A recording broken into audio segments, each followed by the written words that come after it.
Hello there, welcome along to Wimbledon Uncovered on day 10 of the championships. Two of our semi-finals are set in the men's and ladies singles. Who out of those players you just saw will join them today? I'm pleased to report it's another warm day here in southwest London. Pleasant temperatures, no rain in the forecast. Once again, making for a lovely day for tennis. Lovely weather for a leisurely stroll around the beautiful grounds you can see there at the All England Club, or for a sit down on the hill to watch the action unfold on the big screen. Delighted to say Ann Kyothevong is back with me here on Wimbledon Uncovered, and the afternoon after the day before your match yesterday in the invitation doubles alongside Greg Rosetsky. You're playing on the other side of the net to Garin. It was a really entertaining one from what I saw. How was it to play in? How are you feeling today? Well, first of all, I am feeling very stiff, but I've got another match with Greg later this afternoon, so I've got to get ready for that at some point after my stint here. But it was a lot of fun. It was an absolute treat for me to be able to go out there on the court with the likes of Garin and Mary Pierce. Mary Pierce, who I had a poster of her on my bedroom wall when I was a youngster, and yeah, very fun. Yeah, and the crowd certainly were enjoying it. Let's have a look what we've got to look forward to today in terms of the order of play. We'll start with centre court. Two great matches to look forward to. First up, it's Simona Halep against Amanda Anisimova, who has surprised, I would say, quite a lot of people here at the championships this year. We knew what she could do coming in, and she's produced some brilliant performances, particularly against Coco Gauff before this one. And Simona Halep, first time we've seen her at Wimbledon since she lifted the title a couple of years ago, and she is happy, she's smiling, she's working with a new coach in Patrick Muratoglu, and she's looking good to perhaps win the title here at Wimbledon. Then after that, there's going to be some big serves from Taylor Fritz, but can he send down enough of them to stop Rafa Nadal? There have been a few wobbles, haven't there, from Nadal earlier on in the tournament. Did drop a couple of sets in his early matches, but he's looked imperious since then. Can the American do it in a repeat of that match at Indian Wells earlier this year? Yes, and over on court number one, it's Eula Tomljanovic, a quarter-finalist here last year. Lost to Ash Barty at that stage, but she's through to the quarterfinals again to take on the Kazakh Elena Rybakina. Rybakina bidding to become the first male or female player to reach the semi-finals from Kazakhstan here at Wimbledon. And then following that, it'll be Christian Garin, a surprise quarter-finalist, up against Nick Curios, a first meeting for those two today. OK, let's head over to court one, because the players are out. Remember, court one starts half an hour earlier than centre court, starting to fill up in there as the players warm up. Difficult to know, Anne, really, which way this is going to go. Let's start by talking about Tomljanovic coming into this one. She's an unseeded player, but that doesn't almost belies the fact that she is very comfortable on grass, and we saw her have a good run last year. Yeah, she's got a fantastic serve, and she's a big ball striker, and she is a player who has really modelled her game on Anna Ivanovic. She likes a faster ball, she likes the speed of the courts. She obviously had a lot of success here last year, and that has given her confidence coming into this year's championships. And she's just riding the wave, and this is a fantastic opportunity against Elena Rybakina, who doesn't have that much experience. As good as she is, she's top 20, solid top 20 player, Rybakina, but she doesn't have the experience in the latter stages at Slam. So I do believe Eula Tomljanovic will see this as a huge opportunity to go one step further this year. You mentioned her run here last year and the confidence she will have derived from that. How much of an impact does that have the following year? Just being a little bit more comfortable, despite the fact whether you're seeded or not, a little bit more comfortable on these big show courts in these big occasion matches? Yeah, I think she's spoken of trying to enjoy the moment and the match and everything that comes with being a Grand Slam quarter-finalist a lot more this year. She's better prepared for it all. She went through what she did last year, and this year is completely different. She's got her mum as well as her dad with her. I don't know whether you've heard this, but Dad, well, they rented a flat, but Dad only rented it up until the second round, so they've had to extend it. He should be extending it until the end of this week, the way she's playing. I think he will be. Well, the players are ready there on court number one. We're going to have to leave this match because of our rights here on Wimbledon Uncovered, but you can, of course, continue watching that match on Wimbledon's major broadcasters all around the world, and it certainly will be a good one between Tomljanovic and Rybakina there on court one. Time now for us to catch up with Olivia, who's been out and about around the grounds. look who we've come across. It's Annabelle Croft. How are you today? I'm very well, thank you. Every time the sun's shining, I'm very happy. And I'm standing on this corner here, and I last hit a tennis ball on that court right there. Really? And it's fantastic. So, yeah, but I'm itching to get back out there, actually. Having watched so much tennis during the course of the championships, I now feel like getting out there and playing Do you again. play often, generally? Well, I try and play like twice a week with some friends, which is usually quite okay. But then if you go on a bank of work and then suddenly you don't pick up a racket for like 6-7 weeks, then it gets a bit ropey. So I mean, your friends must find that quite challenging, playing against you. Oh no, not at all. No, it's all very relaxed these days. Good. Yeah, my favourite thing to do is just to come and play on a court where nobody is watching. Yes, it's perfect. So you're working obviously for the BBC. How's it going? Are you exhausted? How are you feeling? It's hard. Well, always exhausted, but kind of. I mean, I really enjoy it. It's been a really fascinating tournament. I think we've had lots of drama. I think the best match for me was the Curios Tsitsipas match with all the, entertainment and drama that was going on there. Obviously, the Brits doing so well. Norrie last night coming through a 5-setter. That was amazing, and I think so fully deserved. Somebody who's worked unbelievably hard during his career, and it's so nice to see hard work being rewarded. So he's going to have a fascinating match-up against Djokovic in a couple of days' time, because I was on that match with Djokovic yesterday and I didn't think he was going to come through it. Really? I wondered if he was just not chilling for the first couple, but is he not always kind of tipped to win it and turn it around? Yes. In fact, my uncle sent me a message when he was 2 sets to love down and said, oh, he'll come back and win, no problem. And I went, I'm not sure about that, actually, but he did. But it took a lot of strength of character to get his game together, and also I'm a little bit sad for him that there is not enough crowd support for him. And I feel like somebody who's won this championship 6 times, when you think of some of the greats that we put up on a pedestal, and the likes of Bjorn Borg, who won it 5 times, John McEnroe won it 4 times, and Djokovic has won this tournament 6 times, which is quite phenomenal. And I don't understand why people don't give him a little bit more support in what he's doing. Because on the court, and what he's doing for the game, absolutely. Yeah. But I do think people like an underdog. So yesterday, you just can't help but back him. Well, that's true. I mean, Sinner was absolutely incredible yesterday, and I think he is definitely going to be he's already a star, but I think he's going to, carry the game along with a lot of other youngsters like Alcaraz coming through. We're going to be seeing him vying for Grand Slam titles and possibly even Wimbledon titles as well in the final. So, watch out for him. He was amazing yesterday. You heard it here first. Annabelle tipped him. I'm sure I'm not the only one.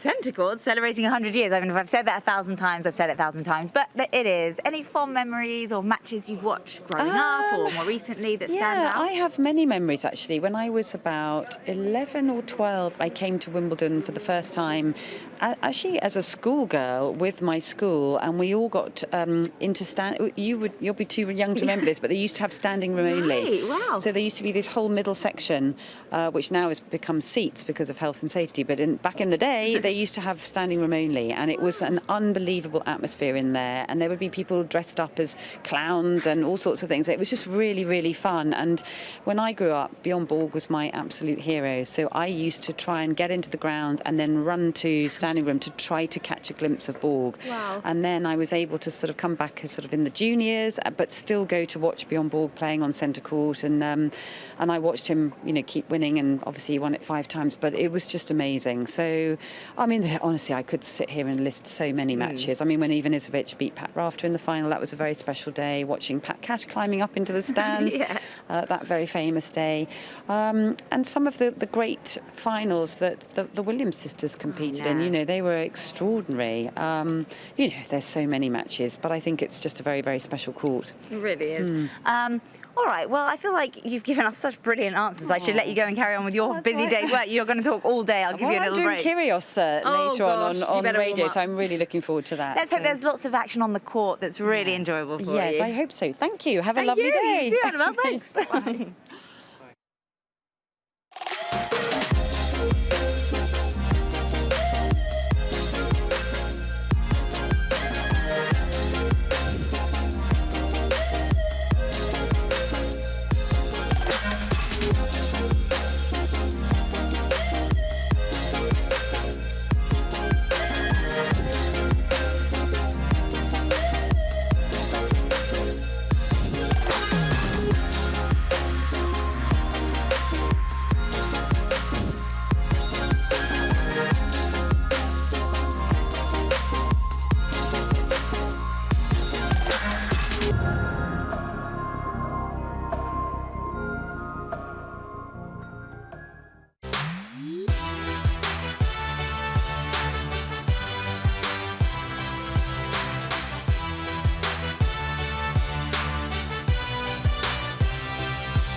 One of the unique experiences in the final few days of Wimbledon is the remaining players like Amanda Anisimova of the United States move out to match courts for their practice sessions. Fans getting an up-close look at Anisimova as she gets ready to take on Simona Halep in the quarterfinals of Wimbledon later today. Anisimova, a former semi-finalist at the French Open, has looked in fine form coming into the quarterfinals, and a lot of folks very intrigued to see the American here on court 9 as she gets ready to take center court.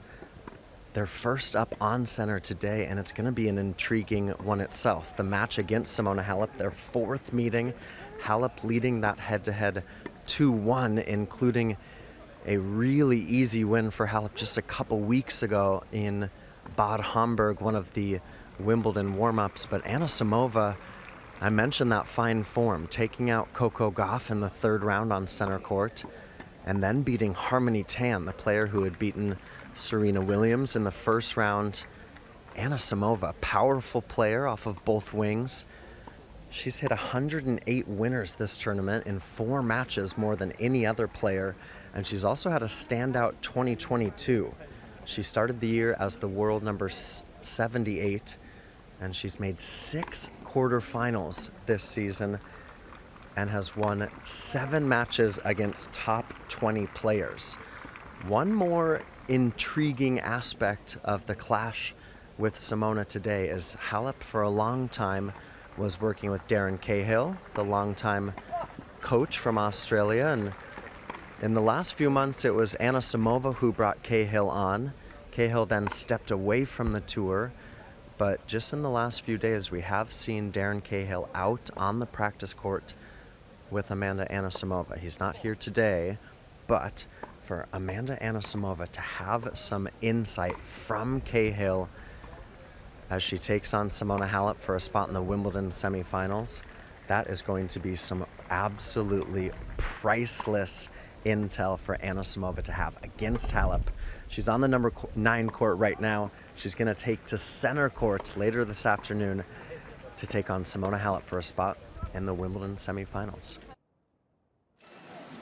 Yes, a huge day for Amanda Anisimova. We see there practicing on one of the match courts here at the All England Club. We see that particularly as the latter stages of the tournaments come up, and that the players will not always choose to practice at Rangi. Some do. The Williams sisters famously wanted to be away from the prying eyes often and choosing to practice right down at the bottom at a Rangi, but they move on to the match courts before the big matches if they're free and there's no junior matches on there.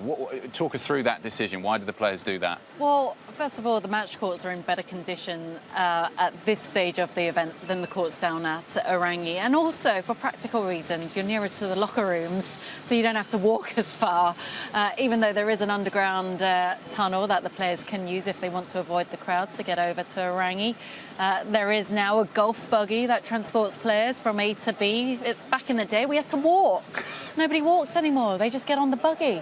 All the mod cons here at Wimbledon, you're well taken care of, aren't you? Yeah. So this is Simona Halep. She is down at Orangi with her coach Patrick Muratoglu watching on. Simona just seems happy. I've interviewed her a couple of times for Wimbledon Uncovered throughout the tournament so far, and she's just got a big smile on her face. She says she's loving being back here. You know, when I asked her about the centenary this year of centre court, she said that, you know, how much she just enjoys playing on the show courts, not just centre court, but the show courts here at Wimbledon, the special memories she has here. She has had some difficult memories here, difficult matches at Wimbledon in the past, but the overriding feeling she has when she walks through the gates is happiness to be here, and that's showing in her performances so far. It sure is. I think tennis players are very good at compartmentalising a lot of their feelings, but I guess her most recent memories were of lifting that Venus Rosewater dish back in 2019, and you know, she's played her way into form on the grass. She was at Birmingham a few weeks ago in her first grass court warm-up event, but then she did well to win matches, back-to-back matches in Bad Homburg the week before arriving here at Wimbledon. And one of those wins she had in Bad Homburg was actually against her opponent today, Amanda Anisimova, and she only dropped 3 games against Anisimova on that day. So I think she'll fancy her chances. I love watching her practice, so look at her intensity. her feet never stop moving. I mean, she does have some of the best footwork on the women's tour. Someone who always looks so balanced when she's pushed out into the corners. But even there, around the middle of the court, the intensity is always high. So I do think, as great as it is, if you've got a ticket here at Wimbledon today to watch the matches, I do think some of the best viewing is done down at Orangi, watching the players train. Yeah, and it's great to see the players and how differently they prepare for the big matches. And I think this is a classic example. You said there for junior players watching, whether it's on Wimbledon Uncovered or first-hand down at Orangi, the way she moves around the baseline is textbook. Not just the speed, but also, as you said, the fact that she never stops moving, and that is something certainly to copy. We saw Patrick Muratoglu there. Not happy with the racket there. Not sure what she's doing there. Jumping on her strings. So you occasionally see players do that if they feel their racket is strung too tight. So bouncing on the strings is trying to see Patrick loosen. There having a chat with her. Obviously, they've united together to work together fairly recently, and Patrick had wonderful success with Serena Williams for a long time. What do you think or have you seen anything that particular that's changed in her game that he may have tried to add? Yeah, they focus particularly on her serve, trying to make that first serve bigger. Technically, no huge changes, but a lot of it is to do with the mindset, and quite frankly, it's just having a new voice around her. Patrick Muratoglu, obviously very experienced. I can't imagine he's saying anything so different to what she's heard in the past from the likes of Darren Cahill. And we heard Nick McCarville say that Darren Cahill has actually been back working with Anisimova during this year's championships. And of course, he worked for a long time with Simona Halep. So I'm interested to know what kind of tactics he's fed to Amanda Anisimova prior to this match. If you were, I mean, obviously Halep is a hugely accomplished player with not too many chinks in her armour. But if you were Darren Cahill and working in Nissim, where would you be trying to target? Where have players had success in the past against Halep? Yeah, in the past it's on the return games, because she can be shaky on the serve. So if you go after a second serve early on, even if you don't make those returns, you can find your way and get into her head, and that in the past historically has always put a few doubts in. And the forehand is also the wing to attack. It's a solid shot, it's a good shot, but that is where you can draw some errors. If you can go hard and deep, put pressure on that wing, historically that's the side that breaks down. Yeah, there's going to be plenty of good baseline rallies in that match a little bit later on today. OK, let's catch up with Olivia again. Resting on our laurels, and who do we see? Jonathan Murray, how are you today? Very well, thank you, yeah. It's really a pleasure to speak to you. You're back at Wimbledon. How does it feel to be back here? Well, it's a special place, isn't it? So, yeah, it's always great to be back. I'm actually playing in the Invitational this week, so having a bit of fun with Freddie, my old partner out there. So, yeah, loving it. But all a bit of fun? Oh, of course, yeah. Or do the competitive juices? Yeah, they come out, but yeah, we lost yesterday, so we need to pick our game up a little bit, but yeah, it's good fun. You're in the Royal Box, a big honour. Have you sat there before? Yeah, we were actually invited the year after we won it, so yeah, I had that special honour then. So yeah, I've invited my brother today, so that'll be a nice day for us. So looking forward to the match. And who are you looking forward to seeing? You've got Halep, you've got Nadal, big games. Yeah. Obviously, both matches will be great matches. Yeah, especially I suppose looking forward to Nadal and Taylor Fritz. So I think it'll be a battle. But yeah, I think so. Yeah, but yeah, we'll see, won't we? And what about doubles-wise? Anyone kind of notable for us to keep our eyes out on? Well, obviously being British, we have to look after Joe and Rajiv, his partner. So I think they've got as good a chance as anyone, really. So yeah, we'll see. Okay, great. Finally, 100 years of centre court. Do you have any great moments or memories, either you playing here or matches you've seen on centre court, that really stand out to you? I would say, obviously, my own experience there. That was one. Not a little one, a massive one, a ginormous one. Yeah, and I would say, I think watching Henman and Rosetsky, they were kind of my era, and then Ivanisevic, that was the big final, the People's Monday or whatever. That was a big one for me. So yeah. Okay, brilliant. Yeah. Thank you. We won't keep you a minute longer. Off you go. Have fun. Bye bye.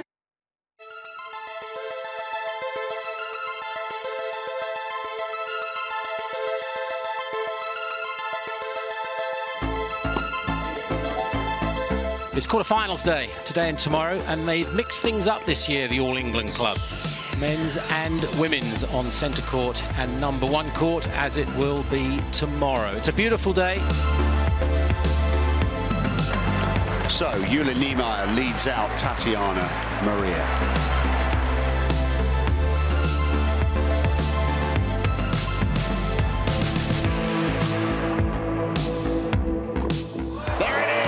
Tatiana Maria is in the Wimbledon semi-final. And it was a magnificent match. It was such a tough match against Eula. I mean, she's from the same country than me, and I think today we made Germany really proud after our match.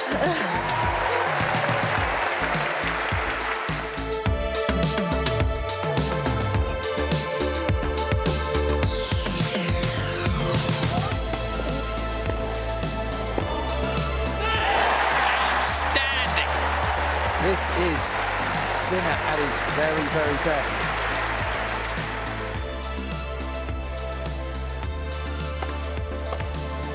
Yeah, 26 wins in a row here now at SW19. He had to work hard against the 20-year-old. For a 7th time, he wins from 2 sets down. And look at his reaction. Every single time I step in this court, the love affair keeps going and keeps growing, so hopefully I can maintain that run.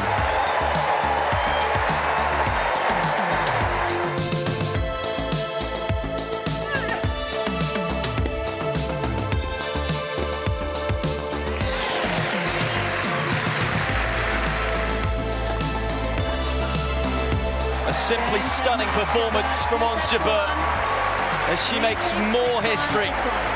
Becomes the first Arab woman to reach a semi-final of a Grand Slam. A wonderful, warm embrace.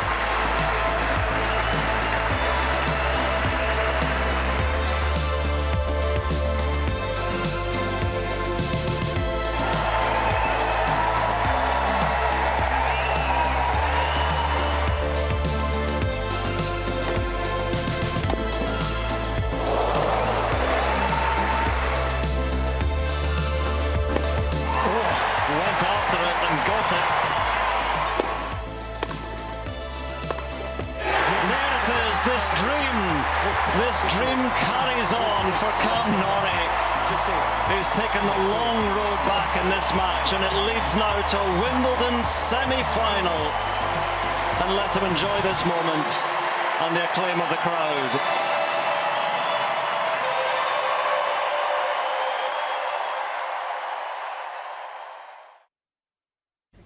It's been a standout 2022 for this man, American Taylor Fritz, breaking into the top 20 and also winning his very first Masters 1000.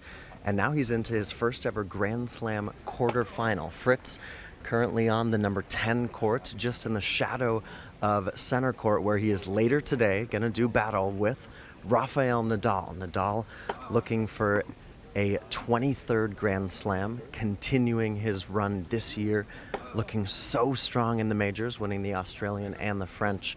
But it was actually Fritz who beat Nadal in the final of Indian Wells for that first ever Masters 1000. Had a foot injury in the California desert that he overcame to capture that massive title in front of the home crowd.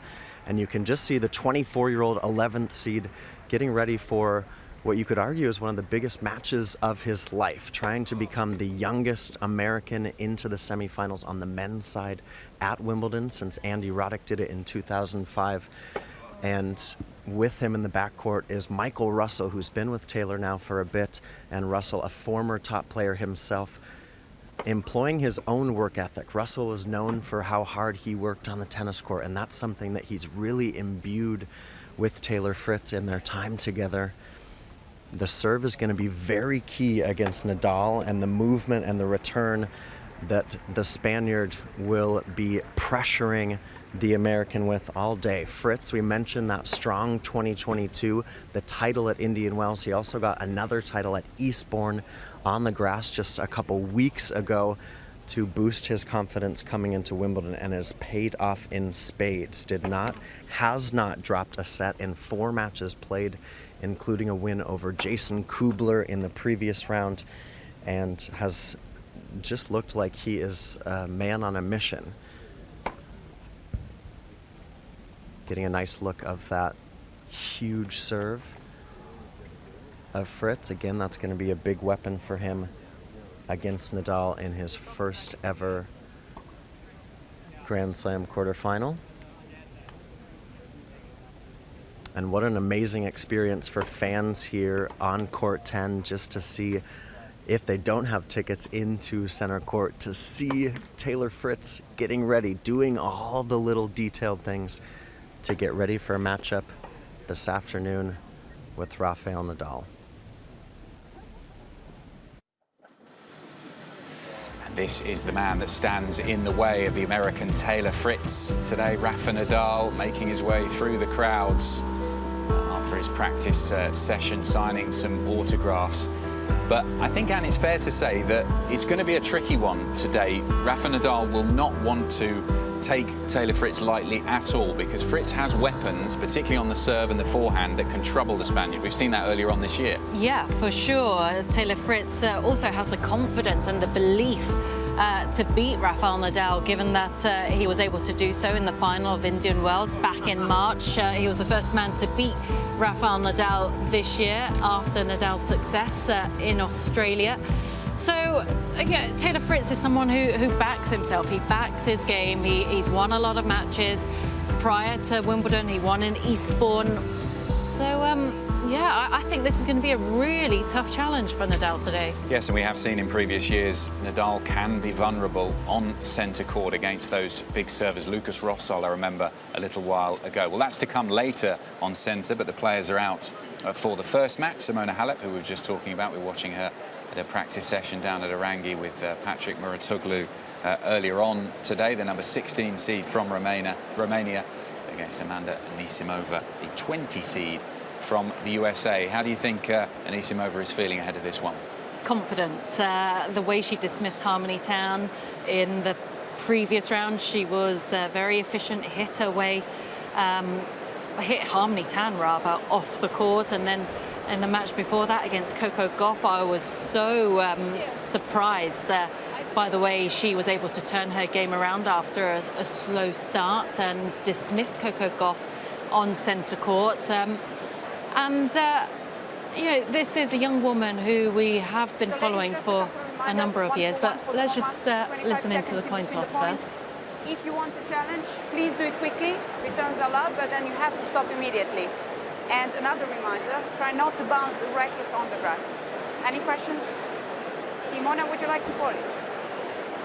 Heads or call? Heads it is. Receive. Good. Try not to bounce the rackets on the grass has more of an effect on some players than others, yeah. I think. Yeah. But, yeah, no, I was saying Amanda Anisimova fulfilling her potential here at Wimbledon, because we always knew she was a bright young star. She was a junior Grand Slam champion, and then a few years ago actually beat Simona Halep on her run to the semi-finals at the French Open back in 2019. So, you know, it's been the last couple of years have been tough for her after the death of her father. That's obviously hit her really hard, because her dad was so influential, I guess, in her tennis. He was her coach and he travelled with her. So, no, but here she is through to the quarterfinals. Simona Halep, though, at the age of 30, still moving around the court beautifully and showing the youngsters how to do it. And for Halep, it'll be a case of the fact that she has that experience of playing the huge matches on centre court in front of the big crowd, and you would feel that that would help her if things do start to go the way of Amanda Anisimova, not to panic. She knows she can get back into the match as she has done before on centre court, that she will not be overawed by the occasion. Yeah, this is her 10th Wimbledon, and this is her 5th quarter-final here at this tournament. So she has the experience, she knows what it takes at the latter stages of the tournament, and she's still yet to drop a set. And she's only been on court, look, there 4 hours and 38 minutes, which once we get to this stage does start to have a big effect, doesn't it? Yes, it sure does. Yeah, in comparison, Amanda Anisimova has spent just over 6 hours on the court, as we see Patrick Muratoglu. He's always sat upright. He's got good posture, hasn't he, in the player box? He has, yes. The chiropractors would be happy who are watching Wimbledon Uncovered today. Another question I was going to ask about Anisimova, because when we talk about that next crop of great young American women who are coming through as the next generation, really, recently there has been so much talk about Coco Gauff, and she's deserved that praise because of the way she's played since breaking out here at Wimbledon a few years ago and reaching the final of Roland Garros. How do you think that's affected a player like Amanda Anisimova? She's only 20 years of age, but has been a little bit away from the limelight compared to someone like Coco Gauff. Does she like that role or not?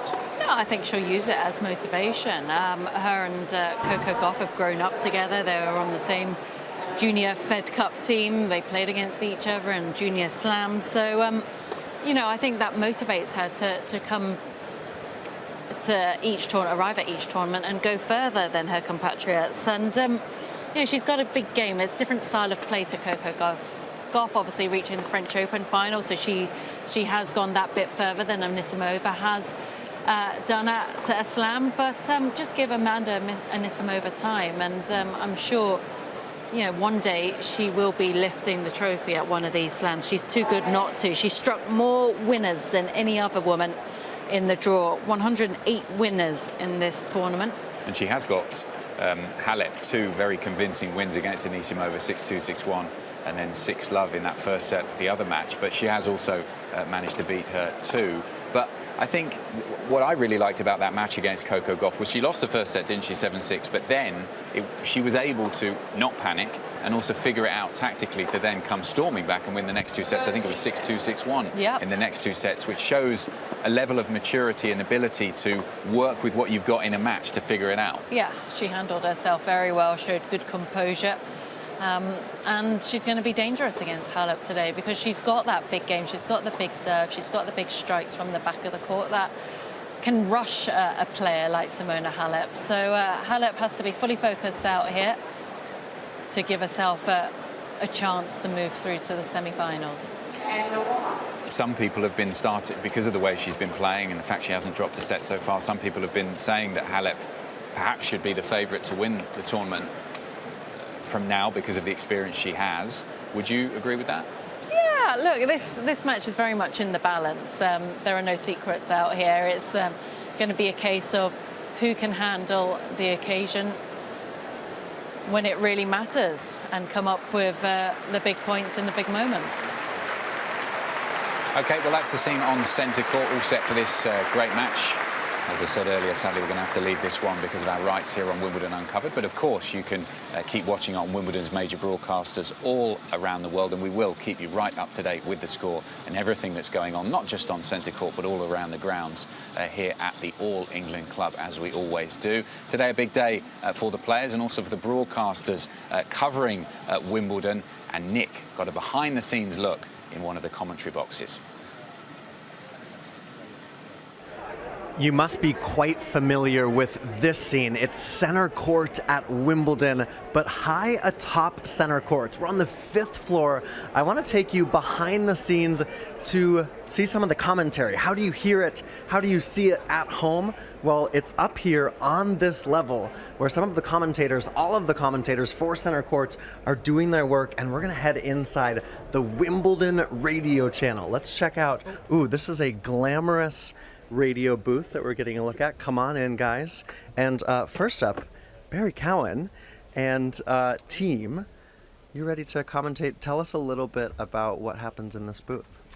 Yeah, well, it's a hive of activity. So here it's myself and Marcus, and this is the presentation side. And then next door is where the action really happens. That's where we do our commentary for centre court.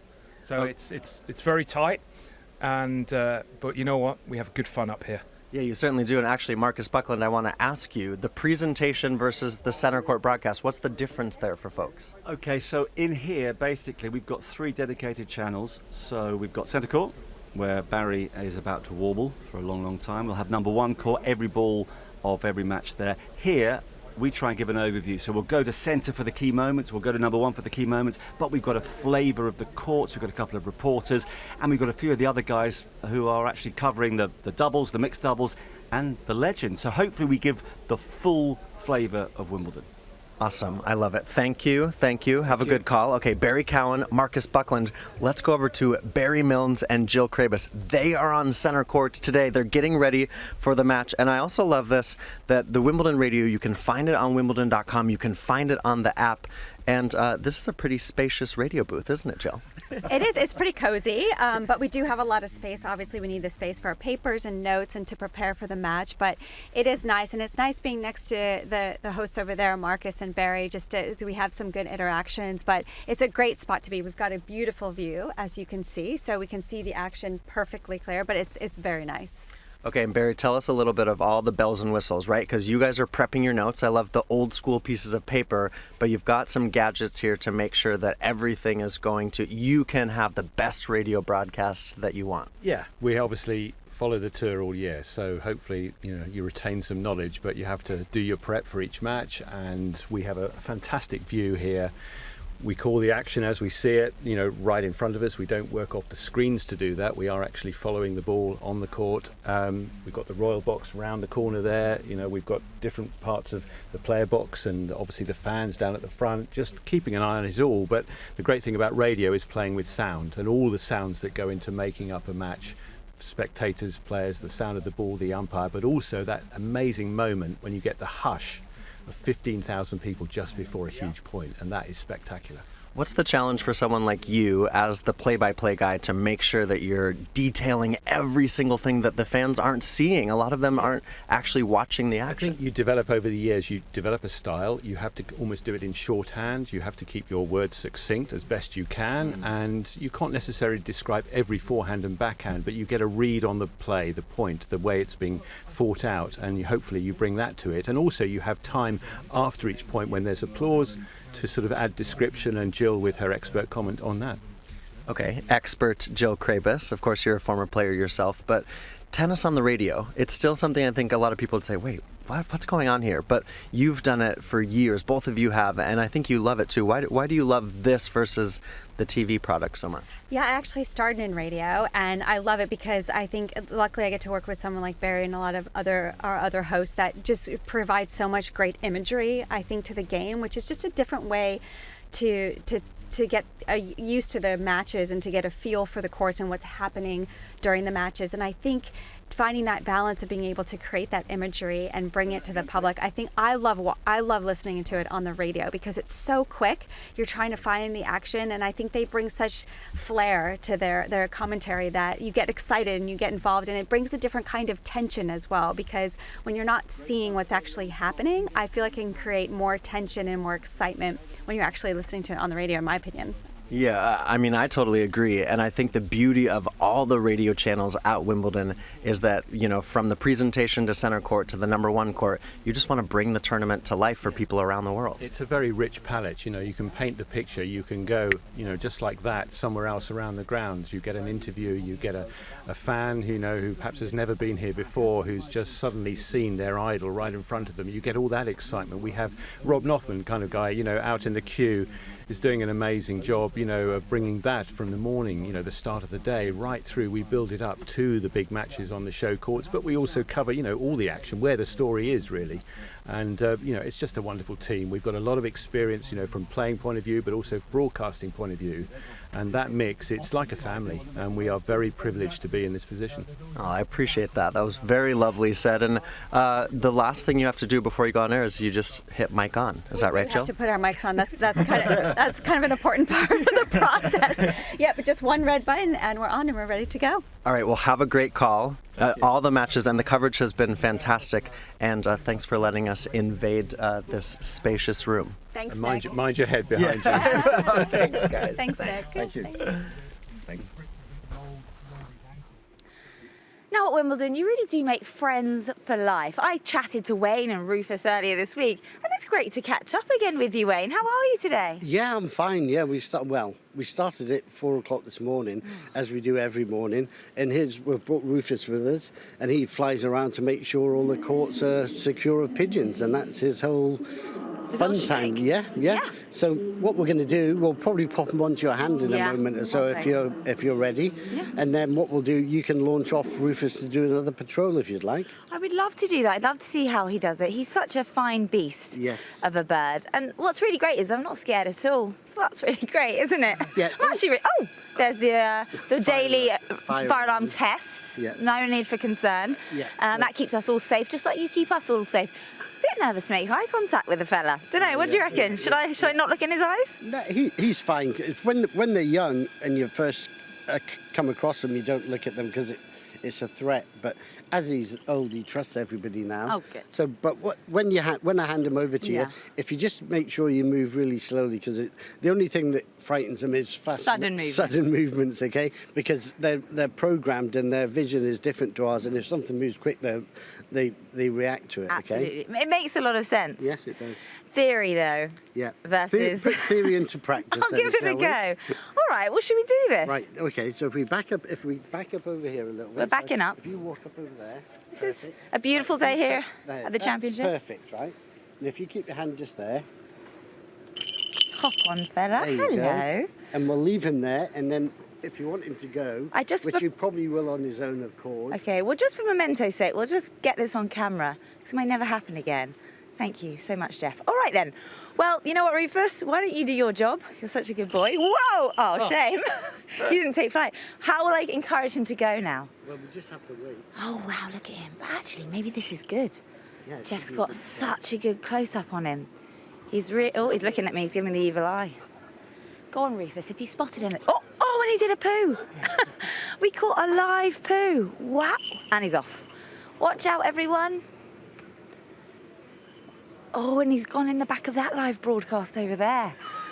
What a treat for them. Oh, look now. Brilliant. He's just scanning Wimbledon.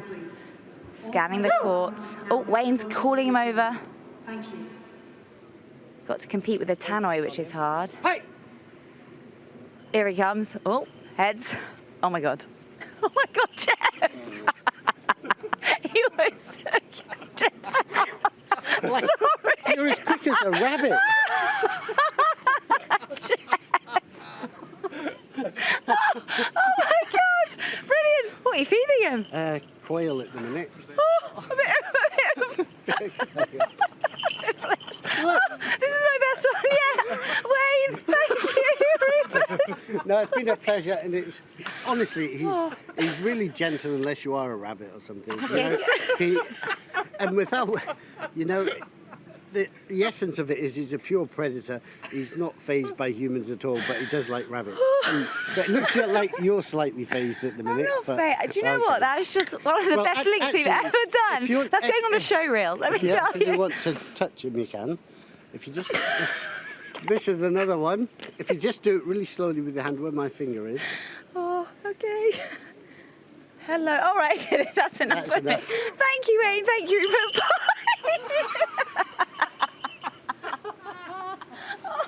Okay. Well, that was Rufus and Wayne. Good morning from Wimbledon.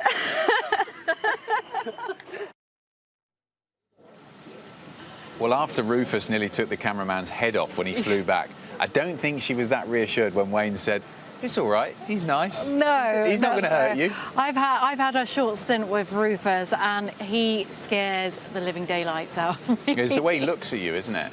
It is. Yeah, he's a fierce bird. Yes, but he does the job. Yes. We don't see any pigeons around the grounds here at the All England Club, and that is why. OK, here on Wimbledon Uncovered, time for us to we can cross live to Australia to speak to Steph Brantz, Australian tennis journalist. Steph, I'm not even going to ask what time of the day it is, because I'm sure it's very, very early, but you're looking bright-eyed and bushy-tailed and looking forward to some brilliant matches today, one of which is on court right now. Well, I can tell you, Anne and Adam, that all Australians are up watching. So all eyes are on Ayla Tomljanovic at the moment, Australia's great hope in the women's side. And, of course, Nick Curios still to come, the human headline, if you like, from an Australian perspective. And I can see you've got clouds there, which makes me feel better because it's been pouring rain here in Sydney, where I am, for about 8 days now. So I'm glad that it's just cloudy for you, but you feel our pain. And it's only 10:30 at night. What's not to love? OK, don't send any of that our way, Steph. It's quite some distance. Let's focus on Ayla first, because she's on court at the moment.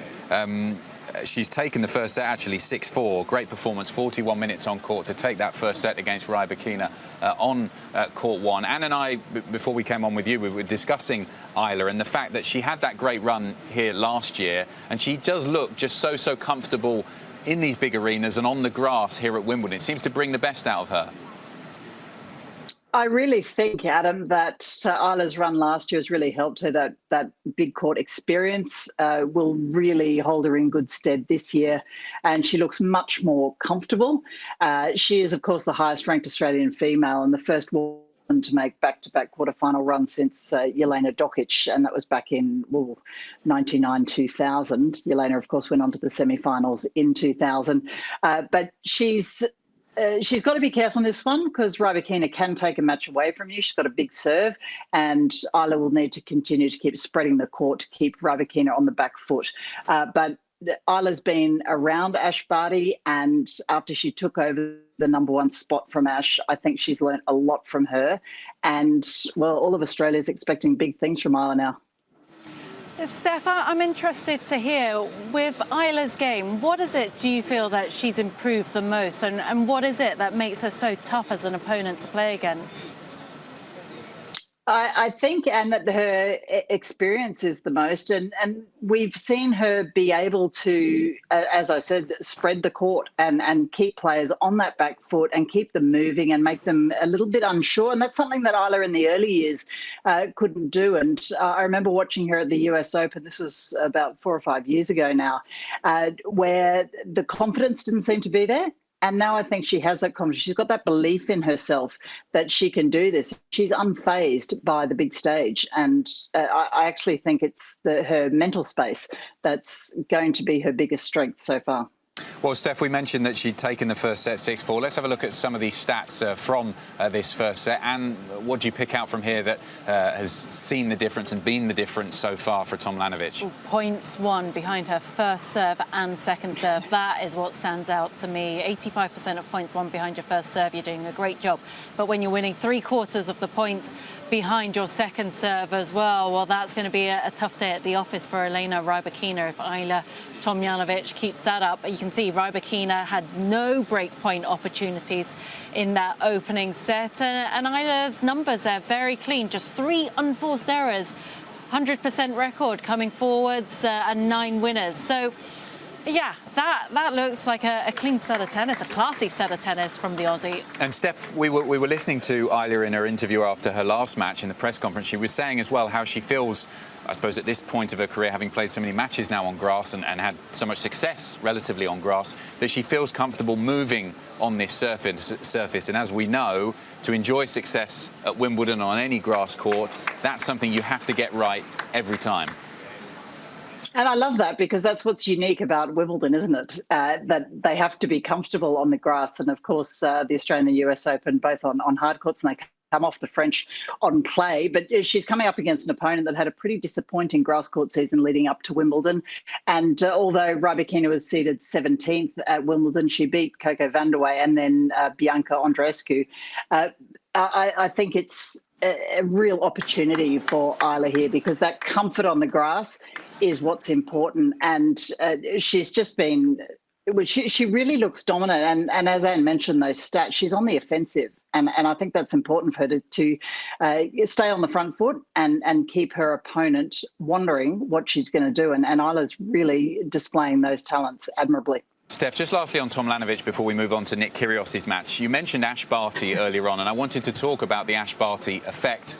Obviously, for fans of tennis, frustrating that she's no longer out here, given how much everyone looks up to her. And, you know, I'm sure she's enjoying retirement now, certainly is. But we certainly miss her just watching her here at Wimbledon and not able to defend her title. But how has the success that she enjoyed over the last couple of years affected the rest of the Australian women and someone like Tomljanovic? Were they inspired by what Ash Barty was able to do and hope to achieve better heights because of what she did? Adam, I like that you say, and we'll move on to Nick Kyrgios in a moment, because they couldn't be more chalk and cheese, could they? Ash is a real motivator, and I think she has become the ultimate role model for the Australians, particularly the women. She's given them a belief that you can do it. And we know that Ash battled away in doubles for many, many years before her prolific run in the singles. And I think for the Australian women, she's been very generous with her time, with her mentoring, and just leading by example. And it's been wonderful to watch Ash. It's so disappointing. And just in comparison to last year, when I spoke to you from my home here in Sydney, we're in lockdown in the middle of COVID, and all Australian eyes were glued on Ash. So it's really nice to see some other Australian women come through, and Isla's doing a wonderful job. She's also had to really grind away to get there, and she had quite a high-profile run at Wimbledon last year. And of course, her partner Matteo Berrettini is not there because of COVID this year. But I think that it was a little bit in the headlights perhaps last year, and this year she's so much more comfortable, and she will have learned a lot from Ash. And Ash is very generous in giving advice and just helping everyone. She's one of those people that puts the ladder down for the other players to follow her up. Of course, Ash has now swapped tennis for a golf course and is doing equally well there.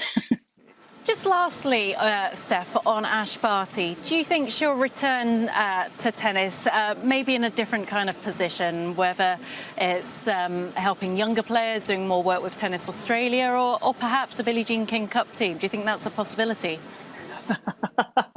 Well, and everything is possible with Ash because she holds her class very close to her chest.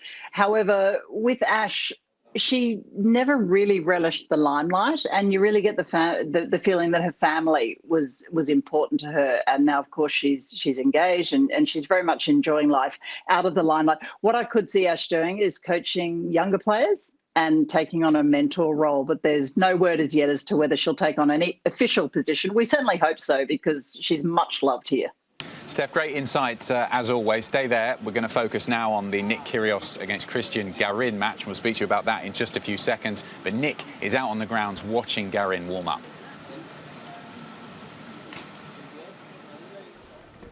Cristian Garin is into his first ever Grand Slam quarterfinal in his career, and he takes to the #1 court later this afternoon, the second match up against Nick Kyrgios, currently practicing on court 9. Getting ready for what he has called a dream run here at Wimbledon that he hopes to continue against Curios. The two have never met on the Pro Tour. They only met once as juniors. That was some 10 years ago. And Garin is looking to make history for Chile, having never seen a semi-finalist on the men's or women's side at Wimbledon. He'd certainly like to make that happen today. It's going to be a tough ask against Curios. He's been playing some fantastic grass court tennis, and Garin actually coming off of a really tough 5-set match. He's the only male player this tournament to come back from 2 sets to love down. He did that in the 4th round on the court just behind him right now, the #2 court against Alex de Minaur. That match, 4 hours plus. Went out there and was able to come back, saved a couple match points against de Minaur to earn his spot in the quarterfinals. It's been an unexpected run for Garin, having lost both of his first rounds in the warm-up to Wimbledon.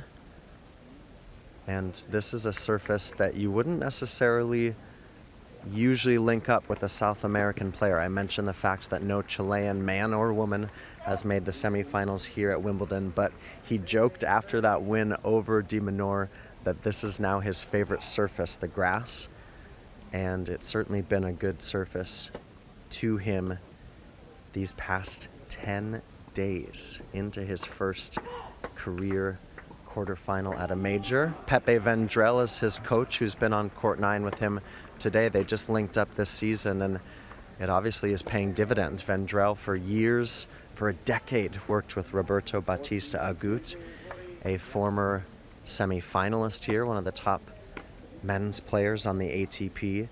And Garin also the first Chilean player to be in the quarterfinals of a major in 13 years. And He is obviously now looking to make more history for his country, trying to get to the semifinals, but it's a really tough test today, right? Nick Curios in the quarterfinals at Wimbledon. They're second up on the #1 court. Garin's getting ready to do battle later today. Christian Garin out there getting ready, and here comes his opponent today. Instantly recognisable swagger of Nick Curios.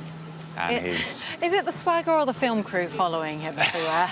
I think both. And also those red shoes, which have caused some consternation amongst certain people here at the All England Club. Steph, quite difficult really to preview a Curios match. You never quite know what you're going to get with him. Christian Garin has obviously had a dream run for him, and he's taken full advantage of his opportunity. The fact that Berrettini pulled out with COVID made use of that easy draw. But has he got anything that Curios is going to particularly worry about today? Do you see Curios, the variety, the way he's been serving, the way he's been playing so far here at Wimbledon? If you take the antics out of it, he's been playing brilliant tennis. Do you ever see Nick Curios worry about his opponent? I'm not sure that I have, and I've learnt the hard way not to predict what's going to happen in a Curios match. And I've got to say that he is one of my favourite players to interview, because when he's on song, you get such unique and candid answers out of him. What I'm interested about with Christian Garin, he beat Alex de Minaur, of course, and de Minaur has long been touted as the next big hope for Australian men's tennis. But Nick's always been that dark horse, that one that when he's on his game, he can do it. And this tournament, I think, as you say, he's been playing wonderfully in the latter games. But it's been a roller coaster, hasn't it? And this one is a perfect matchup. There's a huge element of pressure, I think. What I worry about with Nick is that he performs his best when he thinks he's up against top players. So I wonder how he's mentally approaching this. How much has he changed? He does believe he can win the title. He's said that. He will need to stay composed. Has he developed that maturity? That's what we're waiting to see. I mean, we all know that Nick beat Rafael Nadal as a 19-year-old in 2014 on his way to the Wimbledon 2014 quarterfinal. 8 years on, he's on the cusp of perhaps facing Rafa Nadal again. And can he do it? He's got so much on his plate. Anne mentioned the red shoes. He's had the spitting incident. He's played Tsitsipas, which was just a soap opera on its own. And then, of course, he's got a court case hanging over his head back home in Canberra. But I think with Nick, when he feels like he's in the zone, that's his moment. And as you say, completely unpredictable. Has he got the skills to do it? Yes, he's got the skills to probably win anything. Will he do it? That's a completely other question. Yeah, Steph, you mentioned he's got the skills to do it, but does he have the stamina really to get through 7 matches? He spent almost 11 hours on court, similar amount of time to his opponent, Christian Garin, but he was kind of rubbing that shoulder a lot in his last match against Brandon Nakashima. It was a tough 5-set battle, and I imagine there won't be too many short points in today's match if Christian Garin has his running shoes on. Where do you think he's at physically? And also, given the circus that kind of comes with Nick Curios. I think, and that Nick always denies that the circus bothers him, but I think it does play with it, and he does like the crowd to be on his side. We've all seen him rev them up and want their support, and then turn completely against them if any of them aren't supporting him. So he's really an interesting cat, isn't he? As far as injury goes, I certainly hope he's okay. We all know that Nick isn't that keen on training, and his strength and conditioning has sometimes come under question. He'd prefer to be on a basketball court, perhaps. I feel that Nick will, even if he's struggling in this match, he will power through this one. It'll be perhaps in those latter stages of this tournament that we'll see, if he gets through, then we'll see how much they come into play. I feel that these two are very well matched, and I don't think it's going to be an easy win. I do think Nick has the game to take it out.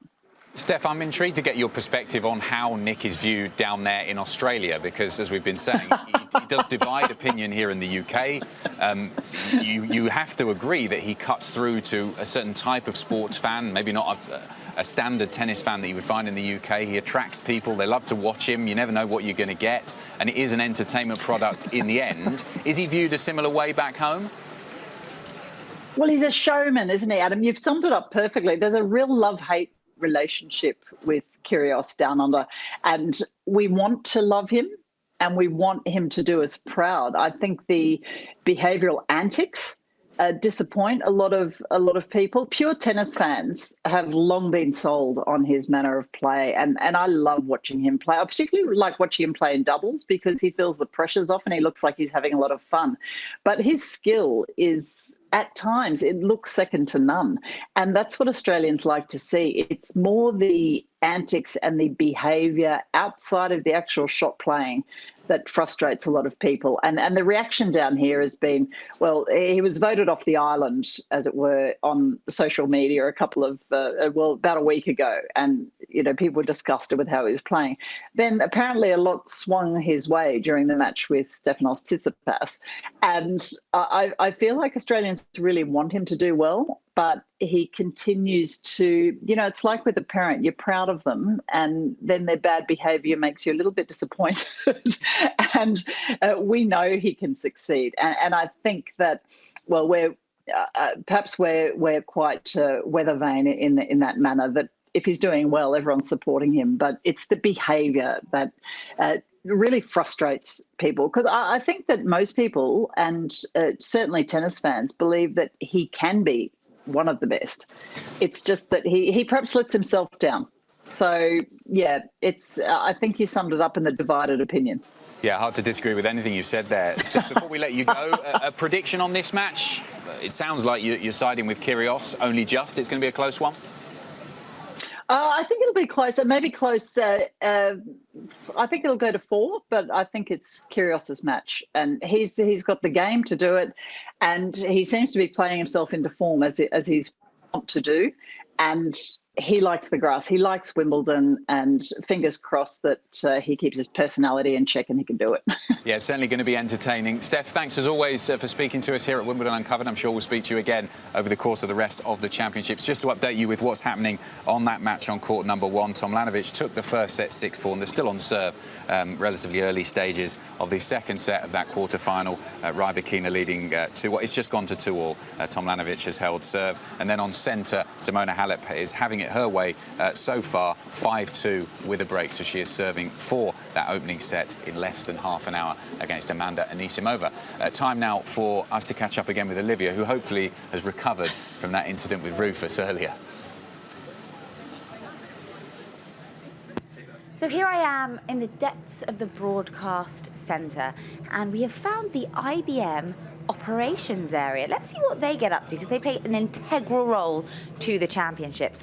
Now, you might have seen when you are watching tennis on television, lots of stats and facts come up, and that's all powered by IBM. But what does that really mean?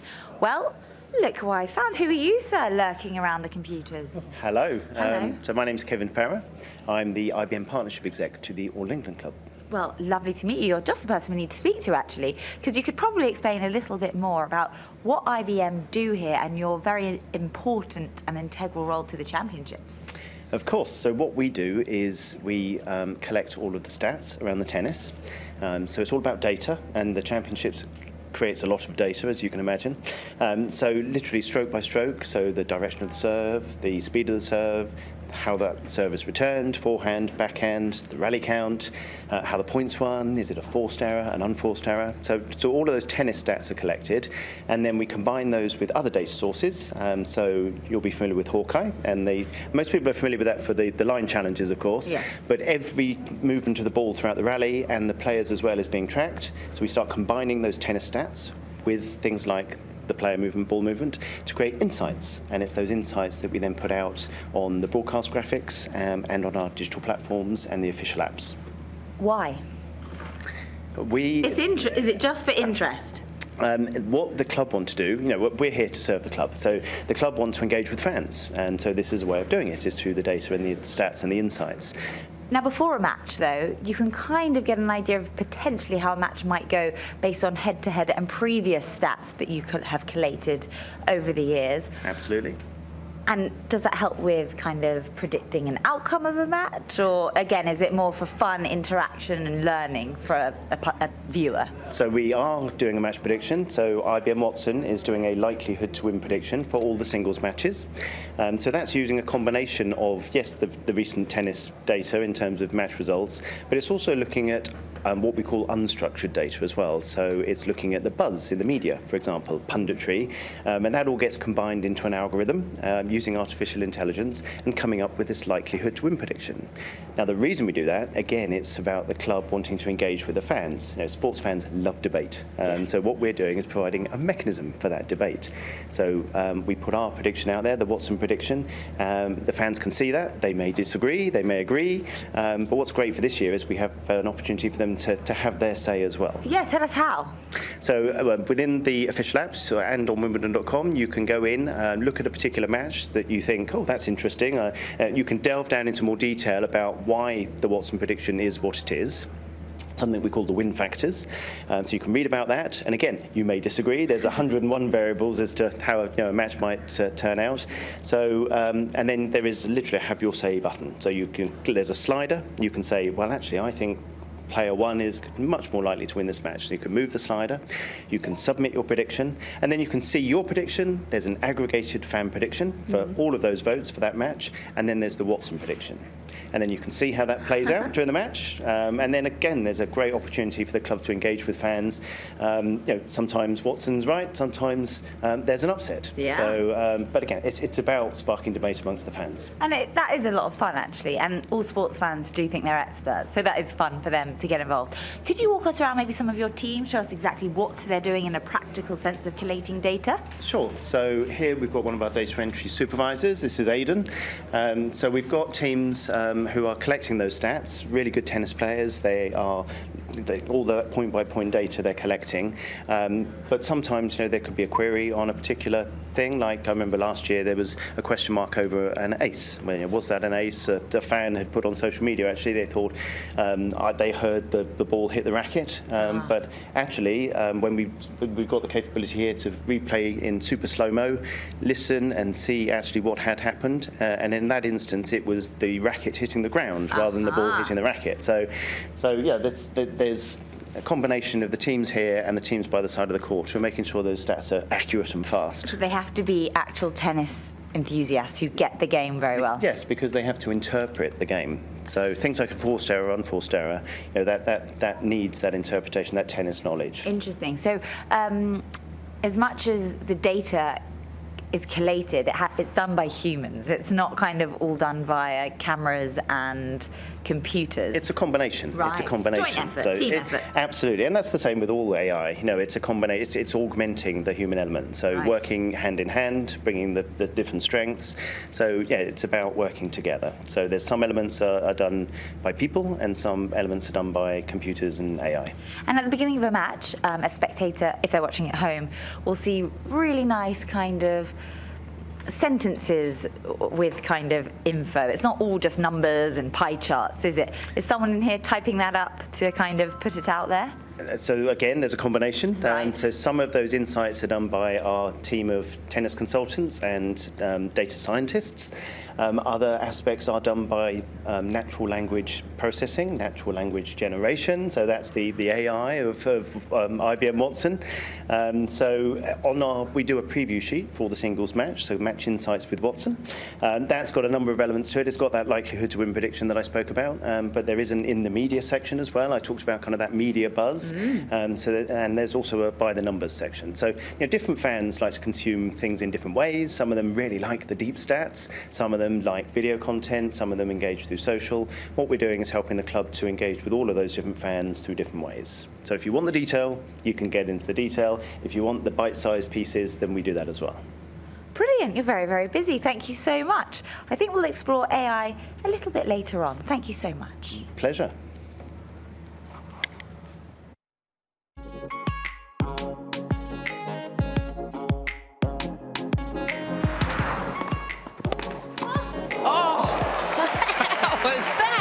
I don't know how she did that. How did she get the racket on that ball? It was an absolute rocket. You heard my famous play.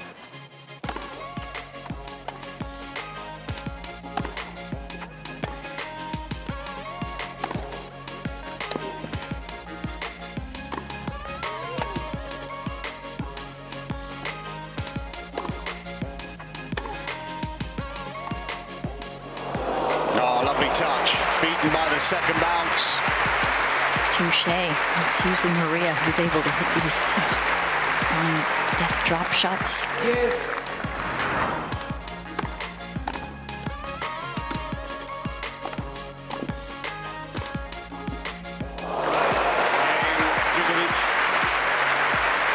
Perfect start. That was a fairly impressive start. Nice.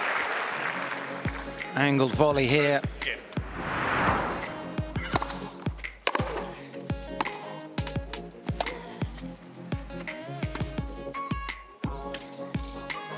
Oh, delightful little drop shot winner. And so well disguised.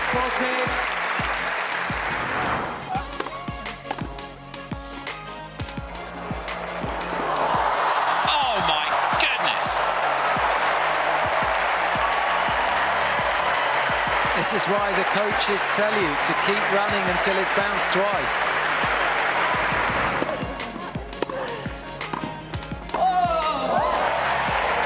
Acrobatics. And 3 chances to break.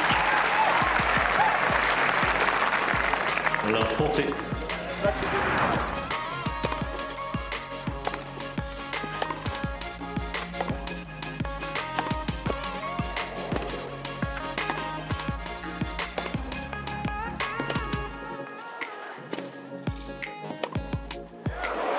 Outstanding. Met by the noise of court number 1. They enjoyed that one.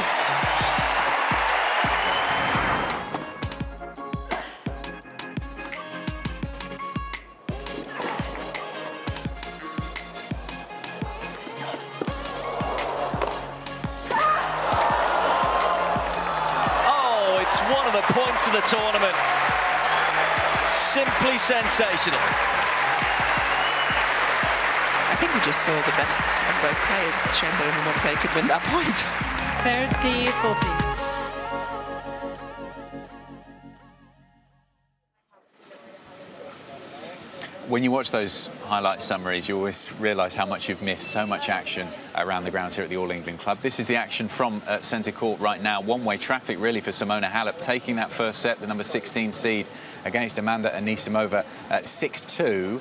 The number that jumps out to me here, Anne, is just how good she's been on those break points. 2 out of 2, and that was the difference. Yeah, 2 out of 2, and Anisimova with 2 break point opportunities herself, but not able to convert. But tidy numbers there from Simona Halep, just 5 unforced errors to 12 from her opponent. Not many winners from Halep, but that doesn't matter. If you can force errors from your opponent and put your opponent in difficult positions on the court, then you are going to find a way to be ahead, which Simona Halep has done. And that's the thing with Simona Halep. She is tremendously good, and she's a great example of a player who takes care of her own game.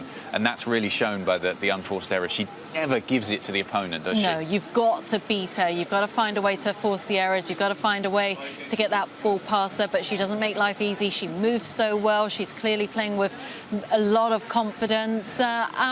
And, you know, the fact that these two played a couple of weeks ago, on that occasion I mentioned earlier, Simona Halep won very comfortably for the loss of only 3 games, and she seems to be on track to do the same today. How difficult is it, from Anisimova's perspective, you've lost the first set on centre court, 6-2. Halep's obviously playing well, confident, knows exactly what she needs to do on centre to try to just turn things around, because you have to do something different, because it's a one-way traffic otherwise. Yeah, she's got to find a way to change up whatever it is she's doing out there that isn't rewarding her for her efforts. I know she would have gone out there with a clear game plan, but clearly has struggled to execute it. It doesn't mean the game plan is necessarily wrong. Maybe your opponent's just better than you, but you still have to look to adjust, make those small adjustments, use the time in between points and at the change of ends to just think how you want to go about it. Some serious high-level tennis on centre court at the moment, and some serious high-level tennis on court 14 yesterday. On court 18, it was 14, I am right, 14. Greg Rosetsky playing alongside our very own Anne Kiothevon. Talk us through some of these highlights. I mean, honestly, I had no idea what was coming or going. Goran and Greg were a lot of fun. Mary and I were trying to do what We can. I mean, honestly, I did hit some better I did volleys ask them than to edit that one out. Yes, that was, Greg was not impressed with me there. But a few better volleys here. I'm not sure whether I was able to keep this one going, but Garin was giving me a few lessons. No, another missed volley from me. Come on, I did make some. I assure you, I made some I watched volleys. a lot of this and I saw some good winners off your racket. They did happen. It was a lot of fun. The mixed invitational event is rather light-hearted and played in a good spirit. We're there to entertain the crowds, and hopefully the fans who were around court 14 enjoyed it. I know this little kid did. From my local tennis club, this kid. There were a group of them here yesterday, Isha Tennis Club. There he is, not quite in his Wimbledon whites, but they had a fantastic time here yesterday afternoon. They actually all bunked off school and got themselves in the queue to find themselves here at Wimbledon. I was there watching, and a group walked away actually in the second set, and they said, I could hear them saying, that was great. We got to watch Annika Beck. Yeah, I'm not sure they'll remember who Garin or Greg are. I'm probably closer to their age group. I did notice, though, that particularly Greg and Garin, they got a little bit creative with the rules of tennis. There was a few times the net was put down, as you saw there. Ball boys, court coverers got involved. Yes, and like we weren't. No, I don't think the umpire had any idea what was coming or going. I mean, the score, the points. 1 minute I was serving, the next minute Greg decided to take over my service games. It was all happening, but all a lot of fun. And before we catch up with Nick, thumbs up for Garin, because he'd been on centre court for 5 sets watching Novak Djokovic. He looked fresh as a daisy out there. Yes, he did. He brought his A game to the court. Ever the showman. Speaking of Djokovic, let's catch up with Nick, who's been watching him. Novak Djokovic has booked his place in an 11th Wimbledon semi-final. He did so with a victory, a comeback win over Jannik Sinner on center court just yesterday, his 26th consecutive win here at Wimbledon. The 6-time champion has won 3 in a row, 2018, 2019, and 2021, and he's making his way onto the practice court today here at Arangi Park. You can see Nenad Zimonjić there, who's been a confidant of Nole's for a long time, as well as there's coach Goran Ivanisevic waiting for him on court. But that 26th consecutive win for Novak at the All England Club did not come easy against Jannik Sinner. He needed his 7th career comeback from 2-0 down to take that match and to earn his 43rd Grand Slam semifinal. I mentioned the 11 semifinals at Wimbledon, 43 of them at the majors. And next up, he gets Great Britain's home hope in Cam Norrie.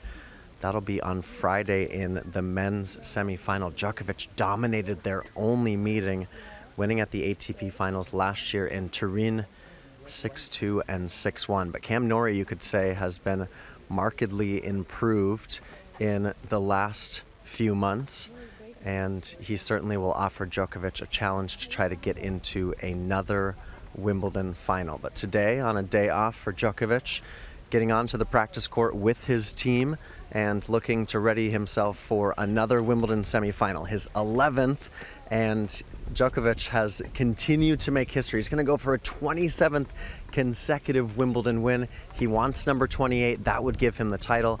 But for today, it's a practice day at Arangi to get ready for Norrie. Yes, an off day in some ways for Djokovic today, but he's still down there at the practice courts preparing. And in this match against Jannik Sinner yesterday, I think it was a perfect example of what Djokovic does best, not just here at Wimbledon, but all of the Grand Slams. He was down 2-0. If this had been a best-of-3 set match, Sinner had already been in an interview saying, biggest win of my career. He just doesn't panic. He's able to manage a 5-set match so beautifully. I think it was the 7th time he'd come back from 2-0 down to win in 5, and obviously was given a little bit of help in that 4th set when Sinner slipped over and was struggling with a minor injury after that. But Djokovic is an absolute master at managing the ebbs and flows of a 5-set match, even if he goes 2-0 down. Yeah, and it was also interesting hearing him speak after the match and actually being very honest about the fact that he was too passive.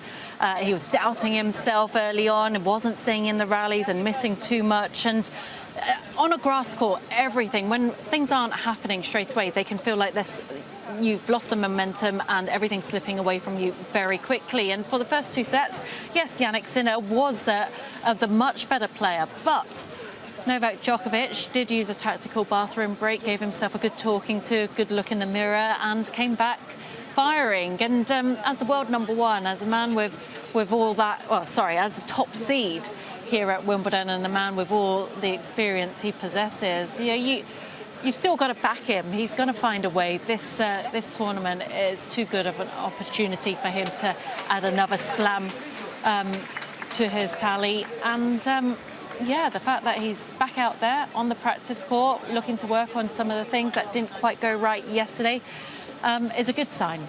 Yeah, he's looking so good. And it was uncanny. You mentioned the bathroom break there after that, that he was able to turn it round pretty much from that point onwards. Used that opportunity to just perhaps break the momentum a little bit, and people discuss whether or not they should be allowed to take bathroom breaks in that manner, but he used it to full effect, and it was a full stop in the match, and from that point onwards it was him who was in the ascendancy. Another thing I want to pick up on, and clearly the Garin effect must be in there, is how well he's been serving. The last couple of years, that was the one element of his game. Remember early on in his career that was the weakest point, wasn't it? And he tried the double faults. He was bouncing the ball 100 times. He just for the rest of his game, the movement, which looks so comfortable, almost like an oil painting, the way he moves around the court. It was the serve that was the point where you thought, okay, he's 100 in everything else, but maybe only 80 in terms of the serve, and how much that's improved. It's such a weapon. Yeah. And against a player like Sinner, who returns almost better than anyone, it worked to great effect. It sure did, and he was able to raise his game when it really mattered. And I guess Jannik Sinner, he's still only 20 years of age, and I always like to remind everyone, until this year's championships, he had not won a match on a grass court. But we're going to hear a lot more about him in the years to come. We're going to be talking a lot more about him. He will learn from this. He hasn't played many best-of-5-set matches like Djokovic, but he will have his time. Yeah, can anyone stop Novak Djokovic here at Wimbledon? Certainly isn't looking like that so far. Well, one of the other competitions that begins today is the wheelchair competition. We always love watching that here at Wimbledon. And Nick has been catching up with some of the biggest stars. Shingo, welcome back to Wimbledon. Already winning the Australian and French Opens so far this year. Can you tell us how confident you are in your tennis ahead of Wimbledon? Yes, last year I had Tokyo 2020 on my home Paralympic, so it was a big pressure. And I got the gold medal in Tokyo, then my pressure was released. So now performance is very, very good. Yeah, talk us through being in Tokyo and having all that pressure coming through the way that you did. You must have been so happy to win that gold medal in front of your home fans. Yeah, absolutely. It was my biggest moment in my career, in my long career. So yeah, it was a great memory for me. Yeah. You've won so many titles. You're going for 28 majors. Talk to us about the motivation that you have to continue to be excellent, continue to push yourself when the wheelchair competition has continued to also be so competitive. There's really some talented players now in the field. Yeah, of course, the most motivation to win the title up here, it is only one left. I didn't get title.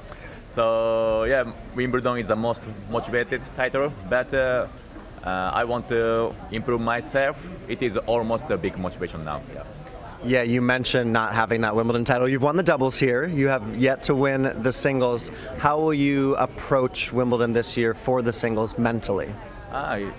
Yes, on the grass is special to play tennis, but now I'm very fit and big confidence, so I want to show best of tennis on the grass. Yeah. There's more wheelchair. The draws are bigger than they've ever been at Wimbledon in the wheelchair event. What do you want people to know about wheelchair tennis, and tell fans what they can see in a wheelchair match that they might not see in traditional tennis? Yes, now wheelchair tennis is already getting high level, so I want to show everyone to play my tennis and my rival tennis, and it will be good fun to watch. Yeah.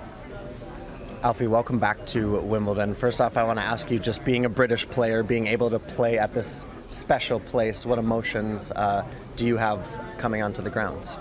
I mean, a lot of good memories. This is actually my first day of being in and around the ground, so the excitement's been building for the last 9 or 10 days. You know, watching it on the telly, seeing Norrie win last night, for example. It just adds to it, really. Like, I want to get out there, I want to play. This has been on my mind for a long while now. Wimbledon is such a special occasion to come and play in front of the home fans and in front of family and friends, and on the telly in front of the home nation. So sure, there's maybe a little bit of expectation, but I love it and I relish these occasions. You and Gordon have been on such a roll when it comes to the doubles, being able to capture the consecutive streak that you have. Can you talk us through what has worked there well and how you bring your best tennis to the doubles here at Wimbledon? Yeah, do you know what? It's really difficult to just sum it up as quickly as I can, but there's a lot of good things that we do, obviously, behind the scenes. We're really committed to the doubles partnership, and we've got a great team behind us that really reflect and analyse what we do each tournament. And even though we're on this amazing run that we are on, we sort of take everything as it comes, and whether it's 5 tournaments or 10 tournaments that we play, that's behind us, and we're always looking to improve and get better, and I think that's what's put us in a really good place and sort of created the run that we have done. But this is obviously a different feeling being here and playing in front of the Wimbledon crowd. We've had some amazing memories, especially on court 3. Ones that we'll never forget, and I know it'll be important for us to try and get there again. Yeah, and you guys are used to this, but you do play each other in the first round of the singles. How will you approach that match? The same as I always approach. We're pretty well drilled when it comes to these situations. One of the toughest ones was obviously playing against each other for the bronze medal in the Paralympics last year. So, we've put the sort of friendship and partnership aside, and we get out there and we play as we're singles players. There's always that chance that we can face each other in the draw at any stage, and of course it's a bit unfortunate we did it in the first round and maybe not in the latter stages, but we have no control over the draw, and that's just the way it is. So it'll still be a good match. That's probably something I always say, mine and Gordon's matches that probably produce some of the best quality of wheelchair tennis in the singles event, because we obviously know each other pretty well from the doubles court, so it can create some entertaining. Niels Vink, welcome to Wimbledon. First off, congratulations on the French Open title. How did it feel to get that Grand Slam win in Paris? Yeah, it was a dream that came true, because this year I reached #1 in the quad. It was a dream, but of course for a tennis player it is a dream to win a Grand Slam, so it feels amazing. You're coming in as the #1 seed in the quad wheelchair singles. Talk to us about the pressure, expectations that you have for yourself here at Wimbledon. I'm not feeling much pressure, because this is my first time here at Wimbledon, so I will enjoy every moment, and hopefully some nice things can happen. What have you felt just being here on the grounds of the All England Club and taking it in for the first time? Yeah, it's really traditional with the grass, with the white clothes, and I really like it. There's a lot of Dutch players to look up to, both currently, Didi de Groot, and a history of success in Dutch wheelchair tennis. How much have they motivated you to get to where you are in your career? Yeah, they motivated me very, of course. They had so many Grand Slam wins. I don't know how much Esther has, but she has over 30, I think. And I really want to be on the same level as them. When you look at someone like Dylan Alcott and what he did for the sport, is that also motivation for what you'd like to do in the future? Yeah, what he does to the sport, that's amazing, and also really good for the wheelchair tennis to be. I don't know how to say, but that more people are watching it. So hopefully I can keep doing that. And lastly, tell us about winning the Paralympic gold medal. You and Sam Schroeder captured that in Tokyo. What were your emotions around capturing that gold? I don't know. I had so many emotions. We won for the first time the tournament before the Paralympic against Dylan and Heath. So we were really positive about the Paralympics, and then we played in the final against them. A really good match, and then we won, and then we were so happy. And luckily, the day after, I didn't need to play for bronze. I had 1 day of rest, and then I had my bronze medal match, so I can celebrate a little bit with FaceTiming everyone at home, and then be ready for the bronze. And then I also took it. Nice. Yeah. Well, congratulations and best of luck.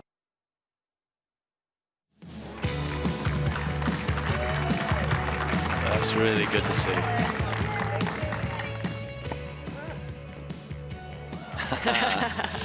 Stunt tennis. Bit of She's purple. all in. Yeah, very Wimbledon spirited. that. She needs green on the other half of that haircut.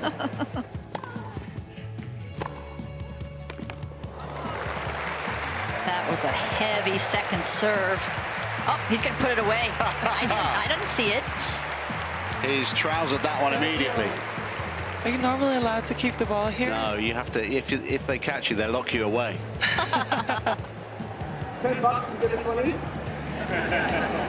Have 2 match points here, and surely he's going to try and finish with a big one here. That's gone on to centre almost, hasn't it? I didn't mean quite that big, Mark.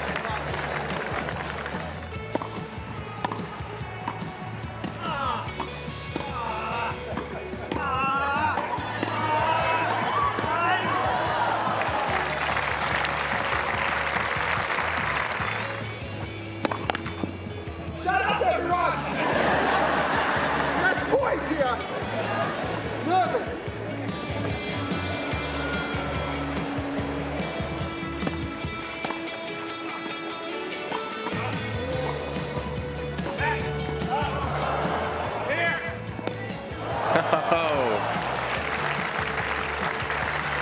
26 wins in a row here now at SW19.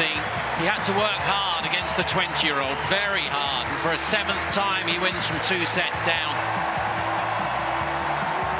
Let's start at the beginning. Just take us through those first 2 sets.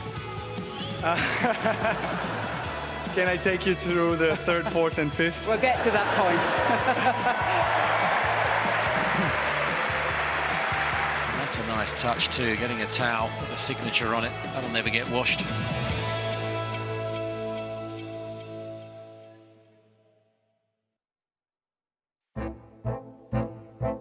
No matter how small, how tiny, or how minute, the technicalities, the particulars,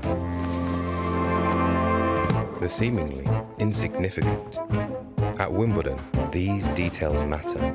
And this year with Oppo, we'll capture the detail like never before. In low light and high intensity. Because when you take care of the detail, the rest takes care of itself. Greatness. It's all in the detail.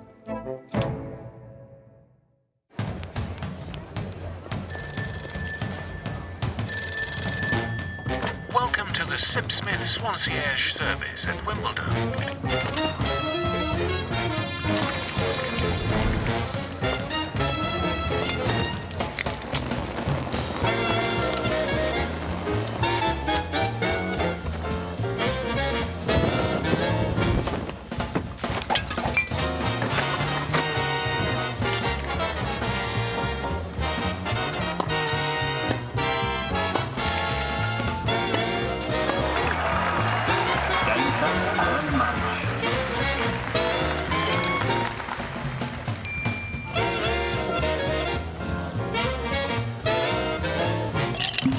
Your Swansea at Wimbledon, the official tennis of Sip Smith Gin.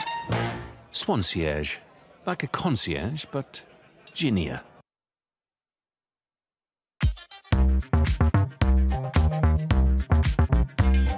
Straight up. Yeah, bounce. Yeah, come on, bounce. Woo, woo. Go, go. Woo.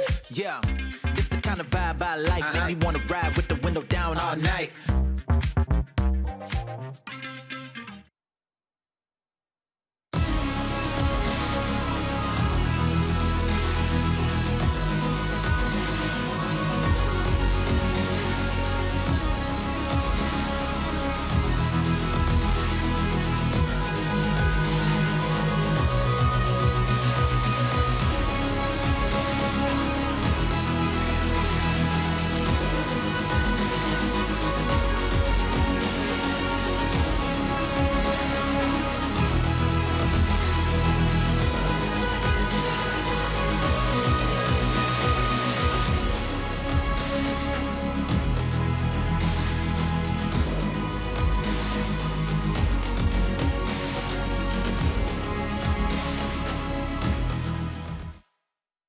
While we're here, should we grab a selfie? Yeah, let's do it.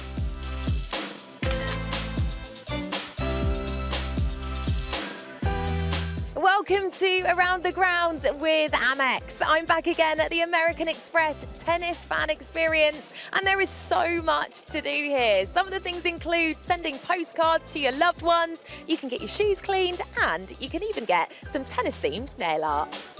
I actually had, it's called nail art.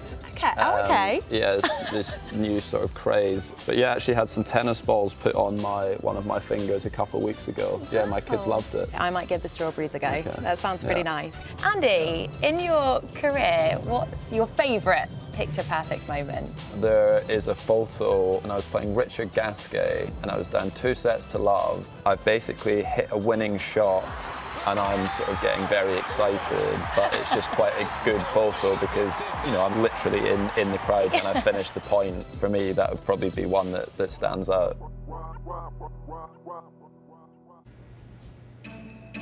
Greatness.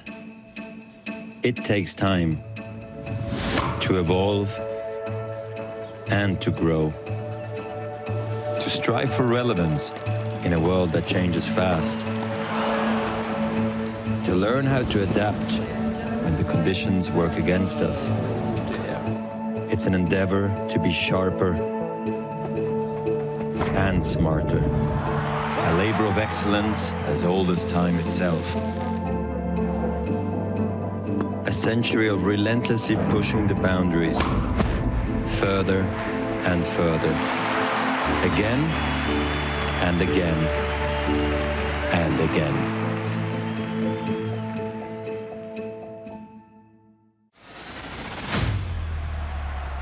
You could not be aware of John McEnroe. You are getting a public warning. You either loved him or hated him. I was meant to play tennis. That's the bottom line. There's something special about him. He was invincible. Oh, what a shot!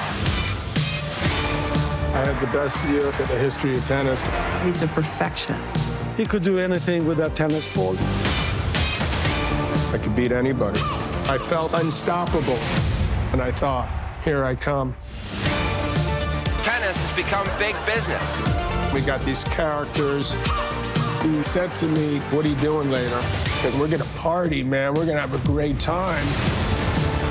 There is no one on this planet like John. He's so intense. I see the court strategically. There'd be God knows how many paparazzi. Makes me sick! I have this unique ability to get a crowd that's in my favor against me. You cannot be serious! It hurt me. If I'm the greatest player that's ever played, why did it not feel that amazing?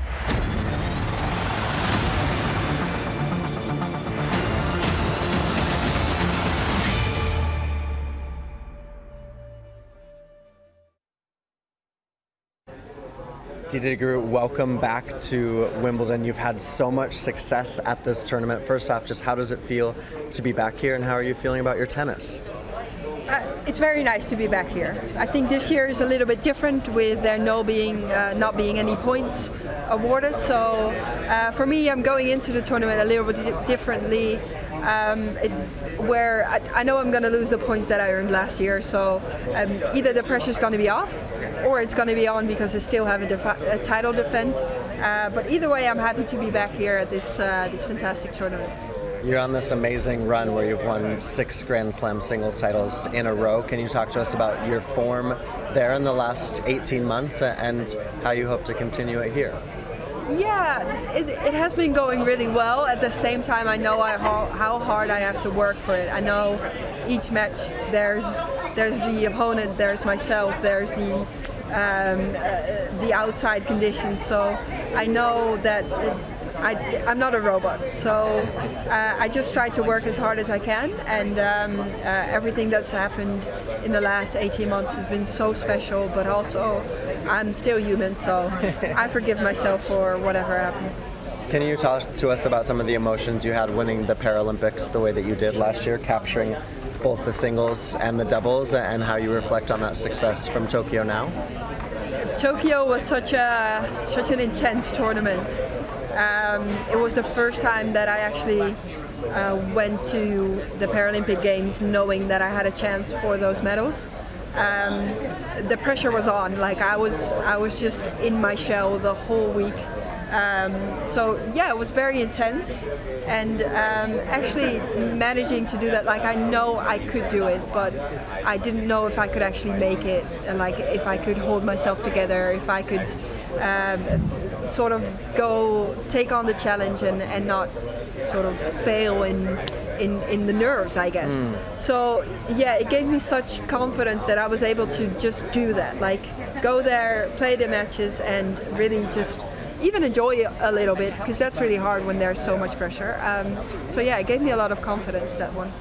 And lastly, I want to ask you just about Dutch wheelchair tennis and the way that you've been a part of that legacy. Obviously, Esther Vergeer, now we're seeing Niels Vink come up and have the success that he has, but what do you see your role there, and how proud you are to be a part of that program? I'm very proud. I'm very proud to be Dutch. I think especially the history in Holland has been so rich and full of so many good players. I do think that a lot of the other countries now, especially Great Britain, but also France and Japan, they're doing so well in taking it on as professional as they can, and I think they're definitely keeping up, maybe even surpassing us. So yeah, no, I think it's good for us to keep it up, and it's special to still have so many good players. Well, Gordon Reid, welcome back to Wimbledon. I want to start first, you and Alfie Hewitt, 10 Grand Slams in a row in the doubles. Talk to us about that streak, and I would guess that you're hoping to continue it here at Wimbledon. Yeah, it's a good guess. Definitely trying to keep that going as long as possible. Yeah, something that we're really proud of. The Grand Slam is obviously the elite level of our sport, so to be able to win that many titles at all, never mind in a row, is something that is amazing for us. And obviously, this being our home slam is one that we want to win most of all. So, we've been doing everything within our control to prepare ourselves for this, and we respect all the other teams here. It's going to be some strong competition, but we're ready to try and go all the way again. Yeah, and talk to us about coming to Wimbledon, playing in front of the home crowd. Alfie was talking about, you've had so many great moments here, both in singles and doubles, but what is it like to play in front of the British public and show them what you guys get to do year-round all over the world? Yeah, it's really special for us. The support that we've had here at Wimbledon from the public has grown over the years, and it's the highlight of the calendar really for me personally now. No matter which court we're on or which day, at what time, we're guaranteed to be well supported, and I think there's a real buzz around British tennis at the moment. We've had some great results over the summer in the grass events leading up to Wimbledon, and now obviously with Cam getting to the semis and some of the other guys having good runs here, we've been watching on, itching to get out here and play ourselves. So yeah, just really excited to get out there again. You've won this title in the past. You were runner-up last year. You've been dealing with a little bit of a wrist injury, but talk to us about coming into this tournament from a singles perspective, and first up, a very familiar face in Alfie across the net from you. Yeah, I mean, it's been a challenging year really for me with the wrist injury that's been ongoing. I didn't play any events at all between Australian Open and Roland Garros, so yeah, the competitive match play has been really limited for me, but I think for me personally, I feel so comfortable on grass and on this surface, so as soon as I got back out there last week on the grass, I felt at home straight away. So yeah, I think if I can turn up and perform, I can compete with anybody on this surface. Obviously Alfie's going to be one of the toughest players to play at the moment. He's in great form and always a difficult competitor to come up against, and obviously somebody that I know a lot about, and he knows a lot about me. So yeah, it'll be a big challenge tomorrow, but one that I'm looking forward to. We talk often in singles and doubles about that lefty spin and how impactful it can be. Does it play the same sort of, do you feel as though it gives you that sort of advantage in the wheelies as well? Yeah, absolutely. For me, that's one of the things I try and exploit as much as possible on the grass, and for me, I love using the slice, I love using the lefty slider, I love coming forward to the net, and that's the things I enjoy most about our sport, and all those things suit really nicely to grass courts. So yeah, for me it's always fun to play out there, and yeah, I'm sure this year will be no different.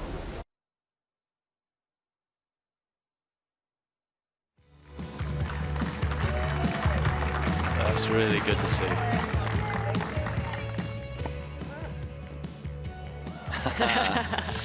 Stunt tennis. Bit of She's purple. all in. Yeah, very Wimbledon spirited. that. She needs green on the other half of that haircut.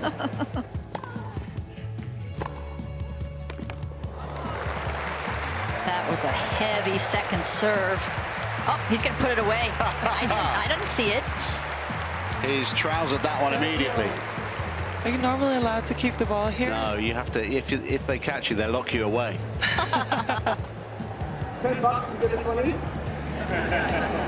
Have 2 match points here, and surely he's going to try and finish with a big one here.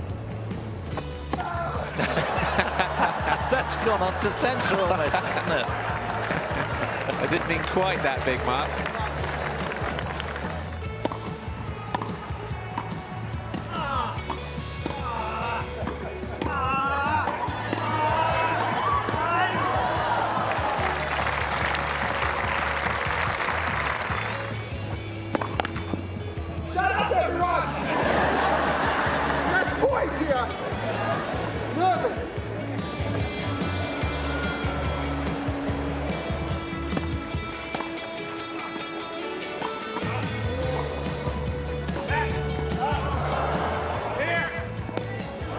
Oh. 26 wins in a row here now at SW19. He had to work hard against the 20-year-old, very hard. And for a 7th time, he wins from 2 sets down. Let's start at the beginning. Just take us through those first 2 sets. Can I take you through the 3rd, 4th, and 5th? We'll get to that point.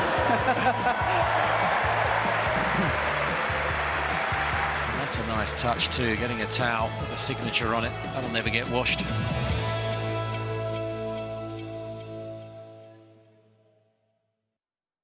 Now we're still in the depths of the IBM operations area.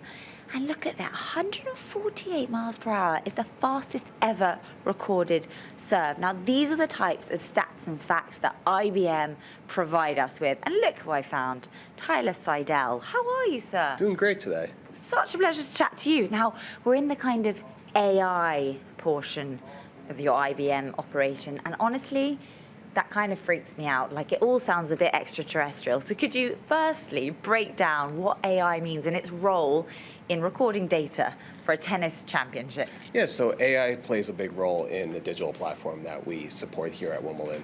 So we have Match Insights, which uses AI, but there's many different components of Match Insights. There's the likelihood to win, there's the power index, there's the win factors. So we're able to actually analyze natural language and recent performance to provide insight for each and every player in every match.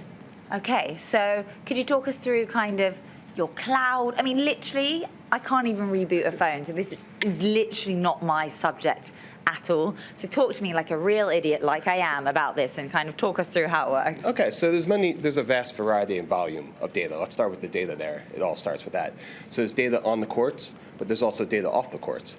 So there's structured data, which is scores, stats, ball position, right. But then there's also unstructured data, such as video, articles, blogs that we're analyzing. So all that data gets fed into our hybrid cloud. So hybrid cloud is made up of public and private cloud, and we're able to create those experiences that fans are able to engage with on Wimbledon.com and the mobile apps. So you use blog posts and just opinion from not even official sources for that? They are official sources, okay. And they're trusted sources, but what we use is a tool called Watson Discovery, which mines the internet for millions of articles, and then is able to understand the natural language. So it pulls out those nuggets that are the most important that fans would want to know about each player. Okay, excuse me. Bless you. There's aircon in here, and it's got right into me. Okay, so Watson. Why is it called Watson? I didn't ask your colleague, but why is it called Watson? Watson was actually the founder of IBM.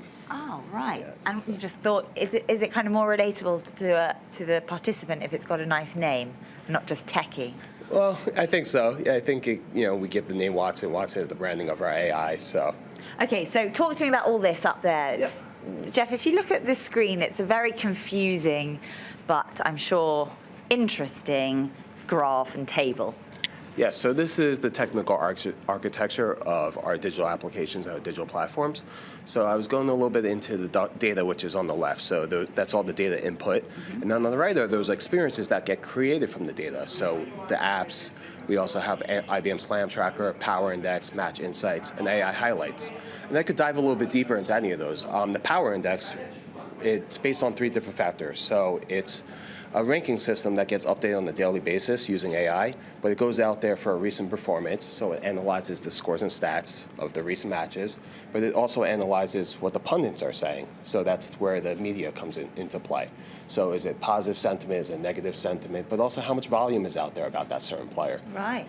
So a power index is not literally their power, it's about how powerful that player is with all these, under all these kind of different subject areas, is that right? How powerful they'll play and how they're playing coming into a tournament, but also how they're playing throughout the championships in the 2 weeks. So in relation to other players as well. And when you get to predictions and things like that, do you guys get it right? Does Watson get it right? Yes, our accuracy has been really well for the first 2 days here. We've had 100% on the show courts. So we're constantly learning, constantly making adaptations, but the AI's been getting it pretty right. Do you have a prediction who will win the whole bang? Personally? Both. You and officially Watson. Djokovic looks really good, especially being down 2 sets yesterday and coming back. So he's my personal pick. And right now he's #1 on the power index. So I think the AI has the same prediction. Where's Norrie though, and Nadal? I would have to double check on that actually. Okay, we don't know. Where he is today, yes. All right, but you tipping Djokovic. You heard it here first. Lump on for Djokovic. All right, thank you so much, Tyler. That's so interesting. Thank you. It's a pleasure. I love that. Lump on Djokovic. Well, maybe it's a bit too late in the day to do that, but welcome back to Wimbledon Uncovered then on day 10 here of the championship. Quarter-final day again here. Nick McCarville alongside myself, Rachel Stringer, jumping in for Adam Hunt and Anne Kjotherong, who were taking me through all the action a little bit earlier on. Nick, I love Olivia's little out and abouts around the ground. Lump it on Djokovic. Anyway, we'll go on to what's been happening then so far on day 10 in terms of quarterfinals on the ladies' side of the draw, because obviously they were in action first up today. Simona Halep taking on Amanda Anisimova from America. And we can go straight into centre court now, where it is match point for this lady on your screen then, Simona Halep. She took the first set pretty quickly, 6-2. Yeah, and Rach, she actually had 5-1 in this second set. She served at 5-2 for the match for a spot in the semifinals. It got a little bit dicey. She maybe got a little bit tight towards the end of that second set, but she was able to fight back from love 40 down in this 10th game. And Simona Halep now 12 matches in a row at Wimbledon. She was champion here in 2019, and you can see what it means to her. She missed Wimbledon last year due to injury. She was very disappointed, obviously, working with new coach Patrick Mouratoglou.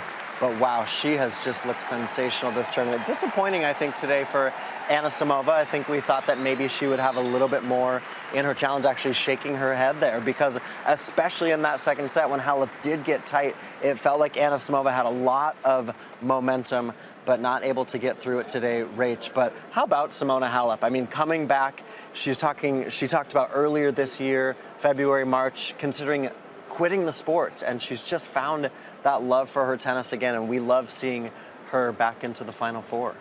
Yeah, exactly. And obviously only joined with Patrick in about spring of this year as well. That relationship is obviously paying dividends at the moment, which is great to see some royalty in there as well. David Beckham. But only took her 1 hour and 3 minutes as well to get through to the semi-final here, which is pretty rapid, isn't it? But we can stay on centre court now then and listen to her on-court interview.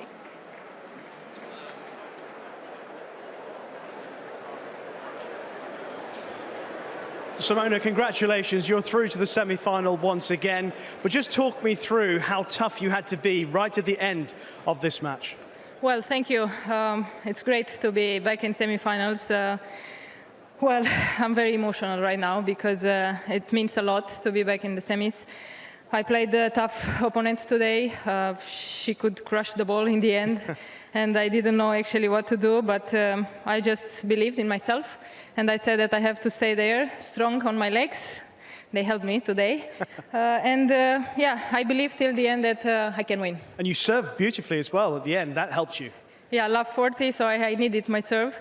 Yeah, I thought that if I put the first one, it's going to be easier. But also with the second one, even if it was a little bit slower, it worked today. But yeah, everything was good when it's finished well. This is your first semi-final in 2 years in a Grand Slam you can look forward to now. So far in your 5 matches, you've been on court for just over 5.5 hours. It's been very impressive progress so far. Would you say that this is the best tennis you are playing since you won here in 2019? Yeah, definitely. I play the best tennis. I struggled a lot last year, and now I'm just trying to build my confidence back. Tennis is here, so I have just to believe. I start to do that, and it feels good. You said you're building that confidence back. How high is that confidence right now? It's good. Good. It's good. Actually, the crowd gives me a lot of energy and a lot of support. So thank you, everyone, for coming and for supporting us. Congratulations. Thank you. Simona Halep.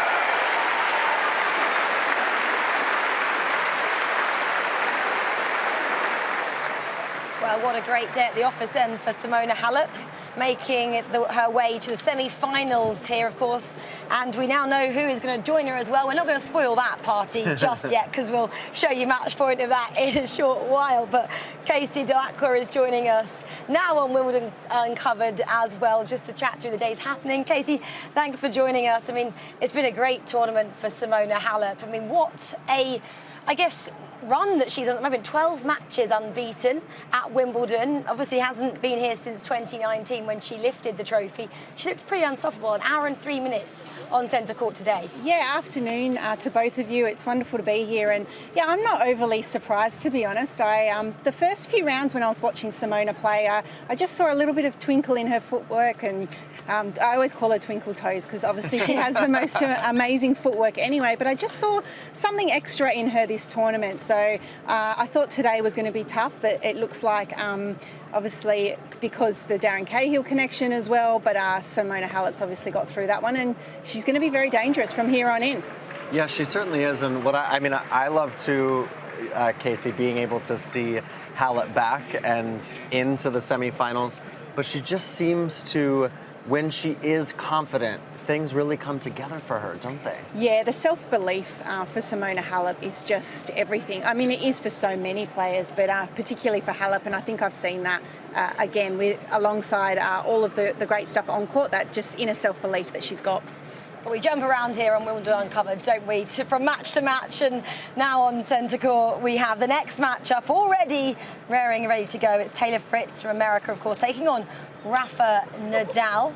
And they're just kind of getting themselves settled before that match starts. And off camera, Casey was saying this is a big moment for Taylor Fritz. We said, is it going to be one side? And you said, you know what, he might have a shot at this. How much of a shot has he got over Nadal out there? Well, I think for starters, a lot of the players have probably feel like they have a little bit more chance on a grass court against a Rafa Nadal, but you never want to come up against Rafa Nadal. But by the time you get to this stage of the tournament, Taylor Fritz has been playing incredible. He won his previous match in 3 sets. Physically, this is the position you want to be in when you get to a quarterfinal of a Grand Slam. So I think this is I definitely think Taylor Fritz is going to get a set. I think Rafa might get up, but I think it's going to be a great match. Well, and it's interesting too, just listening here to the coin toss. Tails, serve. Okay, Rafa's going to switch sides. That's interesting. Taylor Fritz wins the toss. But Casey, like you're saying, and Rach, like we were talking about, listen to that roar. Wow, the center court crowd very excited to see this one. Rafa sprinting to the back of the court. They all want to see Rafa. That's why they book their tickets, don't they? No offence to Taylor Fritz. Maybe after this one, they might be rebooking to watch Taylor Fritz. Sorry, Nick. No, that's all right. I'm excited for this one too. And Taylor Fritz beat Rafa. How impactful. Indian Wells in the final. Obviously, that's a hard court, much different conditions. But for Taylor Fritz, that was a first Masters 1000 title in his career. Yeah. And he's working with Michael Russell now, who's such a hard worker. I think he's been able to instill some of that hard work to Taylor. the 24-year-old American. It does feel like this year he's gone up that next level of really saying, okay, I want to be a top level tennis player. Yeah, and I feel like for a lot of them then, by the time they hit 24, 25, they've really kind of grown up a lot, they've matured a bit, and we've seen a lot of the men really start to play their best tennis around the age that Taylor is now. And you mentioned that win that he had, and when you've got this head-to-head and you've got a win over someone, particularly like a Rafa, he'll go into that match with that in the back of his mind as well. So, yeah, I think we're going to see some great tennis from him today, but also in the future. And I've seen definitely some gains in regards to him on the practice court, work ethic, those type of things, which we all know are so important in longevity in the sport, but also in these matches particularly. Yeah, and obviously that Indian Wells win gives him that glimmer of hope and belief. You know, I know it's Wimbledon now and it's, you know, a different championship altogether and it's a Grand Slam, but, you know, you always just think if the big guys weren't still here, you'd think he's going to go, you know, sailing through, but obviously he's still got to contest Nadal, and obviously if he got through then it'd be possibly, you know, Djokovic as well. But, you know, when you kind of talk about the guys that are still in it, to make it to this stage of the competition is just exceptional all the same. Yeah, when you're at this stage of the tournament, and that was Taylor Fritz's box there. I actually shared a car with his partner girlfriend the other day. She was lovely and enjoying UK and enjoying the sights of England. But yeah, you're right. I think for Taylor, that win particularly is really going to put him in good stead. And I think the biggest thing is the best of 5 tennis at a Grand Slam. That's where what you've done previously when you get to quarterfinals, semi-finals plays a big part, obviously. So I think the fact that Taylor's had some matches where he's come through in straight sets, because you need to have every ounce of physicality ready to go for a match against Rafa. Yeah, because he's the only player not to drop a set, isn't he? Opposed to the likes of both Nadal and Djokovic. Again, does he look at stats like that going into this kind of matchup? I don't know if he'd look at the stats particularly. I think he would just know mentally, and you always know what your opponents have played, what matches they've done, maybe perhaps where they've struggled in that. So even for a Rafa, he would know Taylor Fritz's draw. He would know that it's going to be game on today in regards to that, and he's going to have he really should be ready to crank it up another notch here. So we'll see what happens. I also think too, you know, as we take a look at Rafa's box, and then here's the head-to-head. We were just talking about that Indian Wells match that was just in March of this year that Fritz won. That's his first Masters 1000. I actually think Rafa is understated, right? When he speaks to the press and when he talks about his chances and my injuries and all that kind of stuff. When you beat Rafa wants revenge. So he's also going to, I think his team, Francisco Roig, Mark Lopez, I think the whole Rafa team, Carlos Moya's not here with him, they're going to look at the tape from what happened in Indian Wells. That was also when Rafa had the rib injury. That had happened in the semi-final. Both of those guys were somewhat injured in Indian Wells. But, you know, and it's every sports person has that about them, Casey, but I think Rafa has a little more of that edge to him than he lets on. Yeah, I would agree with that, Nick. I would think that the video analysis part of that match will have played a part. They would have kind of deconstructed that match and kind of tried to find some areas where perhaps Taylor Fritz had it over Rafa in that match.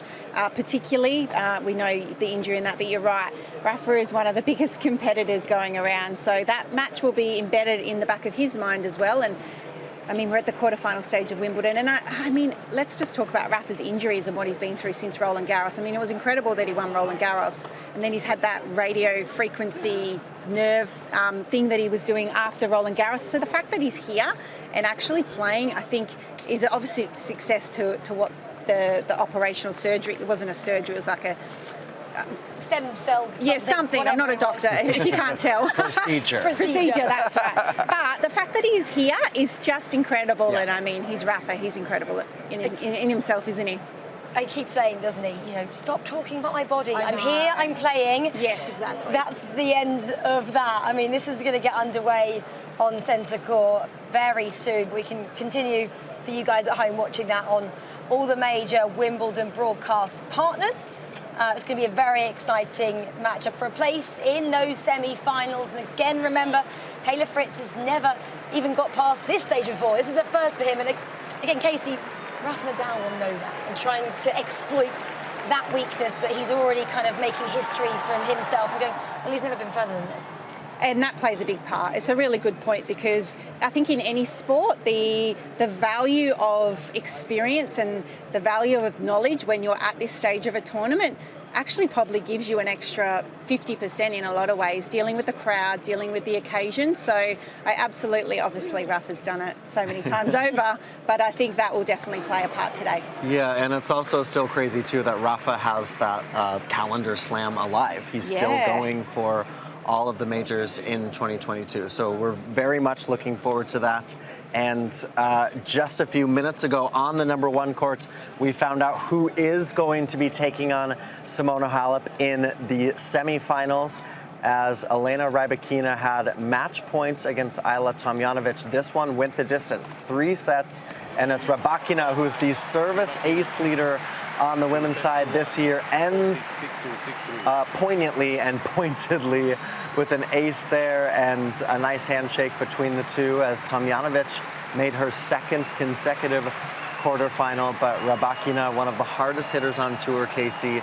But this is really, absolutely her slam breakthrough. She had not been able to go this far at a Grand Slam before, and she's into the Final Four. What a great win for her today. Yeah, a really great win for her, and well deserved. I think she's played pretty consistent throughout the whole tournament.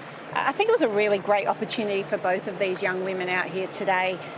We know that Eula obviously made the quarterfinal. When I spoke to her, she was very glad that she didn't have to face Ash again in the quarterfinal, and she saw it as a really good opportunity. It was a really physical match, her previous round, but she said she felt good, but came up against a better opponent in Rybakina right there in the end. As you saw, the serve really played a big part. She was getting lots of opportunities after the serve, getting into a really good position in the court. And when she's on, she's dangerous. So, you know, Simona Halep's going to have to get those twinkle toes moving really, really well against Elena Rybakina. And Rybakina and Halep, they've just had some great battles in the past, so we're hoping to see another one of those in the semifinals.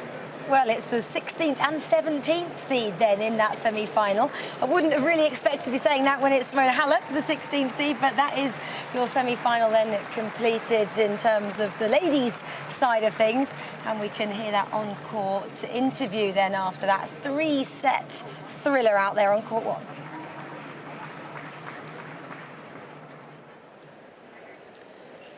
Elena, huge congratulations.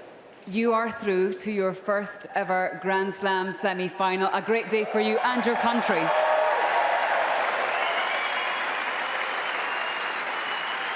Thank you so much. I really want to say a big thanks to the people who came to watch us today, supported us. It's really nice. It's amazing atmosphere, and I'm just enjoying to play in front of you. It's a huge day for you, for your country as well. The first player ever from Kazakhstan to reach a semi-final of a Grand Slam.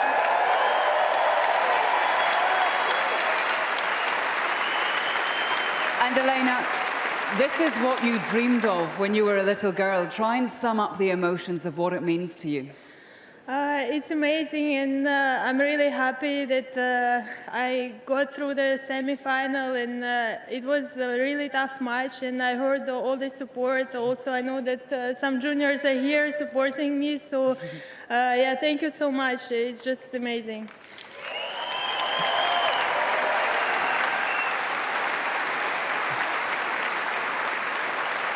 And you knew how tough an opponent Eula was going to be. She took the first set, but when you broke her in the second set, it seemed that there was a real shift. Was that, did you up your game? Was it mentally? Was it on court? What happened? Because you really moved on from there. Yeah, I started a bit slow. I didn't serve that well. Maybe I was nervous. Eula, she played really well. She was defending really good, and I just tried to focus on my serve to find my way, and I found it. Well, you might not have been to a semi-final, but you know what happens. The competition keeps getting harder. And next up, you have a former Wimbledon champion in Simona Halep. How does that sound? It's a big challenge for me. We already played a few times. It was tough battles on different surfaces, but hopefully it's going to be same good match, and I try to do my best. Well, huge congratulations. Really well done today. Ladies and gentlemen, Elena Rybakina.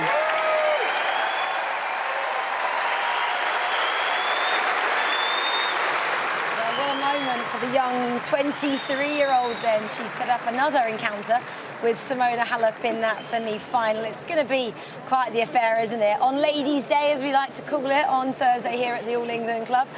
Casey, you said, you know, she might have to find her twinkle toes, Simona Halep, that is, but what kind of matchup do you expect from that when it goes to the semi-final again, like Lee McKenzie then said on court? You have to be stepping up your game once more. Well, I think in terms of game style, we're going to expect to see some big serving and big hitting from Rybakina. I think that's just her game style. And then, you know, Simona is probably one of the best offensive players in the game, and defensive, sorry. So she's able to turn defense into offense really well, but she's going to probably play a bit more defense. But I think, you know, we talked about the value of experience, and I think for Simona Halep to be going into the semi-final, having that experience under her belt is going to play into her favour. I just believe Simona Halep is playing some great tennis, and something innate in me tells me that she's doing really well at the moment. So I think that's she's going to be dangerous. But look at that serve. That's where she's going to have to nullify the serve of Rybakina. Yeah, 15 aces today for Rybakina. And the dangerous thing about Rybakina in the semifinals is the fact that she just has these huge weapons. You can see she's over 6 foot tall. She moves so well. She actually has been talking a lot about her power this Wimbledon and saying it's natural. This is what comes to me easy. This is what I do. And where Simona Halep can get in trouble sometimes, Rach, is she just doesn't have that one big weapon. Yeah. So in the semifinals, if Rybakina's on, then Simona and Coach Patrick Mouratoglou are going to have a plan B and a plan C to be able to counter. Look at that, 15 aces today. She wins 76% of her first serve points, 34 winners to 14 from Tomljanovic, who also hits a big ball. And also the other thing to that is Rybakina, she's not the type of player that sometimes there's players that get overawed with situations, but I just don't know if that's probably something's going to affect an Elena Rybakina. So I do agree. I think it will be a dangerous matchup. If she can come out, play big, and almost play fearless, then it's going to be on. She has like the ultimate poker face. Yeah. You know, Steffi Graf is the famous poker face in women's tennis. But Rybakina, for any of you at home, try to guess what her emotion is on court. No idea. Well, she'll step up onto centre court as well, which is another level and a different playing surface as well, as we've been talking about that here on the show. But we'll talk more about those semi-finals which are approaching tomorrow in a short while. For now, let's go out and about around the grounds with Olivia. Welcome to a picture of professionalism. This is the microphone that I'm holding, and I'm using it to speak to you. This is a racket that Liv's holding that doesn't require any ability. Liv, what are you doing? Answerable. Yes, you are, with a very old school racket. So we're going to demonstrate to you via the Vodafone Connection experience just how fast we can serve with an old school wooden racket and then with a modern racket. Now, the top score to beat is 112 miles per hour. Do you think can we get anywhere close to this? Let's be honest, no. That's like, I'm not defeatist, I'm just being honest at this point. I'm a realist. I want to, in my head I'd get like 150, but like the reality is if I push 30, I'll be happy. One thing about television is dishonesty is always at its core. Let's go again. Do you reckon we're going to get 112 and close to it? Yeah, get in there. That's what I'm talking about, Liv. Woo! See, believe, achieve, positive mental attitude. As a Purcell advert once said in about 1999, looked like Chris Akabusi, it wasn't. Liv, are you going to go first? He's lost me, yeah. Let's just do this. Let's go. Right. Here we go. Stand on the apostrophe. With the old racket, a Slazenger Demon. Is it an apostrophe? Is it a comma? Nobody knows. The Vodafone beach mark. Here we go. Oh, what am I doing? You're serving, Liv. Bosh! We're going to go 31 miles an hour. Can I just tell you something? Didn't even break the DVLA speed limit. I just want to say one thing. In your head, it's really hard and fast, and then it registers that. Your go. My go. Here we go. I knew I'd be bad. I'm just saying, I just knew I'm bad at all this stuff. Although stringing, I was very good. Right, oh God, look, he's taking off his top. He's making a thing. Oh, he's putting on those stupid glasses. Viper, go on. Here we go. 31 to beat. Literally not hard. Roddick, circa 2005. Oh. 38, see? I framed it. A good workman never blames their tools. First rule of playing a game. It turns out John McEnroe was really, really good. But we're going to up the ante now by going for... Sorry, let's just bask in this for a second. Hit me. I did like 31 and it was a bit lame. He really went for it. He put on his Billy Big Gun glasses and he got 38. Right, anyway, I'm up. All this is it's the big reveal, Liv. It's the jeopardy in this particular TV format that's making the audience think, oh no, he's down and out. There's no way he can possibly redeem himself. And then... Sorry, a Wimbledon Babolat racket. Brandon, love that. I might get me one of these. Oh, yeah, look at that. Much better. All right. Come on, Liv. Nothing but carbon fibre, nothing but modern technology. No excuse at all. Who am I? Who are you? Oh, I wasn't sure. I couldn't possibly comment. Here we go. She weighs in. Okay, we're looking for the 52. 50. Yes, yes. I wasn't warmed up. Here we go. Oh, I'm actually proud of that. I mean, I'd like to have another go, but I know we're on a time limit here. But 52, I feel happy with. Time is limitless. Fear not. It waits for no man. Here we go. Oh. No, come on again. No, 65. Listen, I reckon. Why do you get to go again? I don't understand. Right. This is we can do ourselves a service here. We disgraced ourselves with these. I framed both of them. Right. Here we go. I was proud of mine, but okay. Here we go. Oh. A bit better. One more. Ah, 64! One more. Wait. Can I just say? Top of the leaderboard out there is 112, just by a local boy. I've realised what's been the flaw here. Go on. Sunglasses off. That must be I it. can now see. I can see again. Yeah, that must be Right, here it. we go. One more go. Okay, so what did he get? 65 before? Now he's got 64. Yeah, bounce it. 12. Is tennis one of your sports, though? No. Don't care. Clearly, not one of my Nah, but you like workout. You'd be fine with power. Oh, that's going to be better. 78, yeah. Let me have one more go. You know what it makes you realise, genuinely, is just how good all world-class tennis players are. We're not even close to aiming it over a net or into a service box, and we're not getting anything close to what they achieve. But also, we're not getting a chance to warm up, so obviously that's really hindering us here. That was good. That was better. Here we go. 50. It's, you know what I've learned from this experience? The humbling... The ring really inhibited me there, impacted my performance. I need to work my coach more on my technique. I'm aware of that. You've got a coach. Yeah. He needs to be replaced. All I will say, tennis players, we salute you, but if you get the chance to come down here, definitely give it a go and definitely realise the value of modern technology, because how they did this, 100 years of centre court using rackets like this, incredible. Radzi and Livia are so competitive as well with their serving, or anything they do around the grounds here at the All England Club. Well, we're on to court number 1 then for this quarter-final matchup between Christian Garin from Chile and Nick Curios, the Australian, of course, for a place in the semi-final. A massive chance for both of these players out here. They just could get out there and warm up a bit before things start to get underway. Coin toss has already taken place. A couple of facts coming up then. Yeah, the 26-year-old Casey was here last year, lost to Novak Djokovic in the round of 16, so again knows what it's like to take on big players. I think Nick Kyrgios can call himself a big player now, here especially this year. If I don't call him it, he will call it himself it, so one of us will. No, Nick is definitely a big player. I'm sure there are a lot of people in the locker room that know what to expect when you're coming out to play a Nick Kyrgios, but for someone like Garin to be in a quarterfinal, he knows his way around a grass court. You can see some of the players there. He's beat Niemeyer and Brooksby, and then obviously against de Minaur, 2 sets to love down, and then what an absolute fight from him to be able to come back. So hopefully physically he's pulled up all right. A lot of nervous energy and adrenaline goes into matches like that, but a great opportunity on court 1 against, a big player like Nick Kyrgios, who really, I guess, all of the expectation is on Nick Kyrgios today.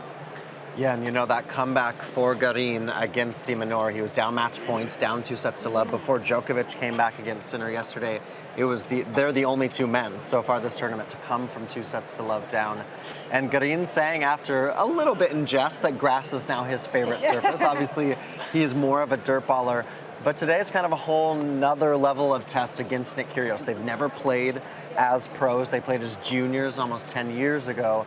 But Curios, he had to work his way through that previous match with Brandon Nakashima, and he just seems to be that next level of focused in his tennis. There's the Nakashima score. Obviously, that first round was really tough against Paul Jubb. There was plenty of theatrics on this very court against Stefanos Tsitsipas over the weekend in the third round. And I will be curious today, Casey, in the sense of how Nick handles himself, comports himself against Garin. And, you know, being in this stage, Nick hasn't been in a Wimbledon quarterfinal in 8 years, hasn't been in a Grand Slam quarterfinal in 7 years. That's a lot of pressure. And Nick likes to sort of try to float above all of it.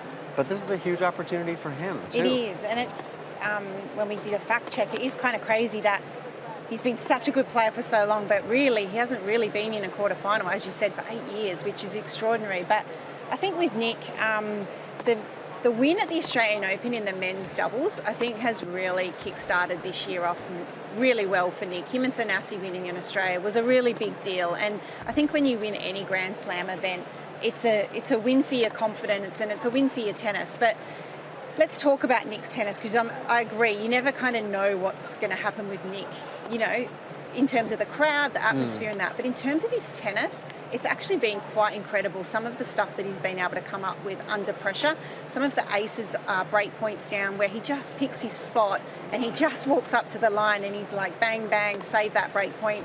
I just feel like at big moments throughout this tournament, Nick really has brought his best tennis. So I think that's been really impressive for me to see Nick do that. For someone like a Garin, I mean, he played Demonor the other day, but you couldn't almost get two contrasting players when you think of Demonor and then you think of Curios. So he's going to have a very different matchup in terms of the serve and as a whole today. I remember he should have played Matteo Berrettini in his first round. Obviously, we know the story there, but Berrettini got COVID, so he had a slightly easier run, and that's possibly why he finds himself in this position now. But in terms of if he has to go to another five-setter, Casey, like he did against Demonor, he won that one. Nick reckons he never loses a five-set match. So how will that play out today if that does go all the way? Well, I think it's obviously going to probably be in Nick's favour, but I think it's really worthy to look at these statistics just up on screen at the moment, because look at the aces, 103 to only 18. It's going to be very difficult for him to hold serve. He's going to have to find ways of holding serve against Nick, because I can guarantee you Nick's probably going to rush through his service games, and when you're playing a player that rushes through their service games, wins really comfortably, it puts a lot of pressure on your own serve. And then the total winners, I can't remember what it was, but it was very much in favour of Nick. So a really good opportunity for Nick. Go the Aussie, have to say that. Let's go, Nick. Of course you have to say that. I would think it was wrong if you didn't. Well, you can continue watching that match then on all the major Wimbledon broadcast services. It's going to be a classic, one for the fans, that's for sure. Well, we're out and about around the grounds here, as you can see. It's a little bit grey and overcast in southwest London, but I know Olivia always has some really bright, cheerful clothes on. She's out and about for us. Where are you today, Olivia? Friend of the animals, me. Who have I met? I've met Fudge the pony, Rufus, obviously, great mate. And now I've met Keeper and his keeper, Mark. How are you? Very well, thank you. How are you? I'm really well. Now, tell us a bit about your role here at Wimbledon, and Keeper's a very important role. Keeper is the most important one, as you say. He's 2.5 years of age. He is a fox red Labrador, and as you can see from his vest here, he is an explosive search dog. He's also beautiful and so sweet and calm and kind, isn't he? He is. So he's 2.5 years old. Yes. And when he was a puppy, was he literally raised to do this? Was that always going to be his job? Yes, we could see potential in him straight away that he was going to be the sort of dog who could do searching. And so that you can do certain experiments, certain tests with the dog, even at that age. Really? Like what? Well, if they want to chase a tennis ball, if they want to chase a rolled up piece of paper, if they're good with people, if they're good on different floor surfaces and environments. So for us, it's fantastic. Wow, that's really interesting. Okay, so he works at Wimbledon. Is this his first year? Has he been here before? It's his second year for him. Okay. But I've been here many years before. So. Okay, and so what does he do? When do you let him out, or are you just roaming all the time? Like, how does it work? How does his day look? We do quite a varied role here. We initially do some searches in the morning before the public get here, make sure everything is safe, and then when gates open, we like to roam around the gates just to reassure the public, make sure everything's okay. and then we'll go around, we'll do a bit of a roving patrol as well. Say hello. And yes, and if people come across Keeper on their travels, Yes. is he happy for them to come and stroke him? Is that okay? Or does that Oh. distract him from the mission? No, absolutely not. No, we're very keen for the dogs to get involved with the public. He has explosives dog on one side of his vest, on the other side it should say therapy dog. Oh, Because people get a great deal from him. he's really, really gorgeous. Look how he's looking at Jeff. Do you like cameras, Keeper? Tell me, Mark. Yes. What else does he do? Does he work anywhere else? Obviously, this is only 2 weeks of the year. Yes. What else does he? What other events does he, keep us safe at? We go to various events, sporting events and entertainment events like Britain's Got Talent. We go to Wembley for football. We do some of the Premiership football matches as well. So we get about a bit. Yeah, you're it's all busy. right. It's What a good. fun job. Yes, don't tell everybody. Okay, It's fine. secret. And so, are there many dogs like Keeper roaming around here at Wimbledon, or is it just him? No, there's many of us around. We make sure we have a 24-hour cover, 7 days a week, right. for the whole of the tournament and before the tournament starts as well. Oh wow! So there's a lot of dogs There's a lot of us here, yes. Okay, so what other types of breeds are good for this kind of work? Any of the Labradors, Okay. Springer Spaniels, Cocker Spaniels, all of those kind of hunting breeds. Okay. Except we don't like to hunt for birds and squirrels and things like that. We like to hunt for Drugs and explosives. Drugs and explosives, Yeah, yeah. it's a bit more varied, isn't it? Exciting. Now, I'm sure you can't say, has he ever found anything? In training? In training, we find stuff all the time. Does he? Good boy. We want to make sure that they're firing on all four cylinders, that we're going to get 100% result from them. So we do regular training to make sure they can do the job. Now, I learned something from you off camera, which I think is really important for our viewers to know. Yes. If Keeper were to nibble on a cube of dairy milk, it'd be okay.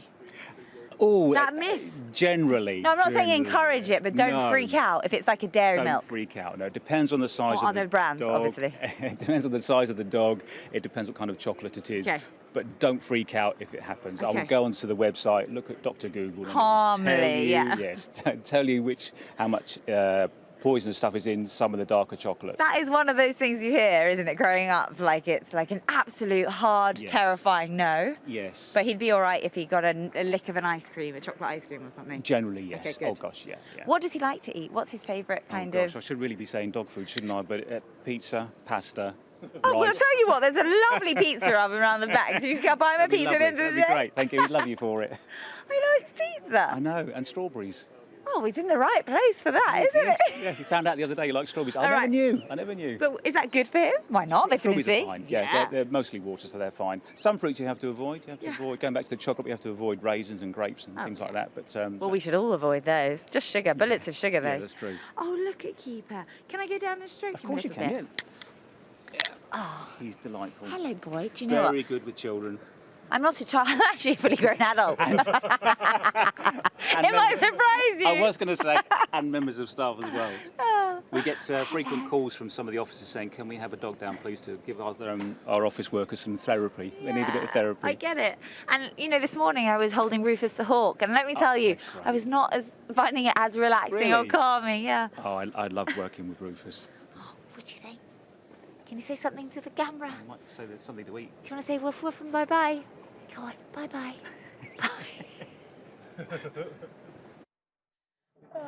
That dog is so cute. I thought, though, Nick, he may have started nibbling Olivia's mic there. Don't put the microphone too close. You never know what will happen with those sniffer dogs. Yeah, Keeper was absolutely adorable. And I mean, those dogs are all over the grounds. They do a great job keeping us safe. But yeah, I wanted to hang out with Keeper too. I'm jealous of Olivia. I'm sure we can sort that interview out, Nick. Don't worry about it.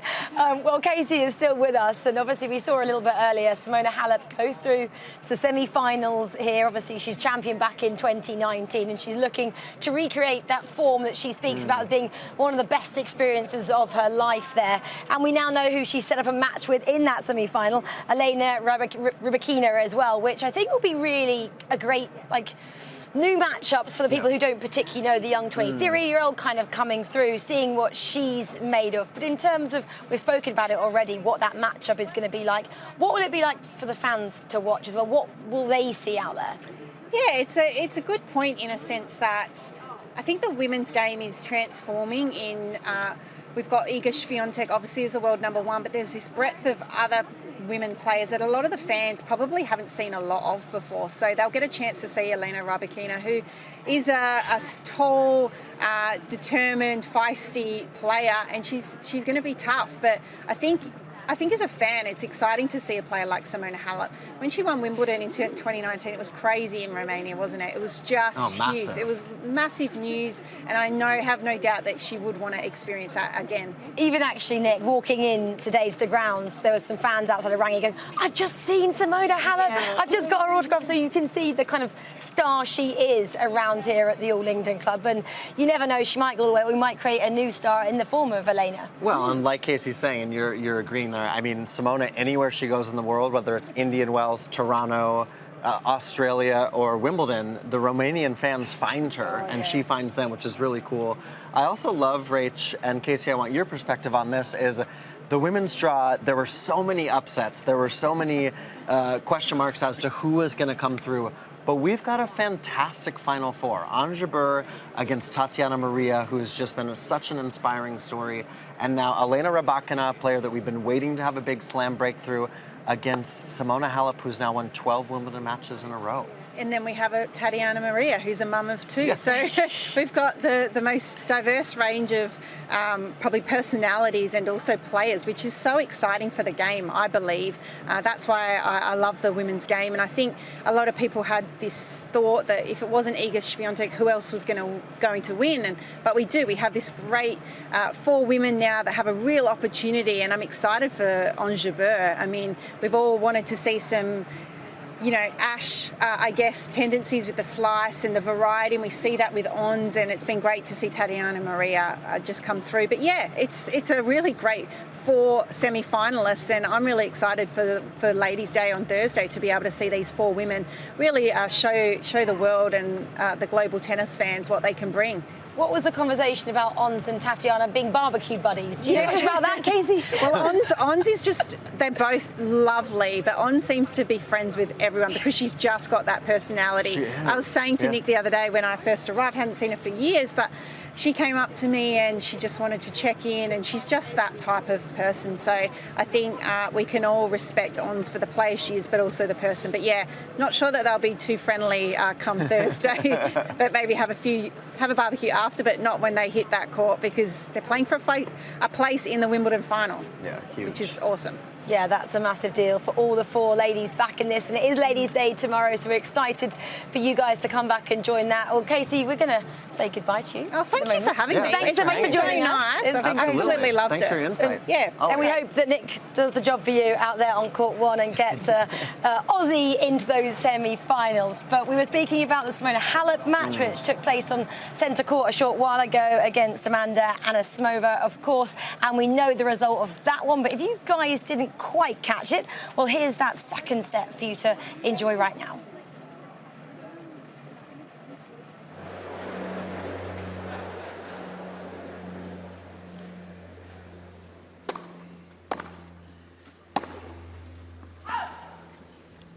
Love 15.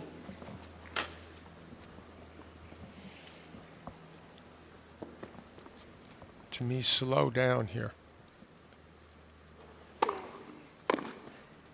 What about Anisimova throwing in a backhand slice or 2 and even a drop shot, just to change the pace, change something?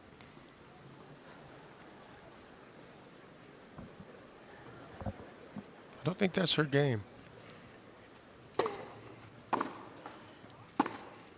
It's not, but just a little variation to try to get Simona out of rhythm. It's more the emotional part, get more, like you heard her say, come on, more of that. Get into this, you get your head into this, like. Get energized. Exactly. 40-15.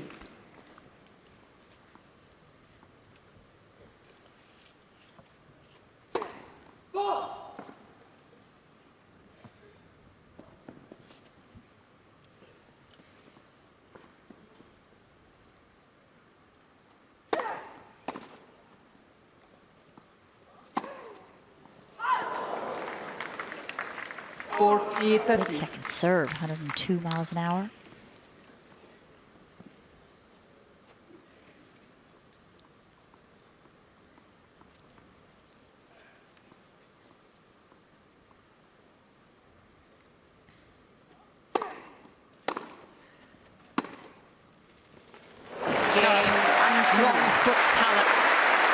to hold her serve.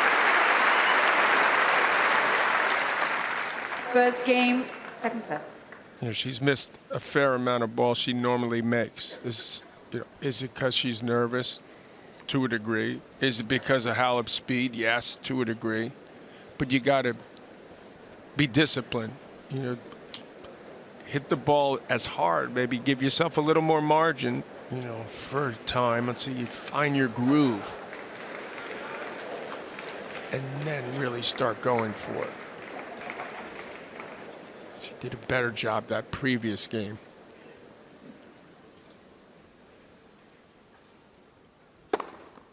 Love. 110. Don't think of Simona as a big server. She's really using a lot of leg drive on her serve.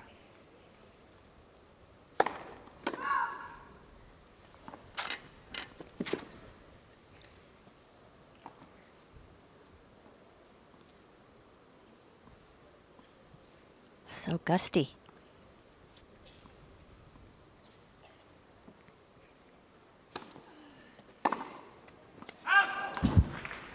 There's a perfect example. You just can't miss that return. Rod Laver on the bottom left. And a day out for David. Right for service.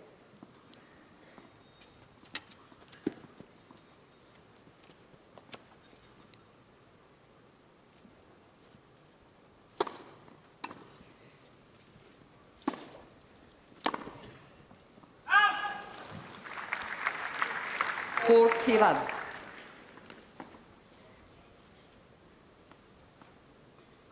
Both ladies using a lot of the wide serve on the deuce court to open it up. Game, Halep. Easy as you like for the former champion. I didn't anticipate seeing that her average serve One speed game would be all, higher set. than Anisimova's. No. Didn't see that one coming. Well done to her. Simona. Especially this late in her career. It's really impressive to be able to up that speed.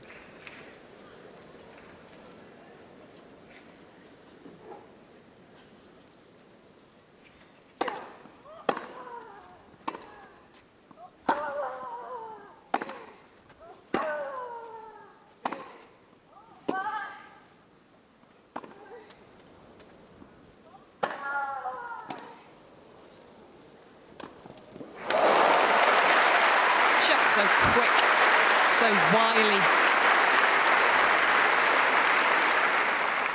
Love 15.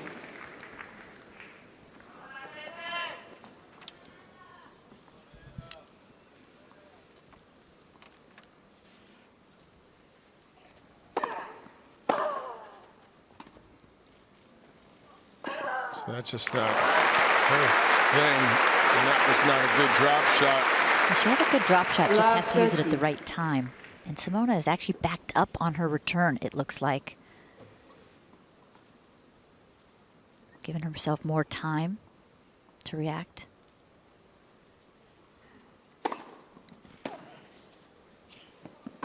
Oh, boy. Love 40.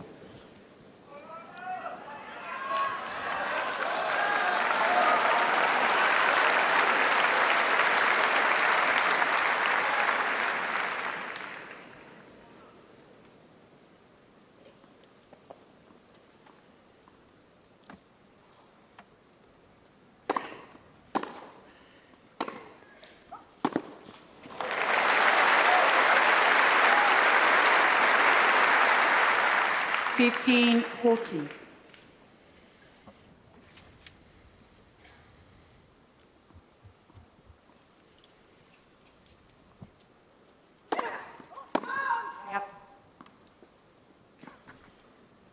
Now Halep will move a little closer to the baseline for the second serve return.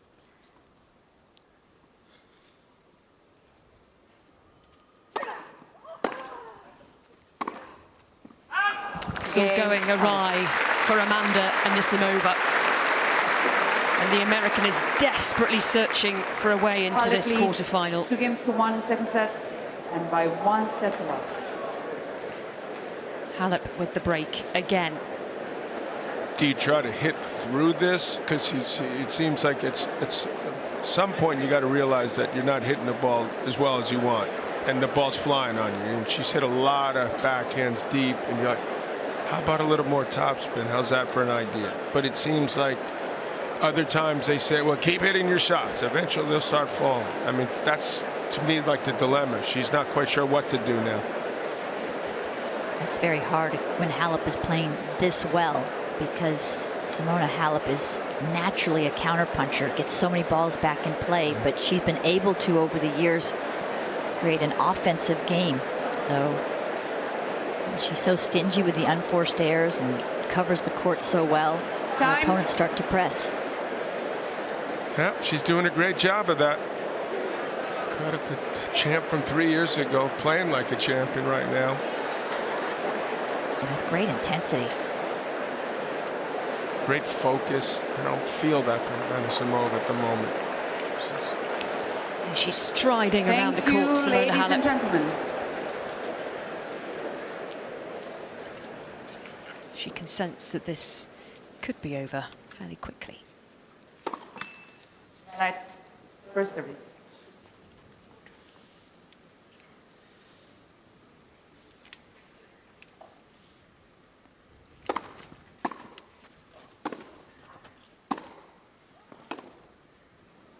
Oh, touch.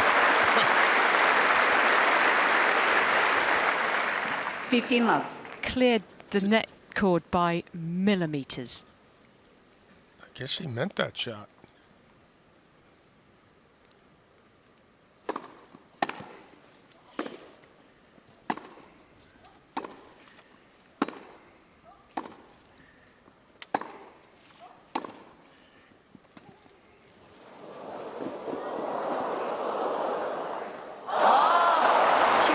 John. Yeah, she finally missed one. Actually, would have benefited from letting that bounce, you know, hitting it with two hands. It's a pretty good drop shot there. Yeah, right time to hit it. But this here, she thought she could just, if you hit a reasonable shot, she'd win the point. Where Anisimova was standing.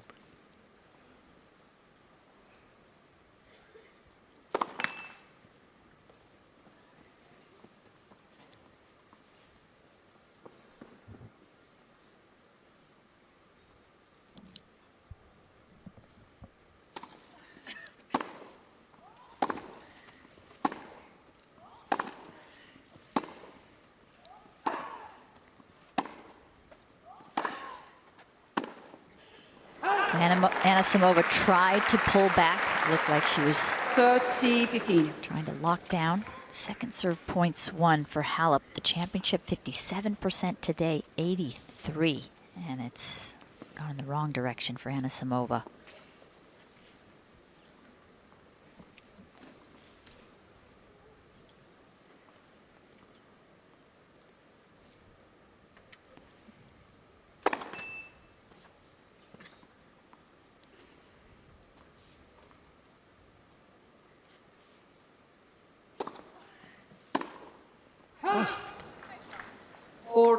Now normally too wouldn't miss those. No, too tentative. Yep. You know, these are second serve. These are the points that she's got to grab. That was a meatball second serve. That was two in a row.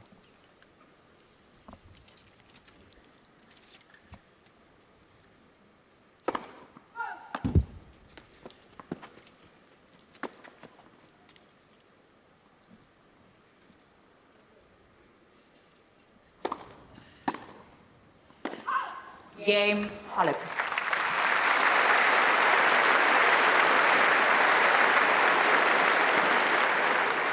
Halep leads 3-1 second set. Well, this is the scene of Simona Halep's best tournament ever. This is where she beat Serena Williams in the finals, less than an hour, only made 3 unforced errors. She has good feelings coming back to Wimbledon.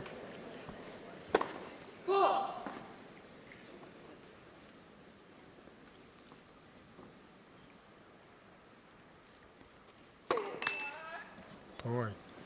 Love Vitti.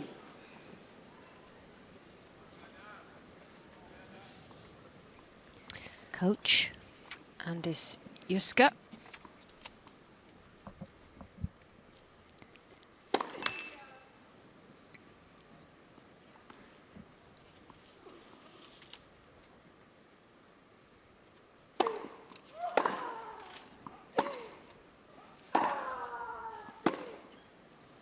Reminds me of that old Led Zeppelin song, Dazed and Confused. Love 30. Because right now, it looks like it's going to be over in 10 minutes, 10 minutes. Well, she doesn't know what else to try.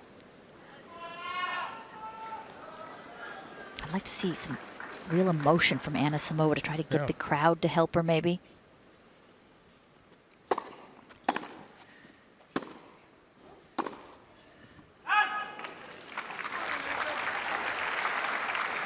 $15, 30.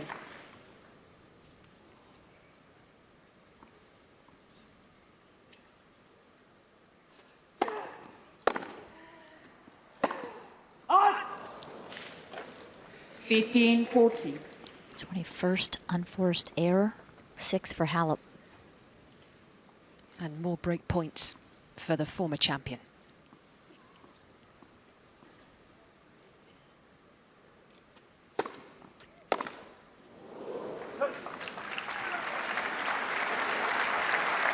$30, 40.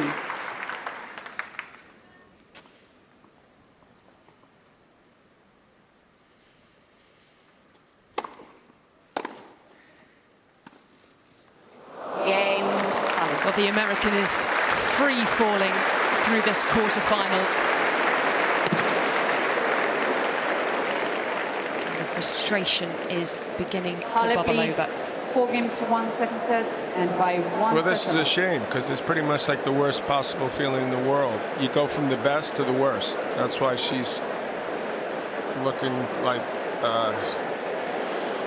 all but over, and hopefully not tears.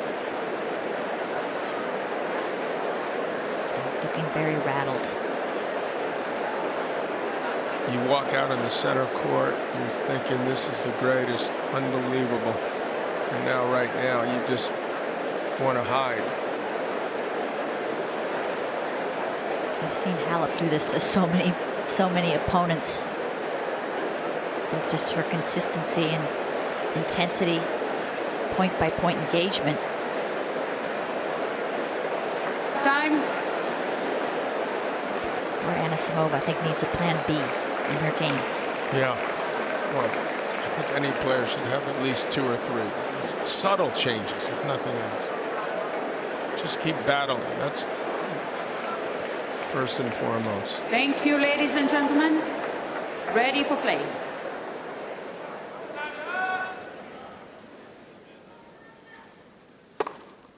$15 love.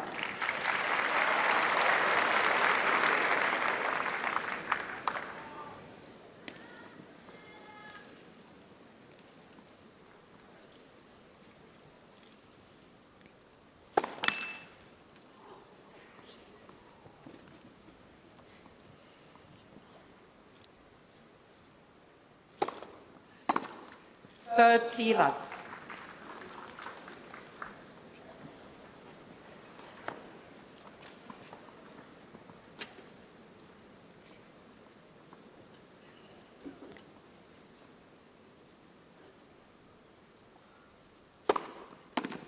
$40 love. Must feel good for Simona Halep to have about 40% of her first serves unreturned. Never had that in her career.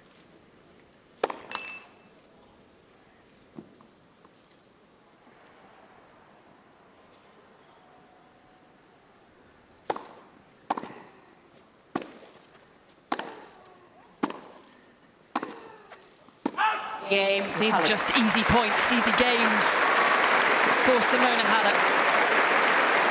This is also good because the 2 women matches today have to come back and play tomorrow, which, I mean, not going to be a whole lot taken out of it. Obviously, at 48 minutes, 6-2, 5-1. Rybakina Tomljanovic in her third set at the moment.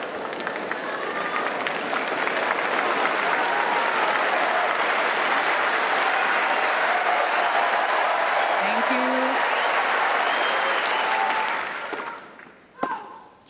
you. Even though the crowd's trying to help her, it's tough to get the sympathy applause. You know, you're like, that's how bad I am.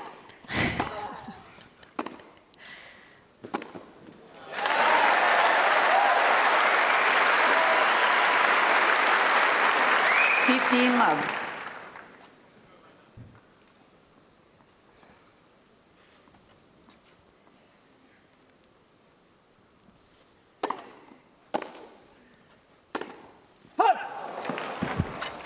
Just nothing working. 15 all. It's her bread and butter, that backhand. But she's trying for the lines. Yeah, exactly.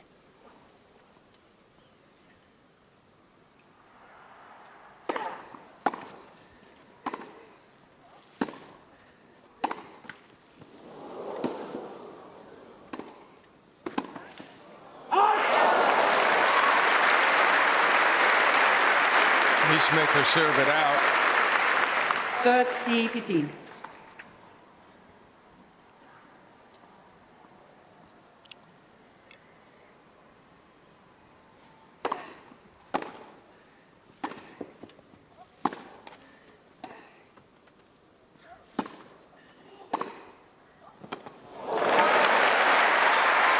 It's a bit more like it. Yep, on the front foot there, Anisimova.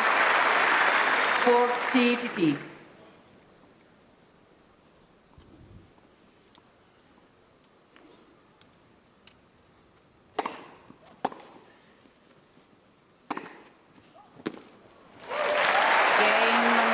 And that's got to feel a little bit better.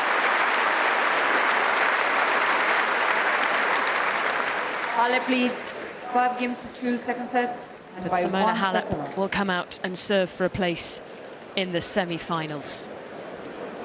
And just under the glare, the spotlight of centre court, Anisimova she's appeared frozen, panicked.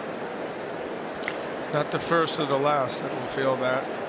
You hope that she'll learn from this. At the moment, she's hard pressed to feel something positive. But it's hard because she just doesn't feel like her shot tolerance is high enough today. Former champion, Stefan Edberg. That looks like Mark Webber. Race car driver. Who else have we got? There's Laura Trott and Jason Kenny. Time. Sir and Dame, I should call them.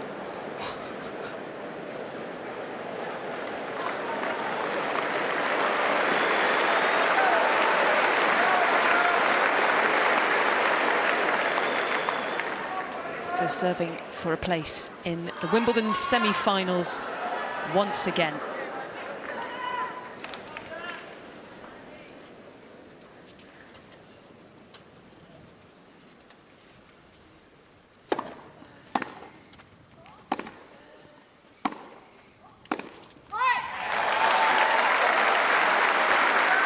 Like that positive emotion from Anisimova.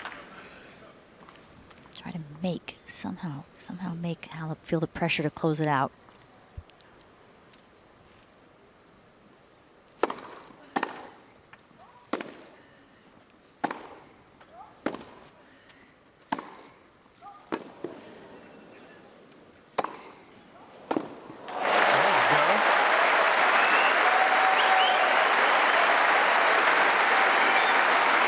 Love 30.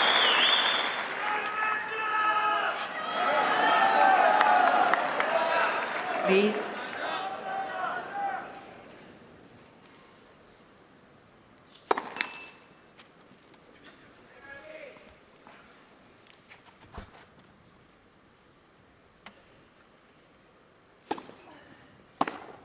Yeah, this is what we expected to see on the second serve. Love 14. It's the third break point that Halep has faced, but she hasn't been broken.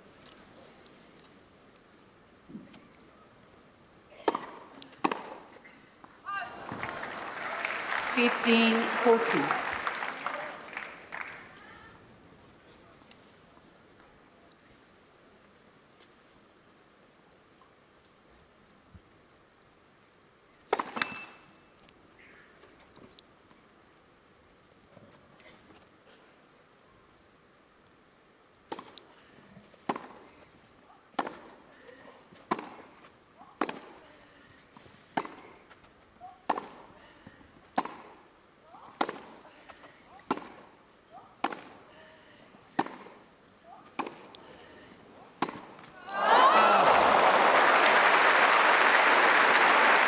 One more chance for the American.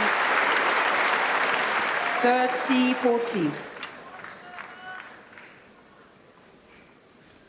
Snatched at it.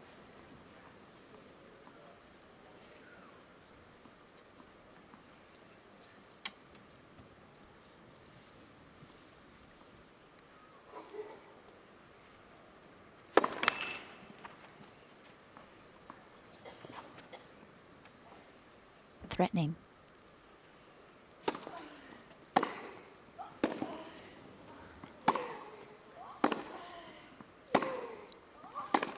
Wow, what a better game. New balls, please. And hold on a second. It's a long way back. Well, this would be the mother of all 5 games to comebacks. 3, second set.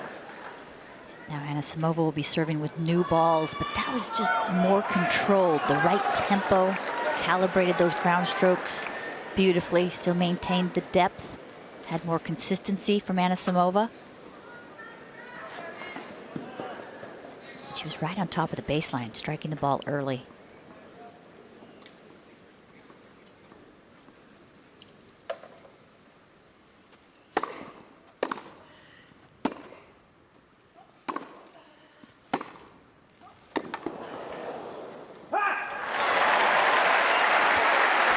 New ball should help her. The ball will move through the court a little quicker.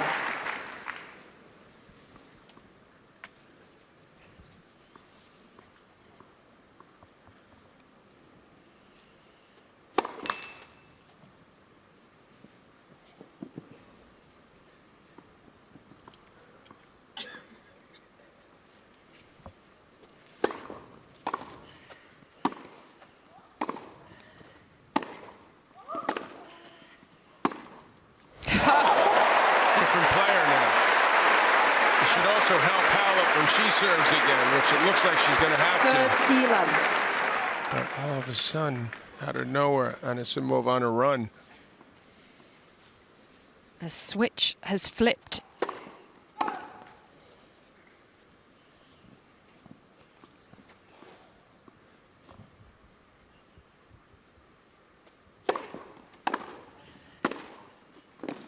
Out.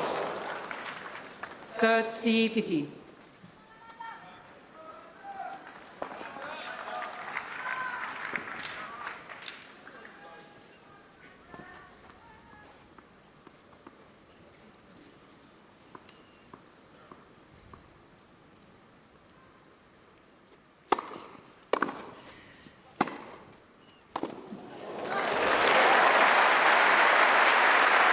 Had to move so far back to return that she's a little more vulnerable on the second shot. 40-15.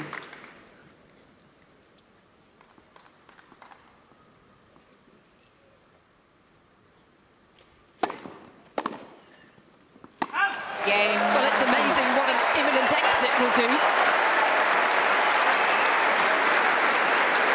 That's more like the big hitting, free swinging Amanda Anisimova that we've seen through the previous 4 rounds of this tournament. It's nice to show people what she's capable of. And she's still got her shot. Of course, that's why you get those insurance breaks and double breaks. It takes a little pressure off, but I can assure you right now, Halep's not totally comfortable in that No, she chair. knows that Anisimova can get hot and play like this and come up with the 3 games in a row. It's a nice string where Anisimova, she just looks like completely different player, free swinging, striking the ball cleanly, but she's cut down on the mistakes. Halep should have a little wind behind her. It's been gusty at times. Let's see if she goes to try to hit a big serve, backs off just a little bit. Make sure she gets more firsters and not give Anisimova a look at a second serve.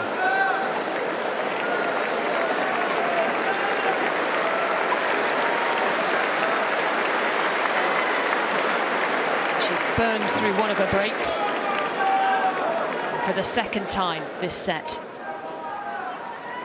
Simona Halep is serving for the match. Light for service.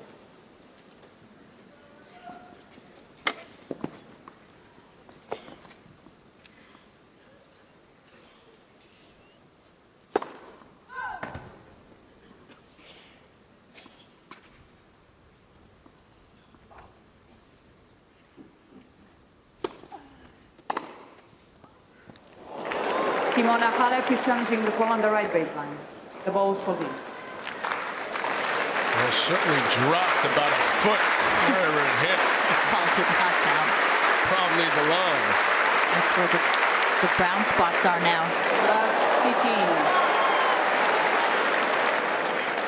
15. Court torn up.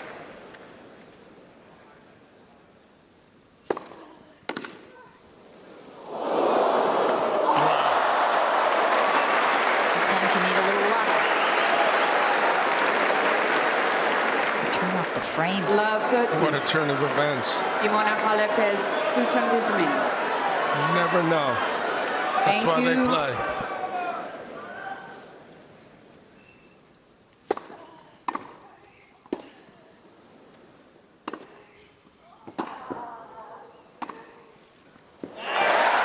Unbelievable. The returning is outrageous. Love 14.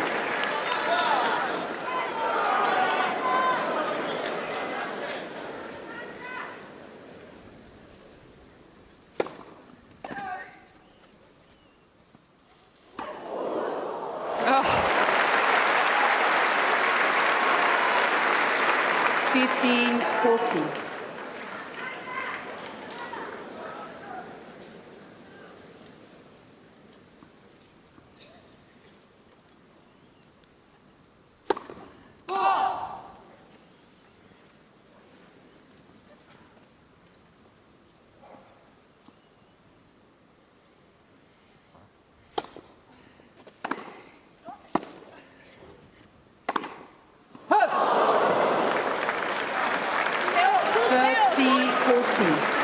Love 40 to 30-40. And Halep, some words towards her team.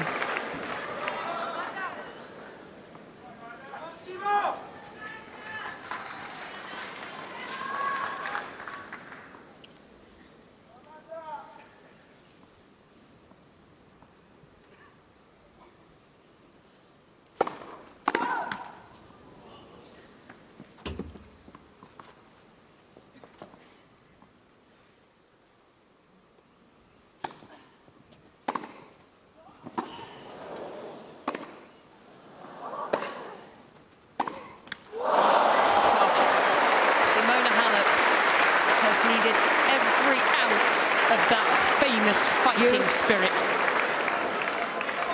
Great get off, a big return. Needed that.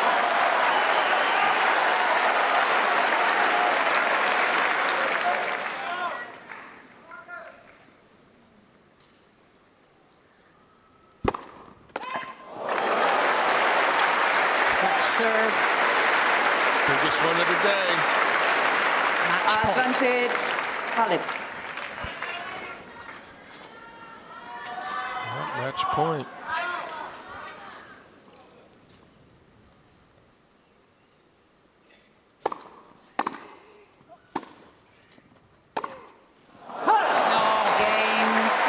And centre court salutes Simona Halep. There's no question the belief is back. And the fight that she thought she was in for in this quarter-final. Well, there was a brief flicker of it towards the end of that second set. But for the champion who never got the chance to defend her title in 2020 and was denied by injury in 2021, she's back into the semi-finals at Wimbledon. Amanda Anisimova.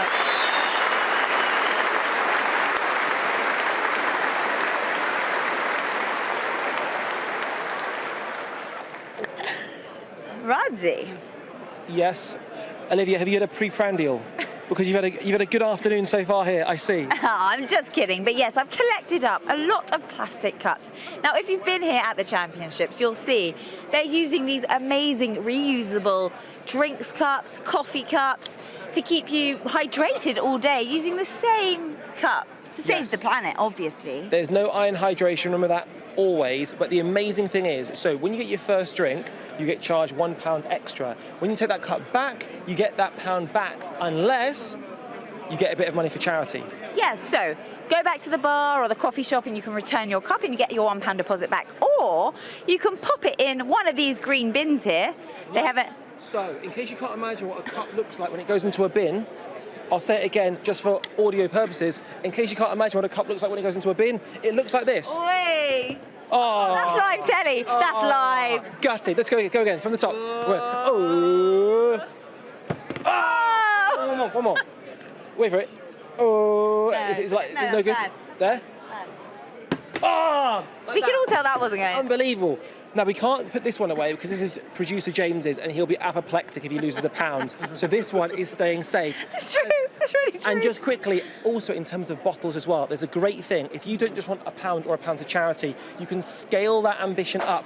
How? With a QR code. So with these Evian bottles of water here, you have a QR code there. Scan that on your phone and then scan the QR code that's down here. Place said bottle into said bin and then keep your fingers crossed and you could potentially get yourself tickets to where? Centre court, no less. That is very, very cool. So by helping the planet, you're helping yourself. That's not the official motto name. It should be. It's good. He's very good at this. Right, I'm going to go return all my cups and get 20 £10? quid. Yeah, I'm going to make about 20 quid today. Unbelievable. Oh, excuse me. Incoming to the bar. We're not jumping the line. I'm just returning my reusable plastic cups. Thank you, sir. That'll be £20 back, please. Ah, kidding.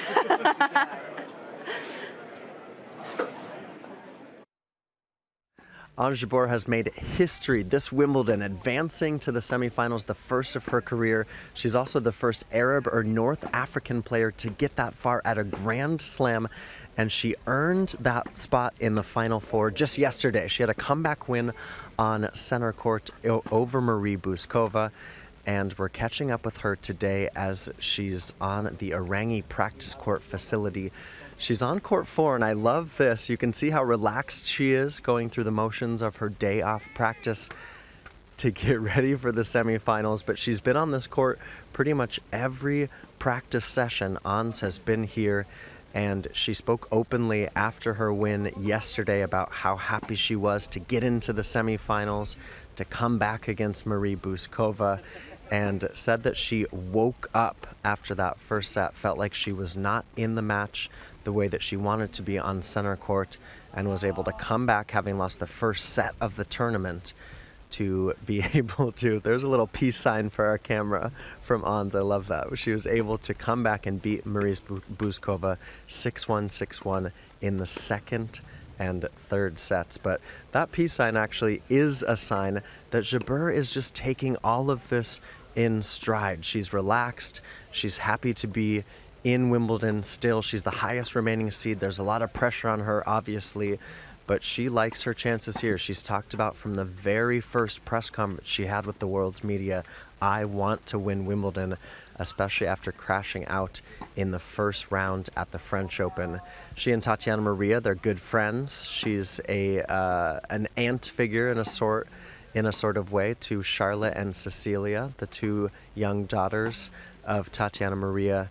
And Ons Jabeur also sharing that Hicham Arazi, the former Moroccan player, sent her a message before the quarterfinals asking her to break the streak of Arab players having been 0-11 in Grand Slam quarterfinals. Well, Ons did just that, and here's a little exchange with Sania Mirza, two trailblazers in their own right. Sania Mirza, the Indian tennis player who has a fistful of Grand Slams in her career. Two really special women's tennis players actually just side by side on the practice court as Mirza's still alive with Mate Pavic in the mixed doubles. But this is a perfect moment to see just how relaxed Ons Jabeur is in this run. There's so much pressure on her. There's so much expectation. The number 3 seed, Tatiana Maria, in the semifinal, but she's just enjoying herself, her tennis, as much as possible here on a day off before that big semifinal clash. I'm Matt Fitzpatrick, 2022 US Open champion. In a real whirlwind, just sort of busy every day, something going on, whether it's media or even just trying to get back to normal routine of practice and everything. It's been crazy. It's the same thing as playing a final on centre court. It's all the eyes are on you, all the expectations are on you, and you've hopefully got to deliver. My earliest memory of centre court is I got an invite after I won the US Amateur Championship, and I'd just turned professional to the Royal Box. So that was an incredible day out. The court looks so small all of a sudden once you get here to centre court, and getting a feeling for the atmosphere and everything that's involved during the day was truly incredible. For me, it's an easy comparison. It's Augusta National in America. We play the Masters there, so they're incredibly similar, everything about it. It's just this special place for both the respective sports, and you go to both places and just have that exact same feeling when you're there. So yeah, it's definitely Augusta. I love coming here. I'd argue it's one of my favourites, if not my favourite sporting event that I've ever come to. I've been lucky enough to come with my mum, I've been lucky enough to come with my dad, been with friends before, and I just think everything about it, the atmosphere and the feeling around the place is incredible, and it's just such an exciting place to be throughout the whole week. Particularly Andy's win, Andy's first win. It hit home that having a British sports person win such a prestigious title, it was an incredible moment for the country. This atmosphere at Wimbledon is just different to any other sporting event I've ever been to, and I absolutely love coming here.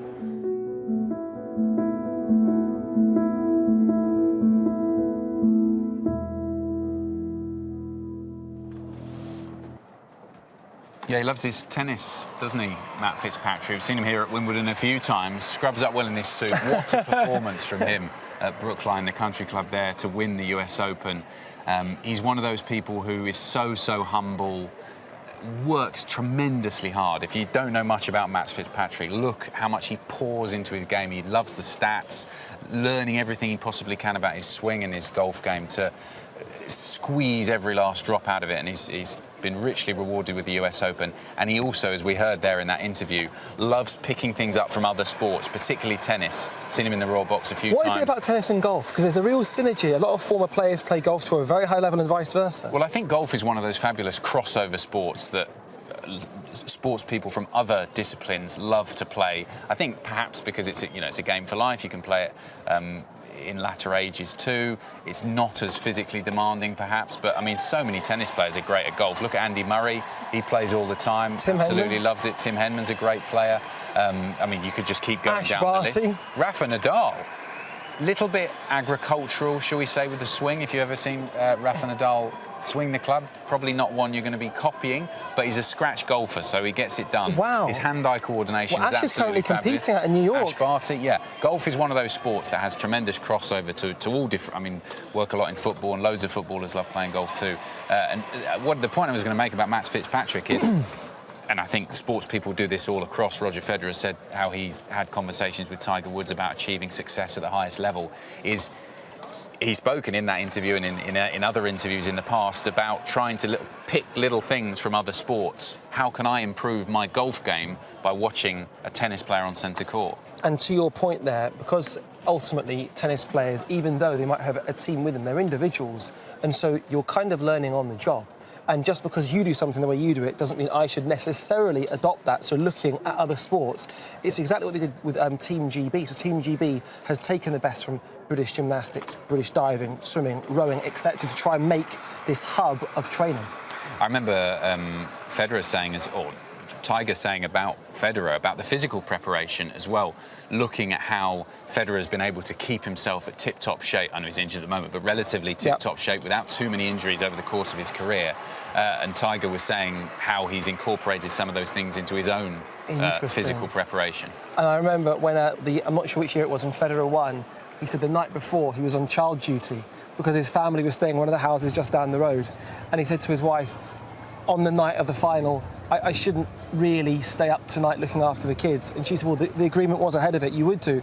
He did it, and then he won. And so he said to her from court, he went, I guess we're doing this forever now, aren't we? So almost, it's amazing to think this is a guy who no stone is unturned, but he'll still be a great dad as well. Yeah, and good luck to Matt Fitzpatrick at the 150th Open at St Andrews. Oh, yeah, 150th. Next week. It's going to be a special moment there for him in Scotland, going there as a major champion now. Let's have a look at what's happening on these matches. We'll start with court number 1, and it is Nick Kyrgios who's taken the first set. It was quite a close one, actually, in the end, this one, 6-4.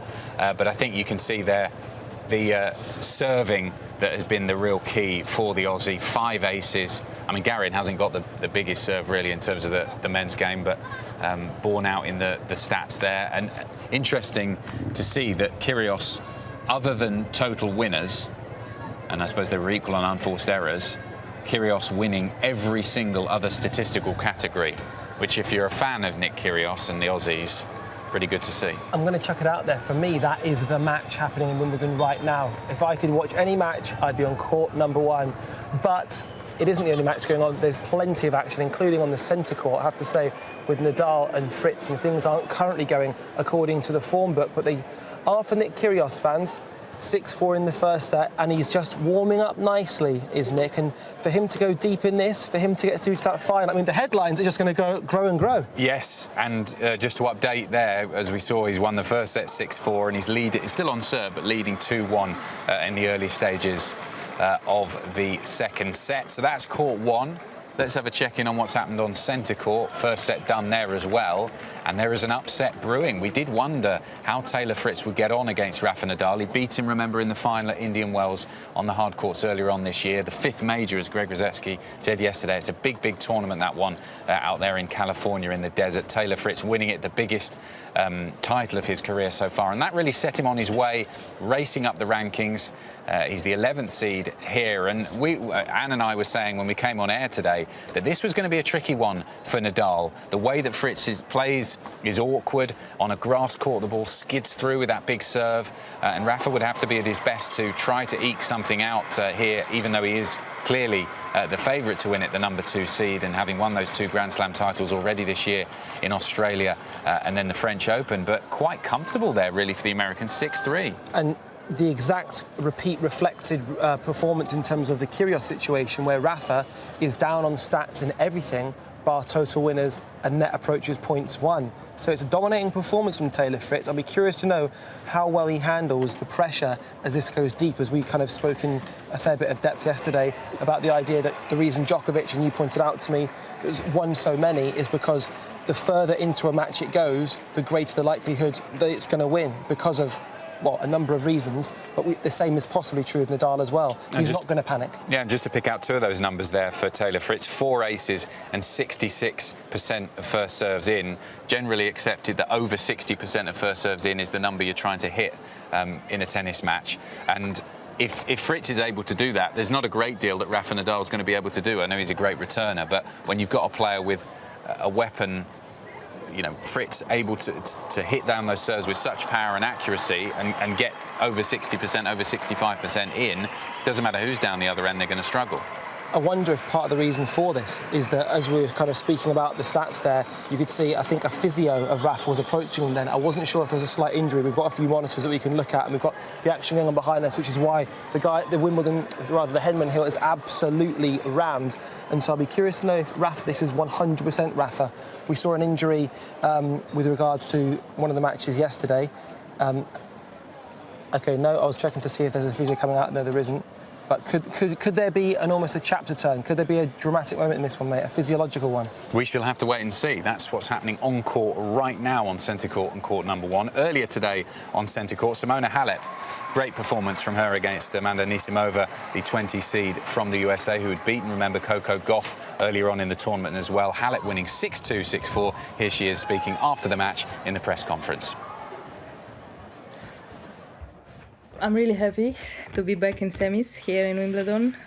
It's one of my favorite tournaments, so it's pretty special. It's been a great match today, and I'm really pleased with the way I played. Willie Weinbaum from ESPN. In 2019, you had that magical ride. How would you describe your journey this time to this point? I'm different. I play different. I play well now. All the matches were different than in 2019. So I'm just taking the confidence. I'm taking the pleasure of being on the court. And, I think every match I got a little bit better. I had tough opponents, and I did what I had to do every day. And how do you feel about what you've accomplished to get to this point this time?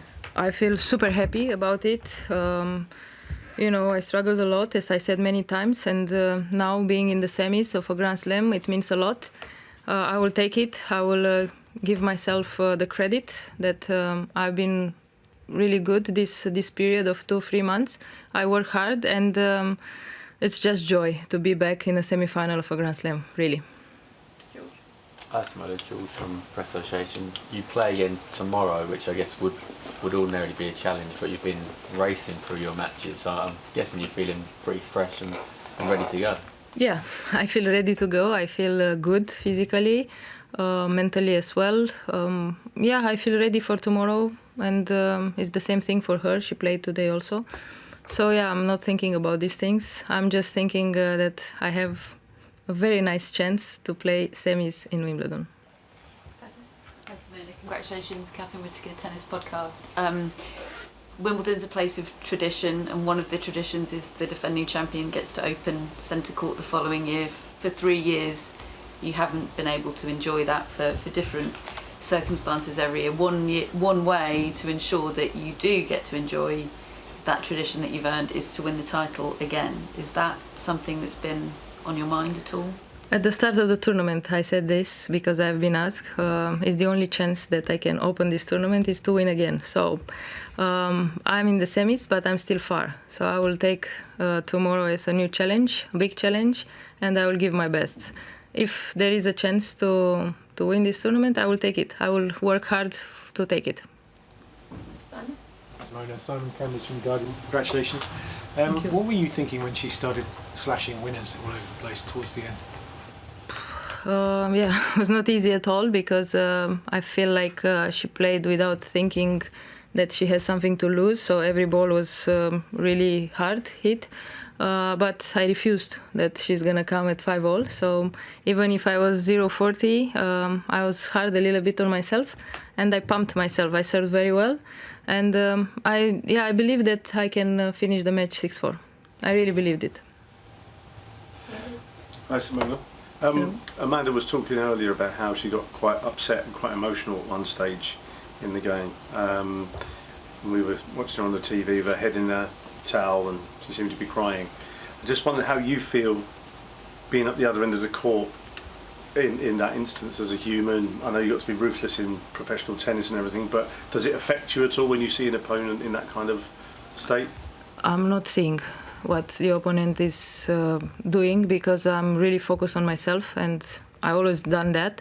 But yeah, I can imagine that it's pretty emotional to play on center court, quarterfinals in Wimbledon. The tournament is super special, so probably the emotions are big. She's been in this position in 2019, so probably, I don't know her very well. So I'm not focusing on the opponent that much. I'm focusing on myself, and I've been through these emotions many years ago, and it's not easy to handle. But they are nice emotions, so next time she'll be better for sure. Thank you. Congratulations, Simona. Prajwal Hegde, Times of India. I wanted to ask you about your relationship with grass. Your success came suddenly, and then you seem to be, picking up right from where you left it 3 years ago. And how do you feel about the surface and how? Well, I played semis a few years ago, in 2015, if I remember well.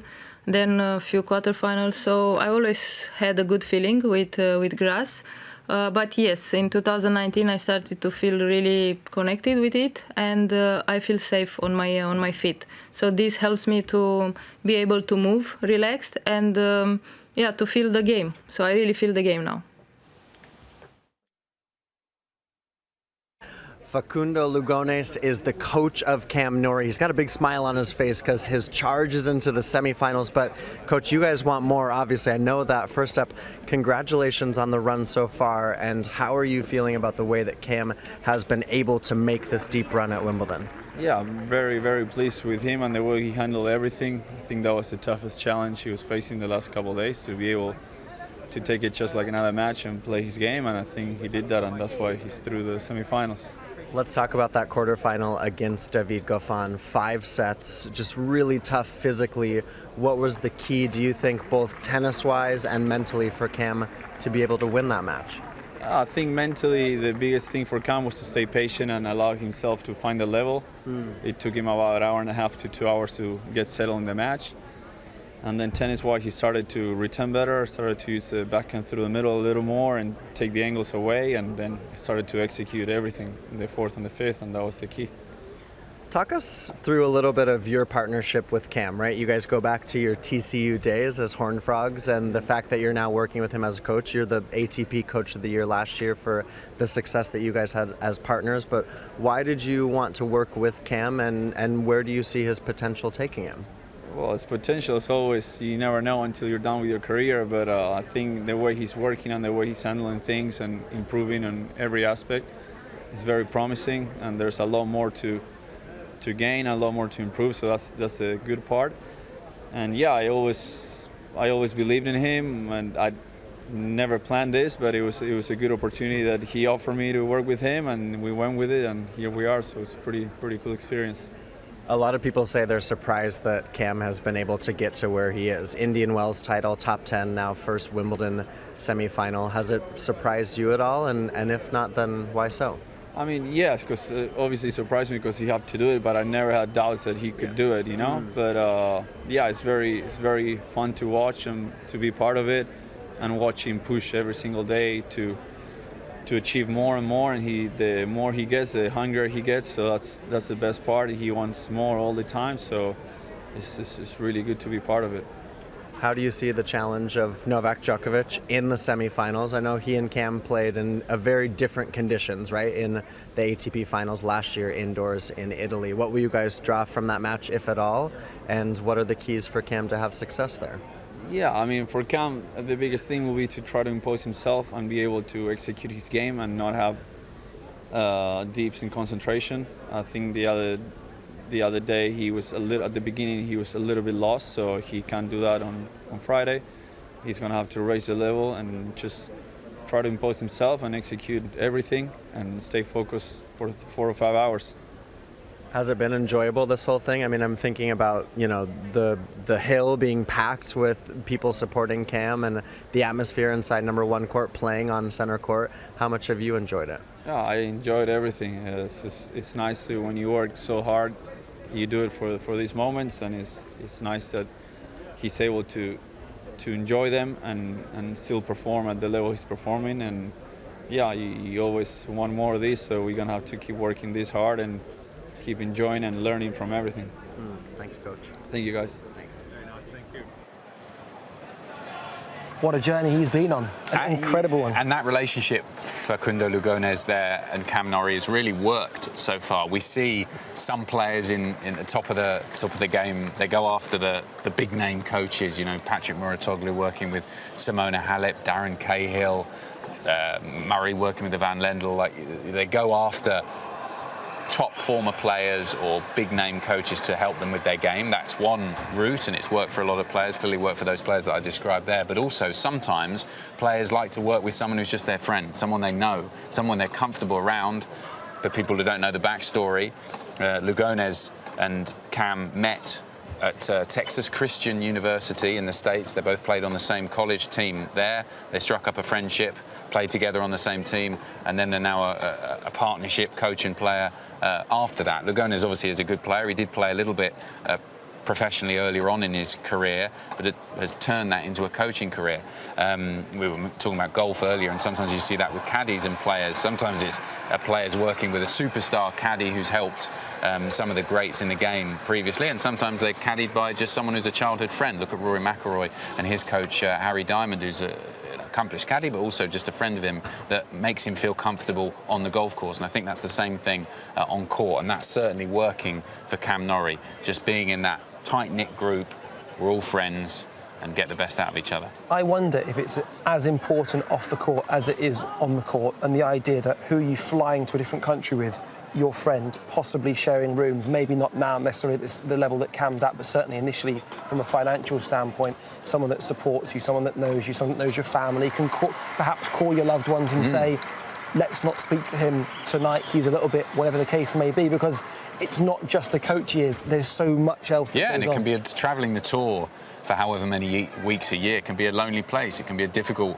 place, even if you've got a great team around them, because you know you're in a foreign country, away from your family, away from your friends. So having someone there to just help you with all that and feel comfortable off the court can have a big impact on it. And on it, he's been playing absolutely phenomenal stuff. He's such an impressive athlete, and we've been talking about just how much of an athlete he is. I mean, just here we're seeing him in slow motion. I mean, how would you describe his style of play, Adam? Well, it's just the movement is brilliant. We were talking earlier on about Simona Halep and how she's a player to copy the way she moves around the court. But on the men's side, you'd point to Cam Norrie. He's so fast, so physically fit. Backhand side, forehand side, even when he comes forward. He just has got a tremendous engine. He never stops, and he moves beautifully. But in terms of, say, weapons, he doesn't necessarily have that many weapons to work with. He's not a Berrettini or a Fritz from a height and size standpoint. He doesn't have the physicality of a Nadal. He doesn't maybe have, you mentioned engine, in that fifth set, he maybe doesn't have quite what Djokovic does. But whatever it is, those ingredients have put together something that just makes it work. Well, I think that's the surprise, really, and that shows you how far desire and grit and hard work can take you. Can take you. I was speaking to a former coach, I won't say who it was, earlier on today, and I asked him about Cam Norrie. I said, you know, fabulous run. What did you make of him when he came out on tour? Was there any kind of buzz? Did you see this?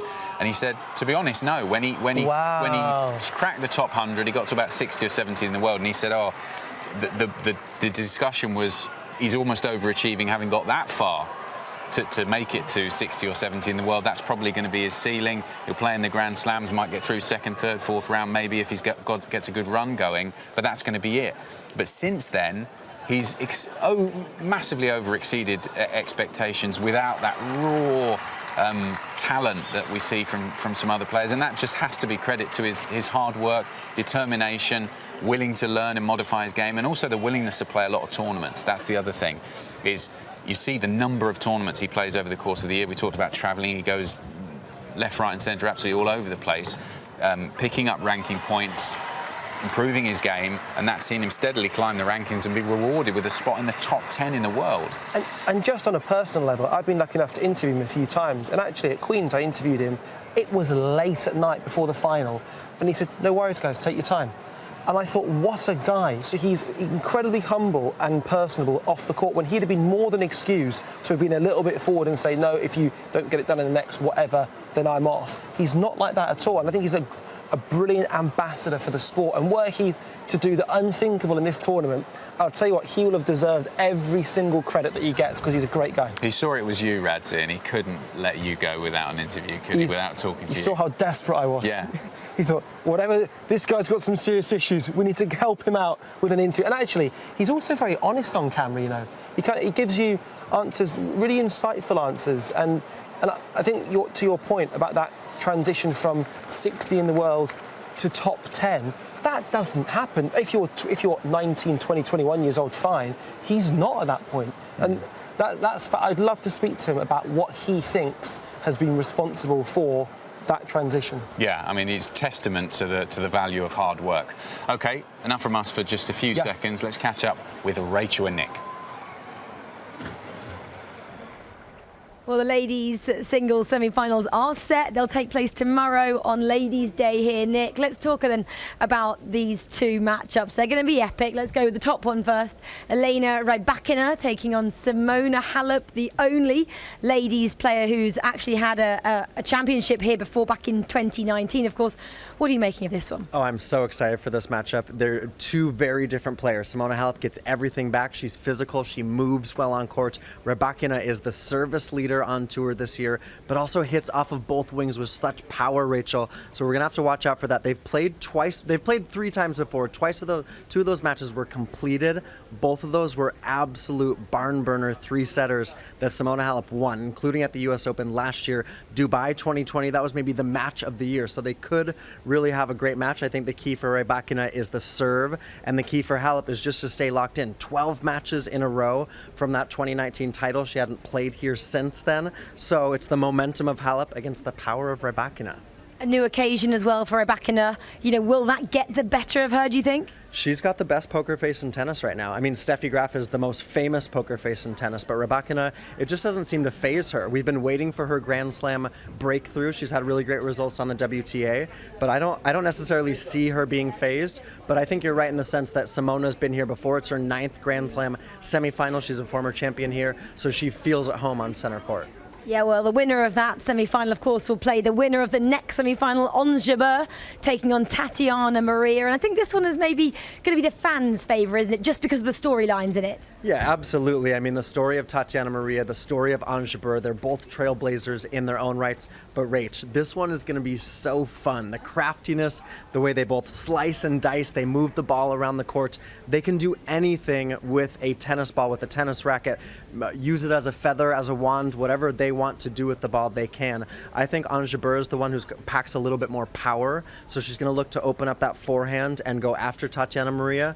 But, you know, the way that Tatiana has really continued to stay in every match, including against Niemeyer in the quarterfinals, she backed herself the whole way. She's got her 8-year-old Charlotte cheering for her, wanting mom to continue this magical run. These two are good friends, too. They know each other's game really well. It's the first time they've ever played an official match. But I feel like Ons Jabeur is certainly the favorite in this one for sure. There's great storylines running through all of these. Top one is a case of the newbie, first time at a semi-final, taking on a former champion here. And then we go to a trailblazer, the Minister of Happiness, taking on a mother of 2. I cannot wait for tomorrow, Nick. Thanks for talking us through that. Okay, that is the scene on the hill at the moment. Pretty busy. Fans watching the players in action on the big screen. Both matches are on centre and court number 1 at the moment. They are brilliant, those shots that we get from the cable cam. 380 metres long. I measured it. I'm a tape measure. Got her in the absolutely end. Stunning. Absolutely stunning, and it shows. I think I see this every time, but the size of the grounds here. You realise when you see that the scope of the grounds at the All England Club. Absolutely beautiful. If you happen to also like TV, just look at the focus. So if you look, the distance from the camera is changing, but they're actually changing the focus on it to ensure it's always as sharp as you like. Radzi's getting technical again. Let's hear from the winner on court number 1 today. She had to come from behind, lost the first set against Eula 6-4, but then Elena Rybakina from Kazakhstan, the number 17 seed, fought back 6-2, 6-3 in the second and third set. And here she is speaking in her press conference. Give us your thoughts on being in the semi-final. Very happy with my performance, happy to be in the semis. Yeah. Very happy.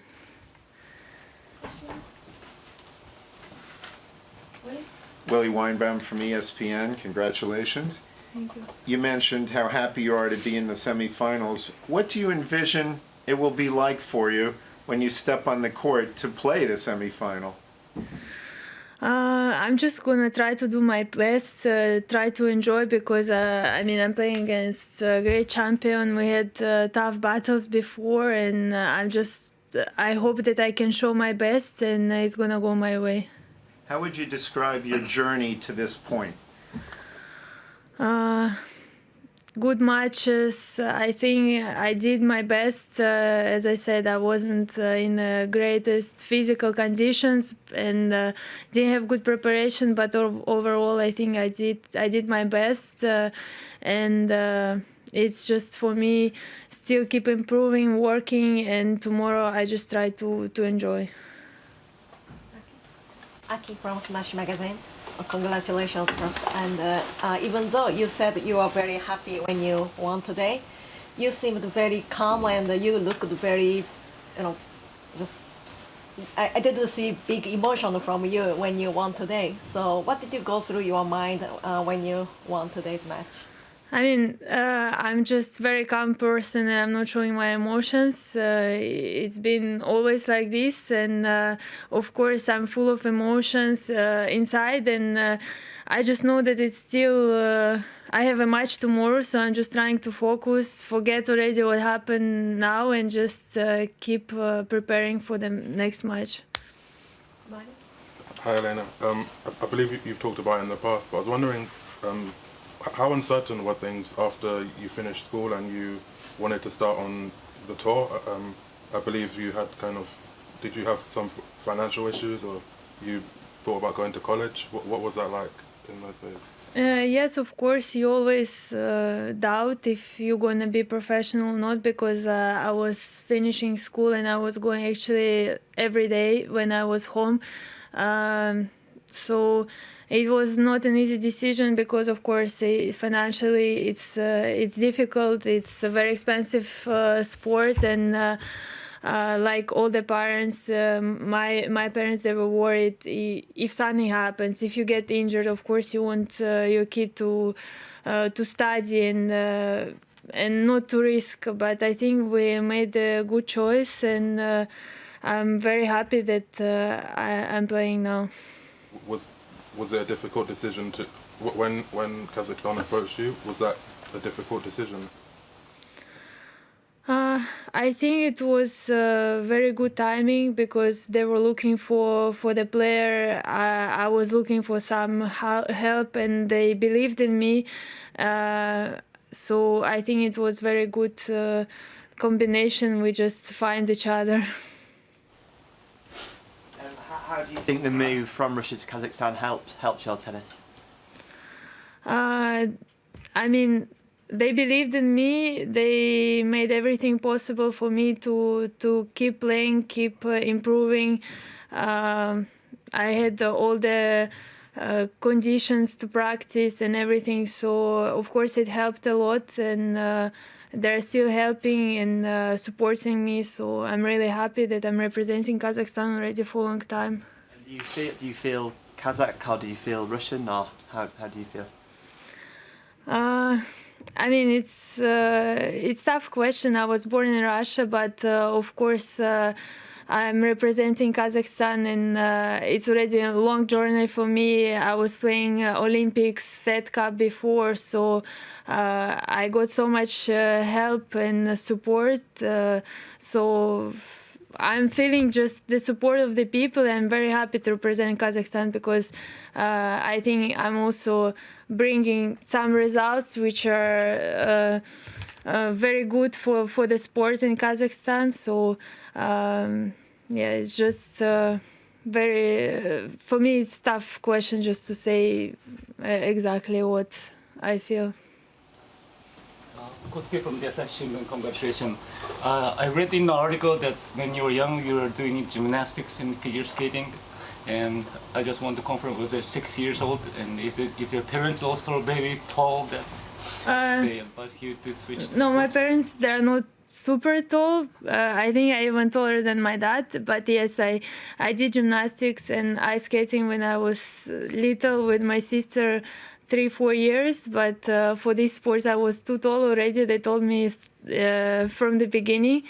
But yeah, my dad, he tried for me to learn different sports and do some different things. You've spoken before about the advantage you have with your height. You're much taller, of course, than Simona Halep, but you've played her before. What are your thoughts on what you have that can help you against her this time, and on what the keys have been to the matches so far?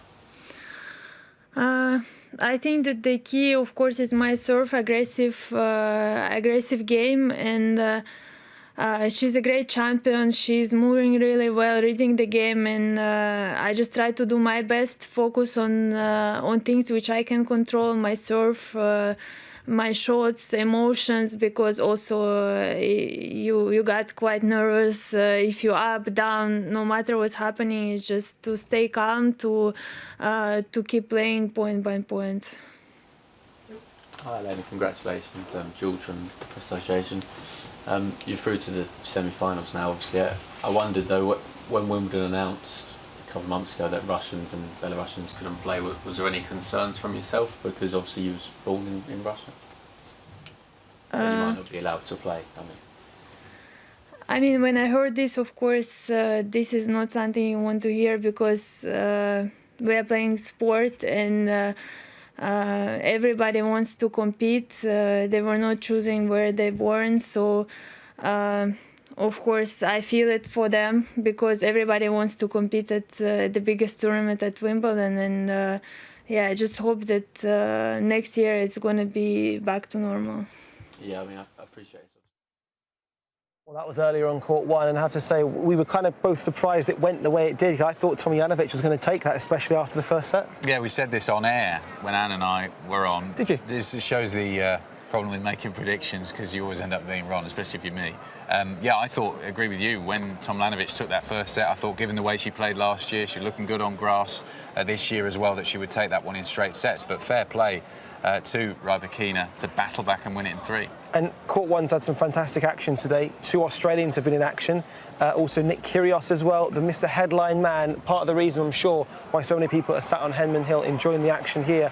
So that's going to a 3rd set as things stand. Nick Kyrgios has taken both of the first 2 sets relatively comfortably. In the very first set, we looked at it, and the stats didn't lie. It kind of told the tale of the tape, really. Yeah, and same again here. You can see on the right, Kyrgios' side, all purple numbers, apart from that one category net approach points, one just superior performance. And when you're serving, we said trying to get over the 60%, he's way up there, 76% of first serves in, 5 aces, just the one double fault, and that's giving rise to 69% of first serve points won. And with a serve as fast and as difficult to read as Kyrgios, because of that low ball toss, if he's playing like that, Christian Garin's got no chance. We spoke before about Cam Norrie and weapons. Again, one thing that Nick Kyrgios has, moved to one side, all the possible skullduggery, if that's what you want to call it, all the mind games. He's a big man.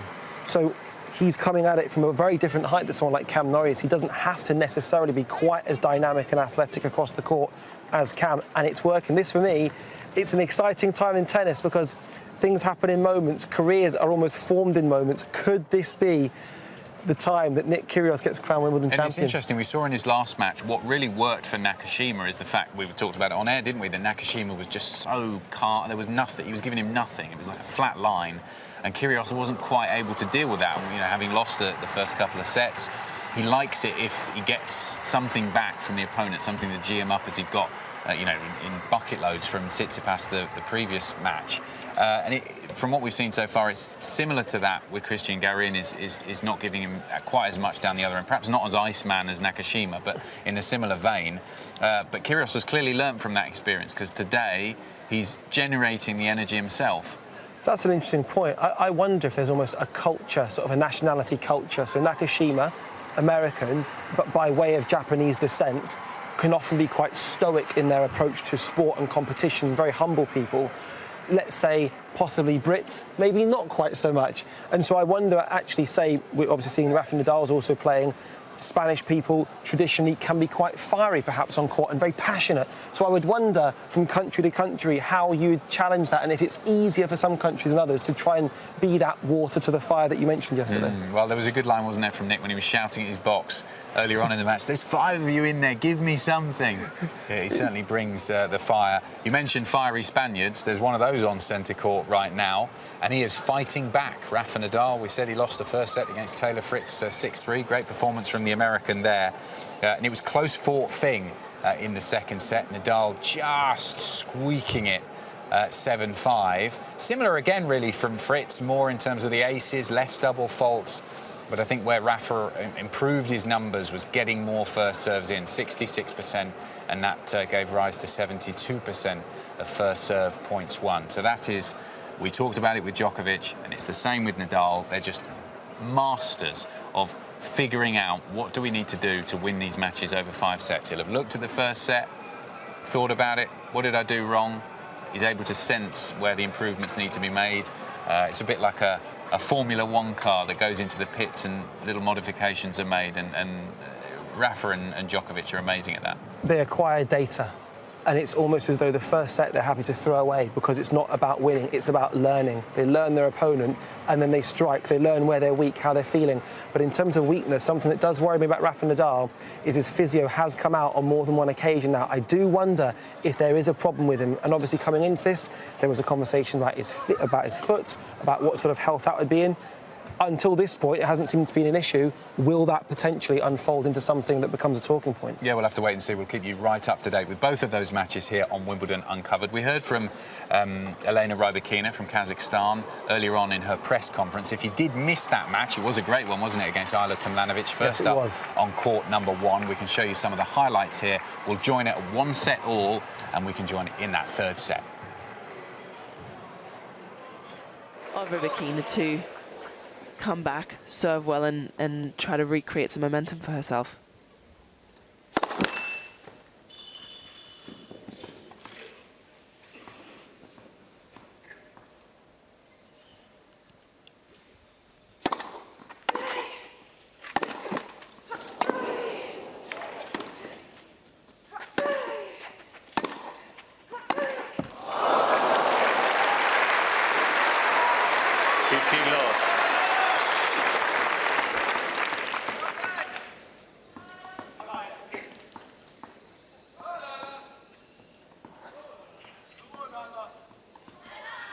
I know Eula missed that shot there, but you could really see at that angle her great racket head speed on that forehand side. Hold!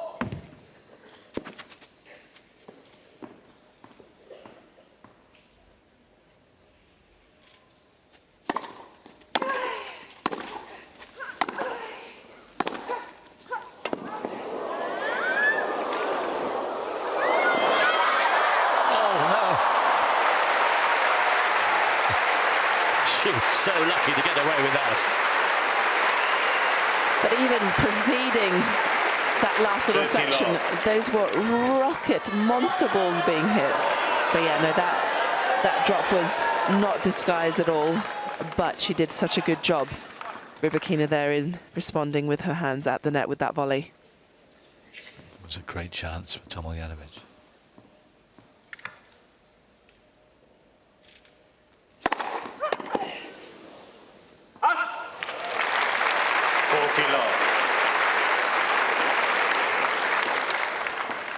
Another powerfully hit serve. So clean off the racket.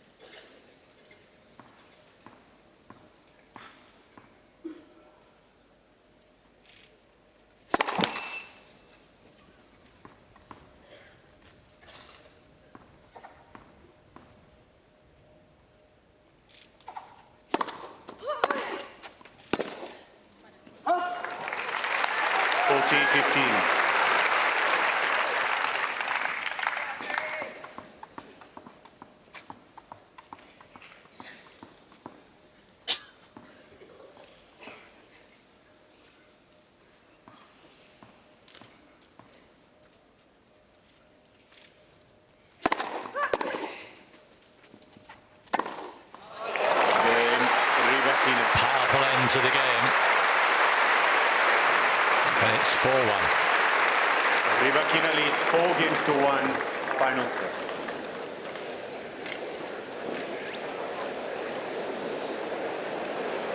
And it is going to be tough to break her, that's the problem. However well Tomljanovic plays from here on in, if she serves as she has done in the last hour or so, there's not a lot of hope. No, and that's the pressure that a big server does put on their opponents. One, you do feel like playing a big server that, okay, I need to take care of my own serve because I might not get a look in on my opponent's serve, especially if they're serving the way, like you said, Rybakina has for the last hour or so. She really has raised her level throughout this match, and that is a sign of a very informed, very good player, and I think that's what everyone's been really hoping for from Rybakina in making these deep strides into the slams.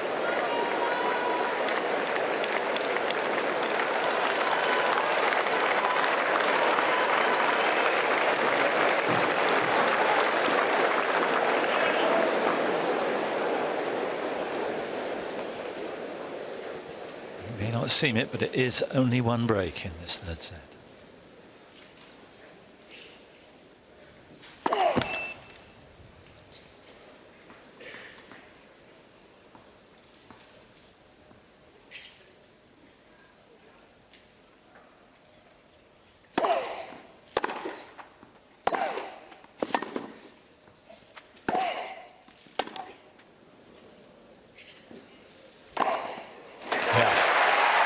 Good footwork.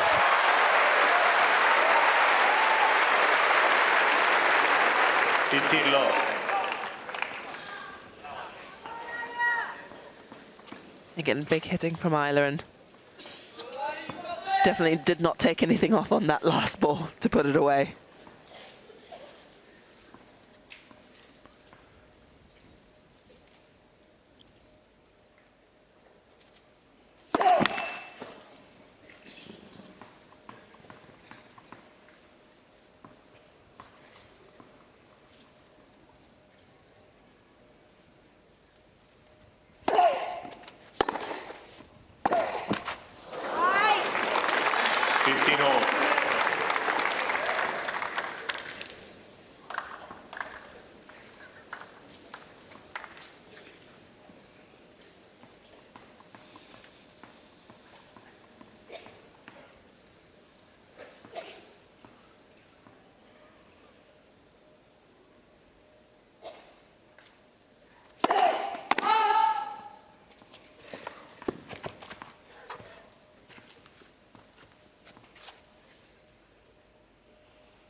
Needs a few key points on the serve.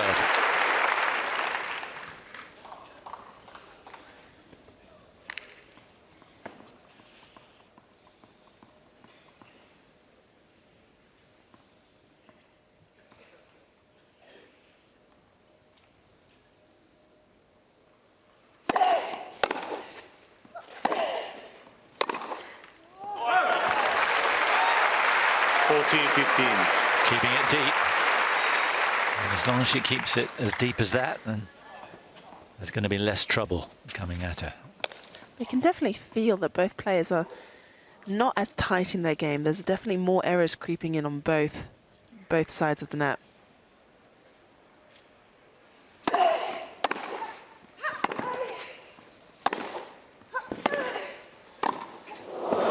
yeah, I think she needed to take it on. She's having a look, but I think she made the right choice. Definitely. 40-30. I think when you're in that situation, and especially with that ball where she was moving and she was in such a great position, you want to be going for it. You don't want to leave it to chance, do you?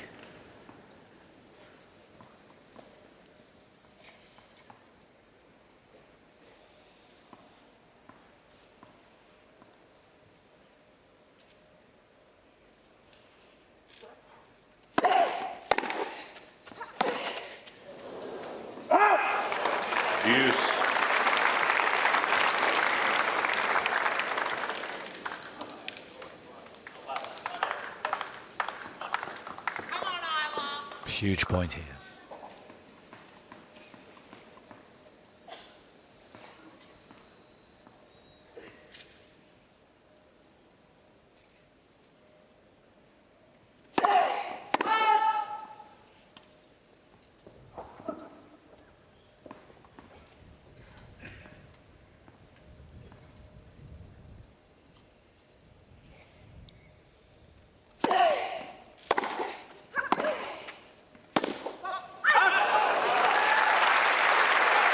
Again, Tomljanovic keeping it deep enough. Get the feeling she's hanging on by her fingertips here. I think both are a little bit. Obviously, Rybakina is in the driver's seat in terms of the scoreboard, but in terms of level right now, it's actually very, very similar. There's not a lot in it.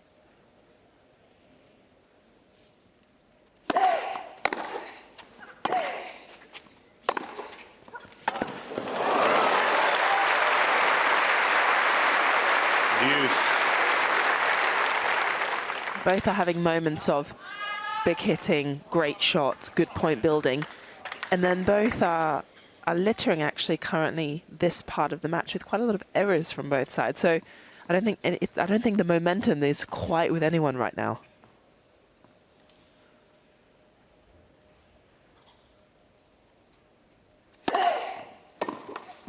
Yes, good serve. Advantage Tomljanovic. And again, this is one of those moments where it is uncomfortable as a player. It is uncomfortable to be in that situation where you know you're just tussling for that momentum lead.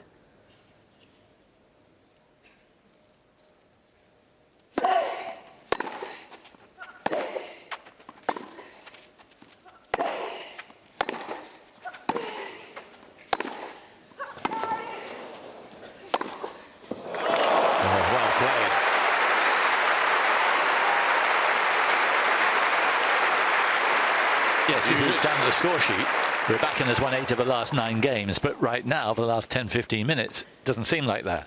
No, exactly, and that is kind of the beauty of tennis. Actually, there's so many little battles within a game, within a point, within a set, and it's not always as simple as what the score sheet says.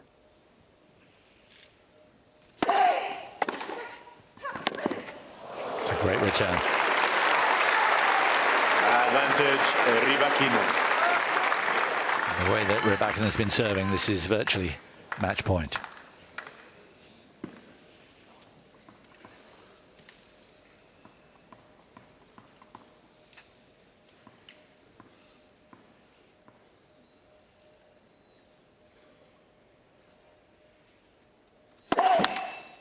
Let first service.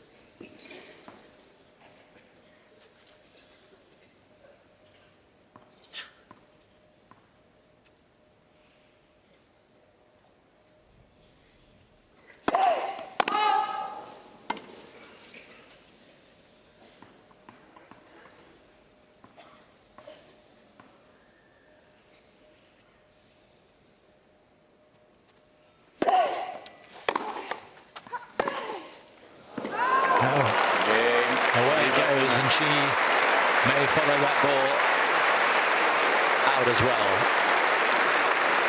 Rybakina gets a double break and will serve for the match now.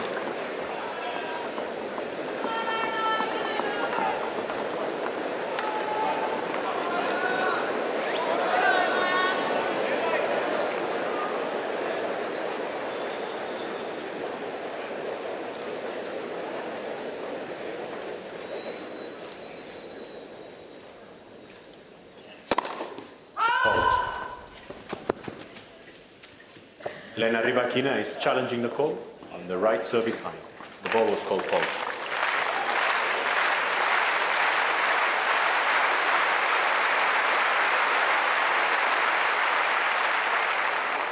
Second serve. Key question is, will Rybakina get tight here?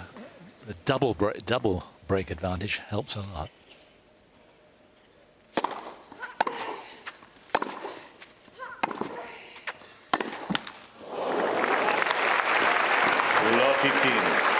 I think nerves and tightness Rybakina has 2 challenges are always there, and they always are amplified in situations where you are serving for a match or serving for a set.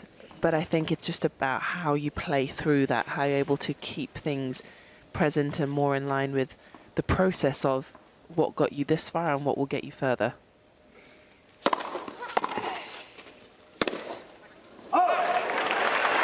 Love 13. A couple of errors. There's that little anxiety in her eyes.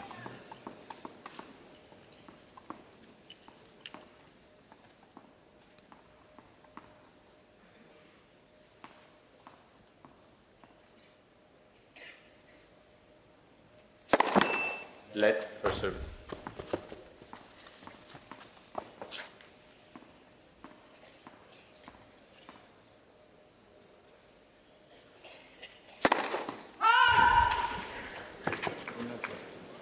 Having a look. Elena Rybakina is challenging the call on the right service line. Finally a challenge. I do feel like these challenges might be a bit more on the hopeful challenge side. It's close enough. Second serve.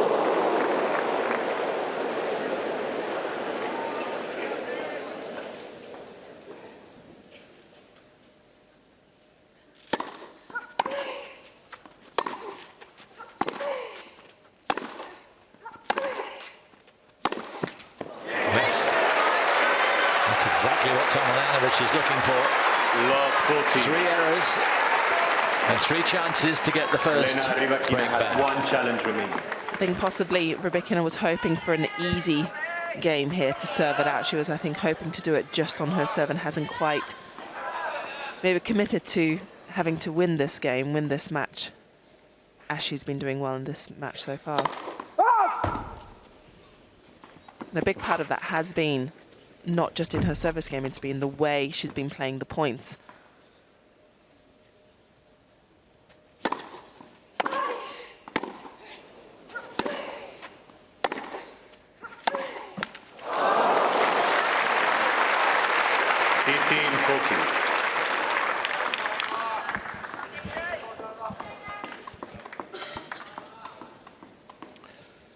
Again, the error on the forehand.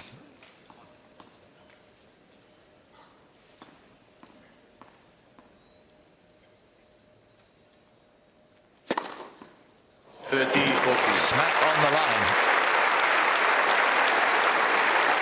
That satisfying chalk puff that comes up. Is this Tomljanovic's last chance?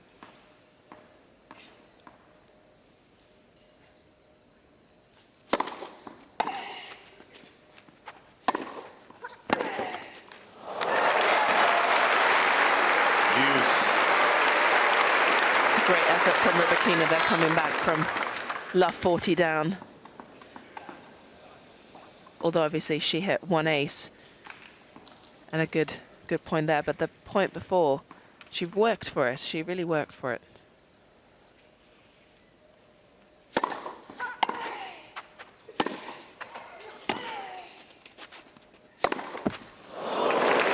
Well, the slice worked. Advantage Tomljanovic.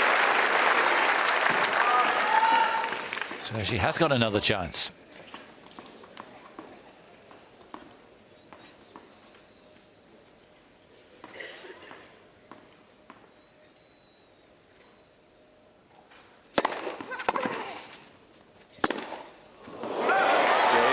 Another miss. New balls, please. Tomljanovic gets one of the breaks back. Rybakina leads 5-2, final set. She's broken her in each set now once, and she'll need to do it again if she's going to take this.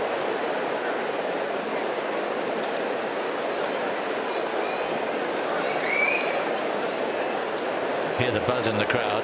It's been a really good match.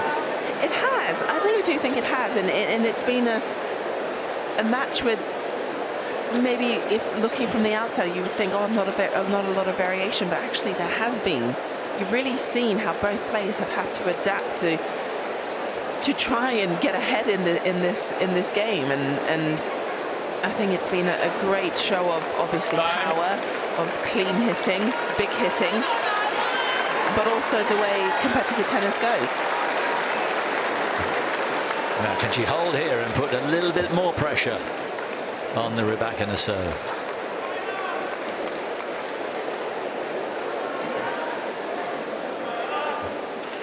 Another set of new balls.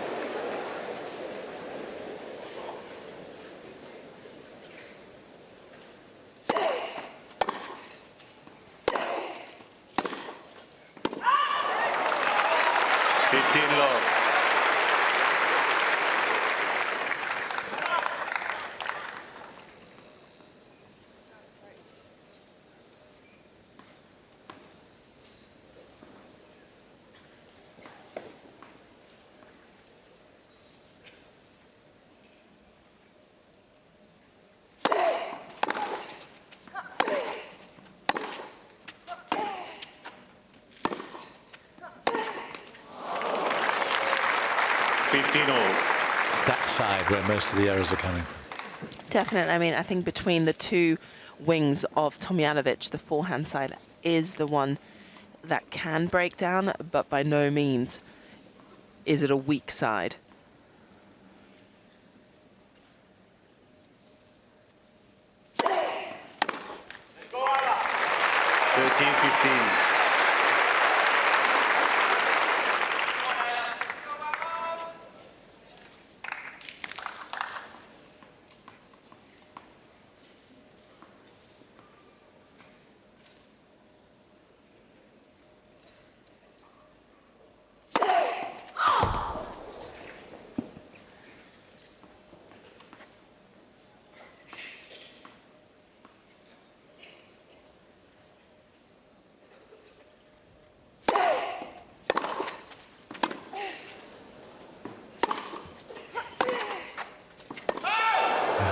The return was right on the line.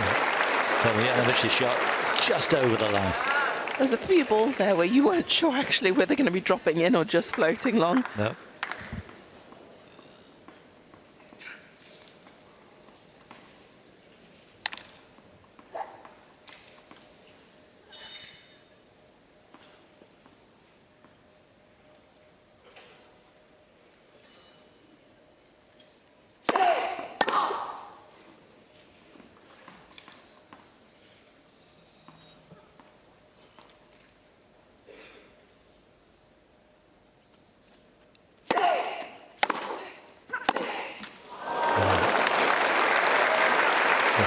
Too good. And here is match point.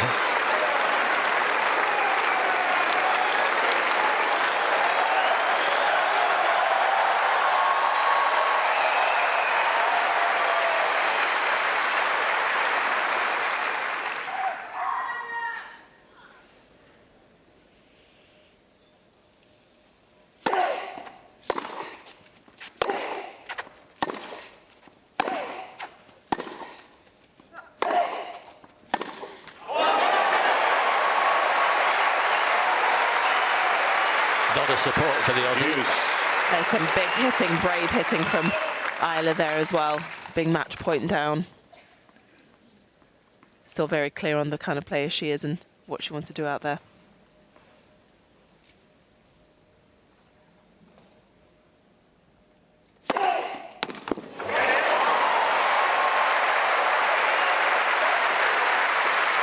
Advantage Tomljanovic. Pretty poker-faced, isn't she, Eula? But she'd be thrilled with that one. I think both players are actually quite poker-faced. Mm.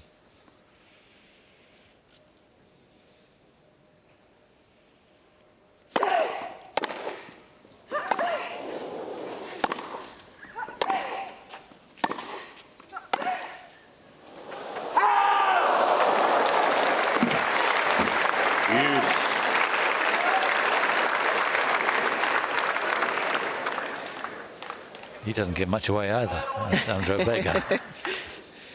Just a stadium full of poker faces right now.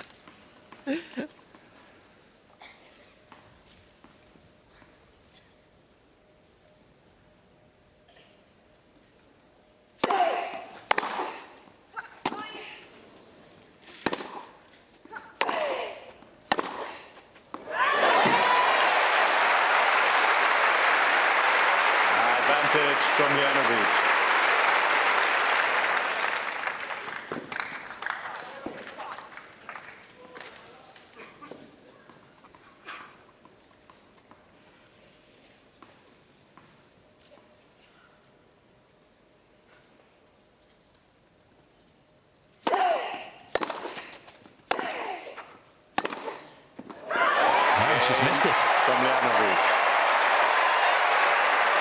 And now this is a massive game for Rybakina. Rybakina leads 5-3, final set. At 5-1 for the match. Tomljanovic clawed it back, and now the Kazakhstani has to serve for the second time to make it through to her first ever Grand Slam semi-final. That really was a great effort from Eula to hold on to her service game there, really ask her opponent, ask Rybakina to serve for the match, as she wasn't able to do so, like you said, at 5-1.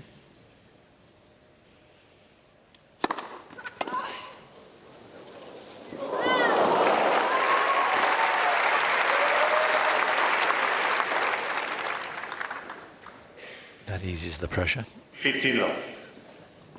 Definitely getting that first point under your belt. It does give you a slight moment to breathe.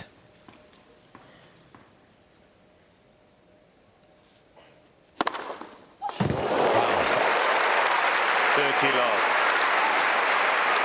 117 that was.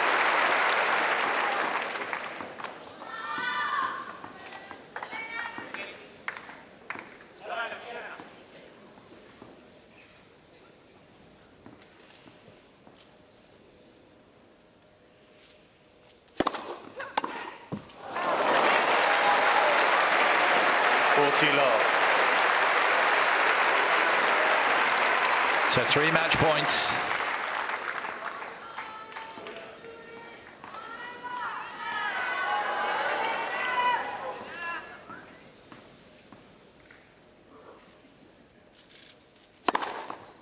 Game, set a match. Rybakina. Delightful finish. 6-1. 4-6, 6-2, And the 23-year-old in her second ever Wimbledon is through to her first Grand Slam semi-final.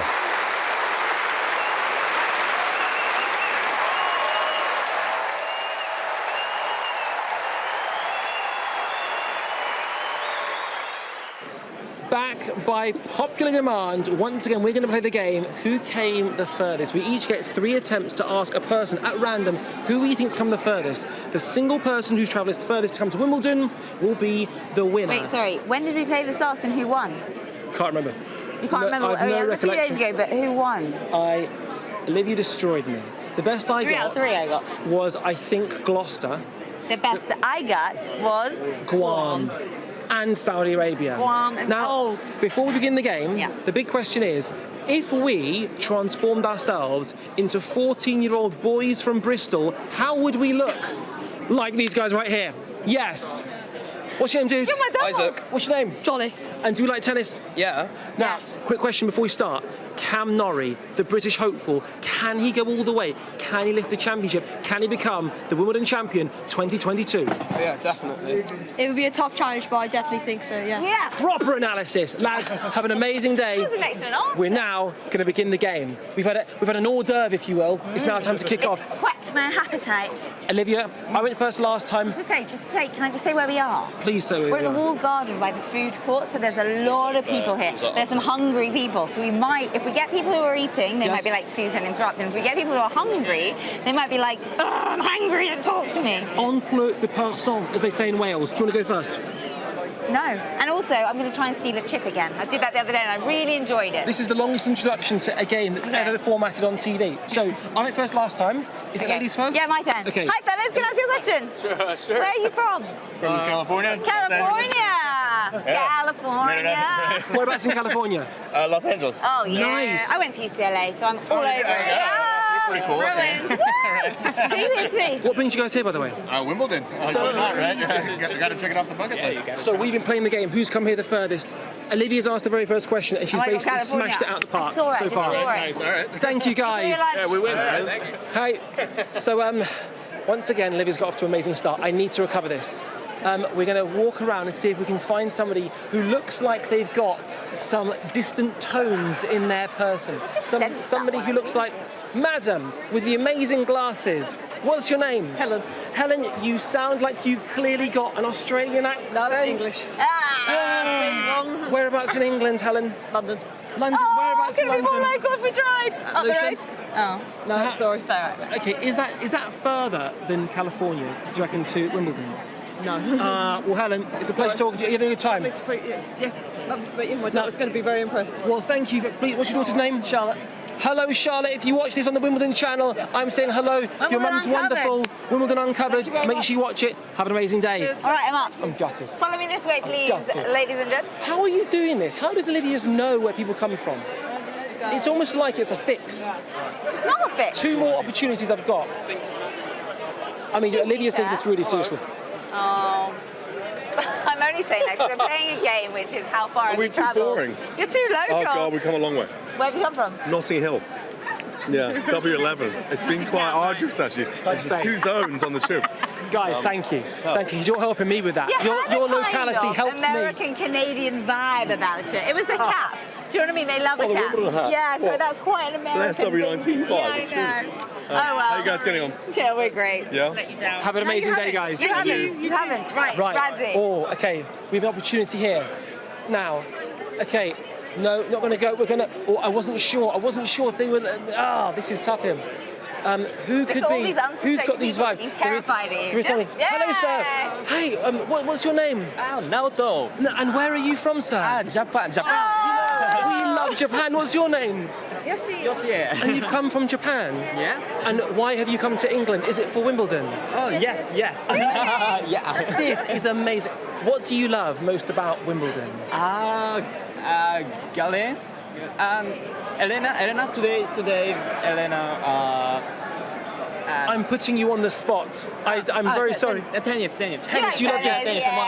And of course. This is for the Wimbledon channel. Oh. So we have people from around the world. Oh, okay. Do you want to give a message to somebody in Japanese? In Japanese. Minna miteru. Konnichiwa. Thank you very much. Thank you. Bye-bye. Bye. Oh, that is about as far from Wimbledon as we can go. Oh, he's back in the game. It's gone further. Just checking like geography. Japan's basically all the way around. Calm down. We're one apiece. You're the Far East. It's called the Far East. We not are the one Near East, the Far. apiece. The Far. Not yet. You've got one more chance. I'm looking for people who might be from far away. Has anyone here travelled today? I'm not gonna lie to you. This man's. Hello, sir. How are you? Hello. Oh, where are you from? I'm from London. Oh, Good you man, sir. killed Good me. man. What's your name, dude? Mark. You just look so exotic. I thought maybe you'd flown in from Hawaii You look or like. something. I'm sorry. You look like a part-time Ibiza DJ. Yeah. Well, I was in Full Ibiza time. last week. Yeah. Yes. See, got that kinship. You look awesome. I love your necklace. Thank you. Can I ask you one question? If you were to play the ultimate Ibiza track to get a crowd, to get this place absolutely pumping, what would you go for? Probably Strings of Life. Nice. Do you know Nice. No, I don't at all. Okay. Well, I bet we know. I bet we know. I've got it on my iPod. Do you want to tell you? No, rights issue. Strings of Life. Strings of Life. Check it out on YouTube, and other streaming platforms are available. Sir, thank you very much. Is Have a this good day. like Eurosport? This is for. So I do a bit of work for Eurosport, but this is for the Wimbledon channel. Wimbledon Uncovered, it's called. Okay. If only it would stay in Radzi said. Okay, now I know you've been from the Olympics. Well, thank you very much, mate. Thank you, bud. Good to meet you, mate. All the best. Bye. So, Liv, Japan, it turns out, is farther than London. These two look exotic. Don't need it. I've already won. No, there could be someone from Wimbledon, which is literally down the road, which would still mean that if you're out to London, I'd win. So No, it's the one person who's come the furthest. So you I said thought I it was can't out of remember three. Wimbledon Uncovered, but you can't even remember the rules of the game that we're playing, Olivia. But good game, Radzi. So let's end this game by me heading over to my doppelganger, aka me 20 years ago. Lads, one final question to you both. Who do you think won the game? Is it 14-year-old boy version of Olivia, yourself, or 14-year-old boy version of Radzi, yourself? Who won, do we think? Who won the game? Radzi, and who do you reckon? Radzi. Oh! Lads, yes. Doppelganger. And should we end this film by giving a massive wave to all the good people at home watching Wimbledon Uncovered? Yeah! Yes, boys. Good job. I can't believe you didn't think I would do it. No matter how small, how tiny, or how minute, the technicalities, the particulars, the seemingly insignificant. At Wimbledon, these details matter. And this year with Oppo, we'll capture the detail like never before. In low light and high intensity. Because when you take care of the detail, the rest takes care of itself. Greatness. It's all in the detail.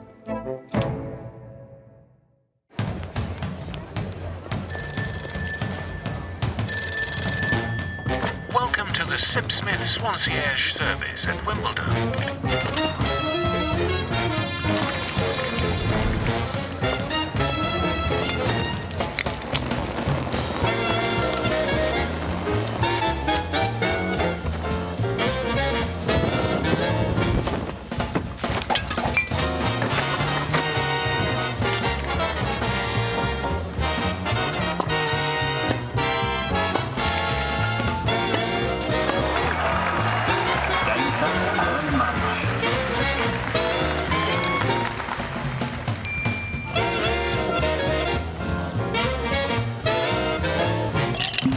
Your Swansea at Wimbledon, the official tennis of Sip Smith Gin.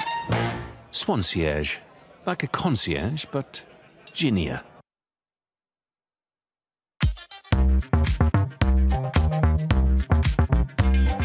Straight up. Yeah, bounce. Yeah, come on, bounce. Woo, woo. Go, go. Woo. Yeah, it's the kind of vibe I like. Make me wanna ride with the window down all night.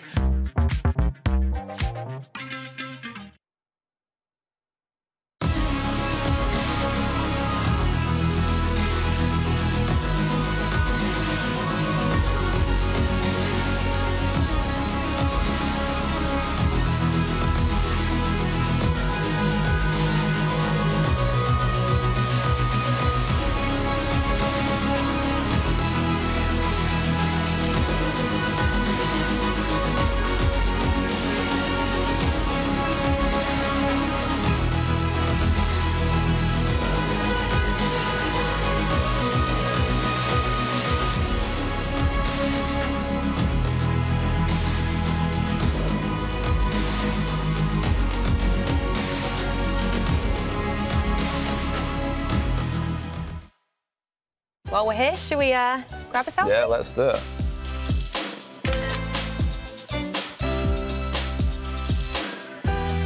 Welcome to Around the Grounds with Amex. I'm back again at the American Express Tennis Fan Experience, and there is so much to do here. Some of the things include sending postcards to your loved ones, you can get your shoes cleaned, and you can even get some tennis-themed nail art. I actually had, it's called nail art. Okay, okay. Yeah, it's this new sort of craze. But yeah, I actually had some tennis balls put on one of my fingers a couple of weeks ago. Yeah, my kids loved it. I might give the strawberries a go. Okay. That sounds pretty nice. Andy, in your career, what's your favourite picture-perfect moment? There is a photo when I was playing Richard Gasquet and I was down 2 sets to love. I basically hit a winning shot and I'm sort of getting very excited, but it's just quite a good photo because, you know, I'm literally in the crowd and I finished the point. For me, that would probably be one that stands out.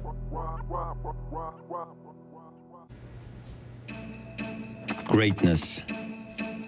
It takes time to evolve and to grow. To strive for relevance in a world that changes fast. To learn how to adapt when the conditions work against us. It's an endeavor to be sharper and smarter. A labor of excellence as old as time itself. A century of relentlessly pushing the boundaries further and further. Again and again and again.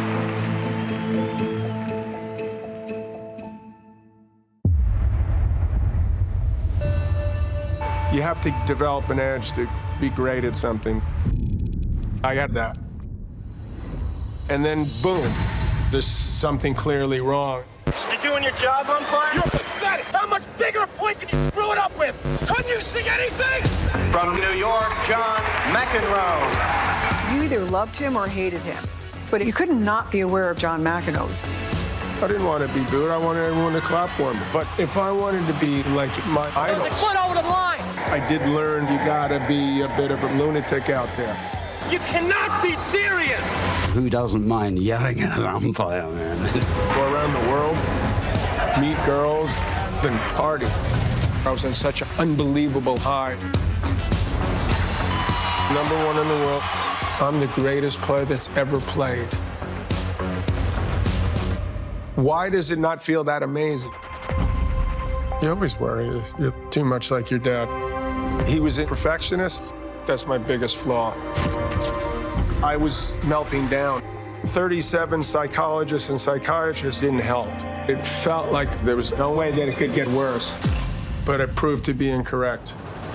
John's a perfectionist. In his head, it's never good enough. I would dwell on tennis matches when I could have been a better dad.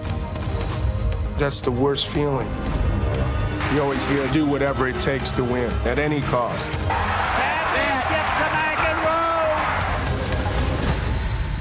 Is it all worth it?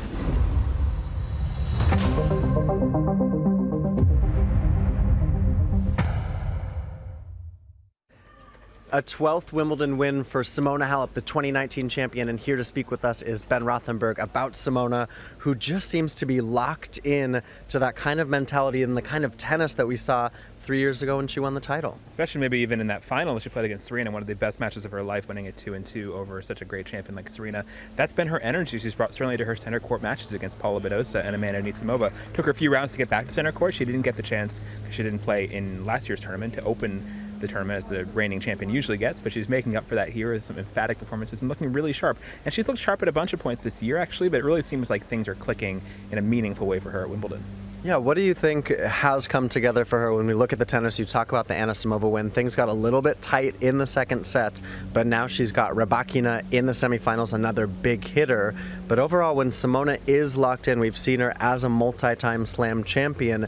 It's hard to hit through her, no matter the surface. It's hard to hit through her. She's fast, and she's also aggressive. She's dictating out there. She's really taking it to people early. She's got that great, compact game. She's kind of the right height in some ways for grass court tennis. She plays maybe a little bit reminiscent of like Leighton Hewitt as another player, had the same sort of game style on grass, being that baseline, but attacking baseliner who really can get to balls quickly. And she takes away time from opponents. I mean, that match against Anisimova, before Anisimova extended it, was going really fast. Like, Simona was in pace to finish it in like 50 minutes or less at some point in that match when she was up 6-2, 5-1 before Anisimova made it kind of a contest in the second set. She's really high on belief right now. The self-confidence is there. She has a lot of confidence in her coach, Patrick Mouratoglou. She was a great player before him, obviously, but she's back in that mode of just feeling mentally ready, physically ready, and yeah, she has to like her chances in this tournament. Yeah, Tatiana Maria and Ons Jabeur, they're going to play the other semifinal, Rybakina against Halep. And a lot of people, myself included, thought Ons Jabeur would be the one in the second week to really take a stranglehold of the draw.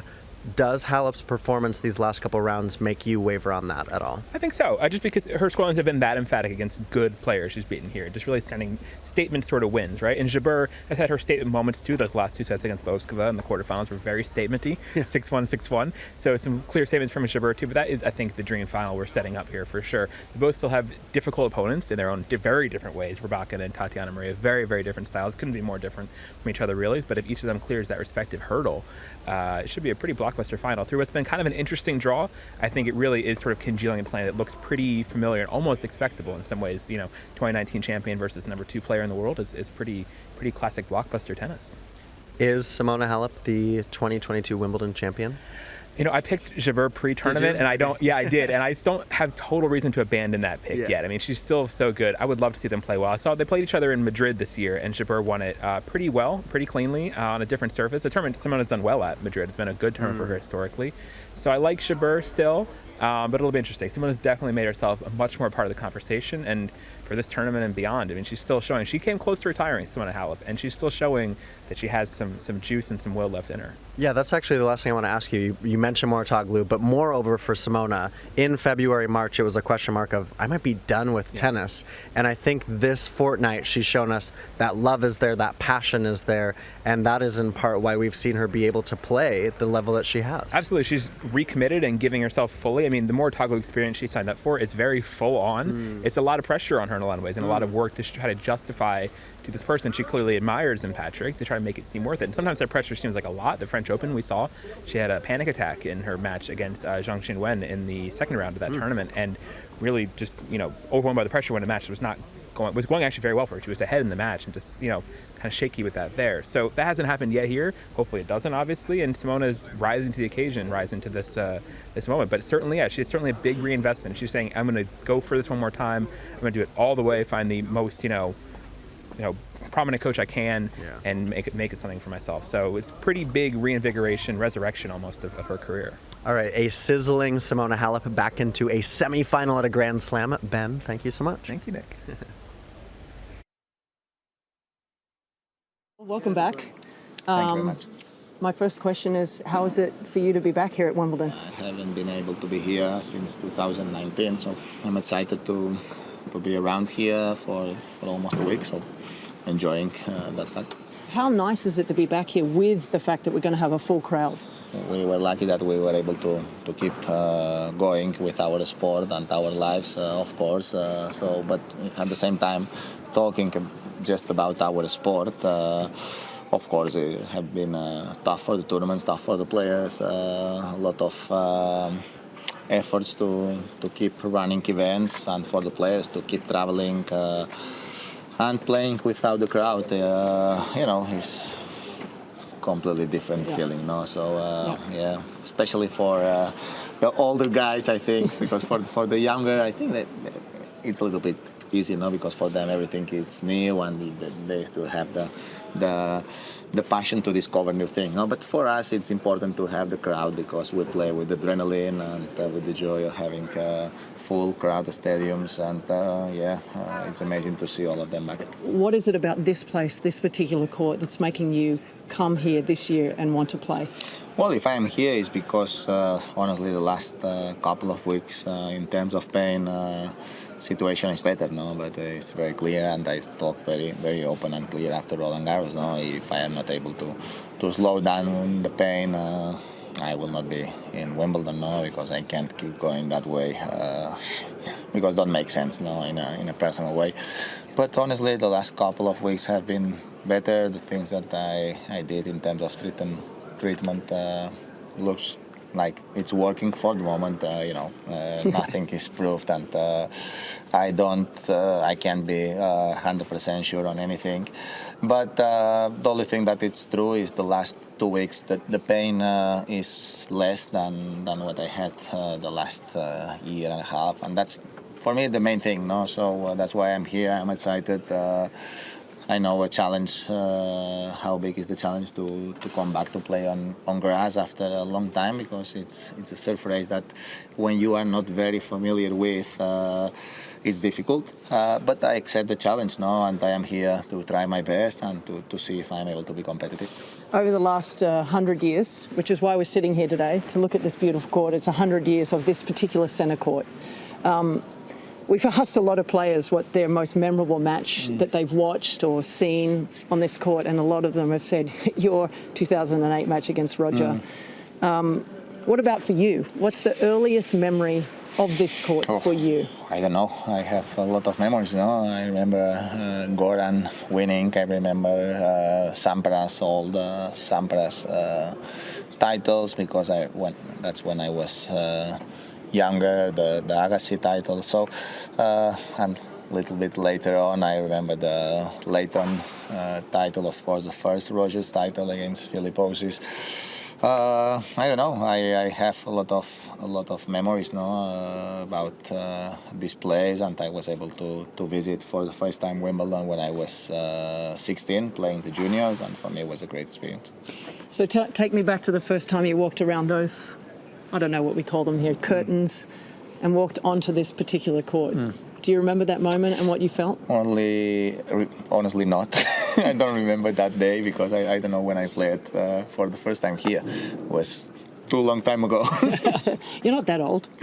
No, 36, but I played here for the first time in 2003, that I didn't play in the center court. 2004 I was not able to play here. I had the first foot injury, and then 2005 I don't remember if I played here. So I remember the moment that you won here. The sun was going down. It was very dark. Yeah, very dark, yeah.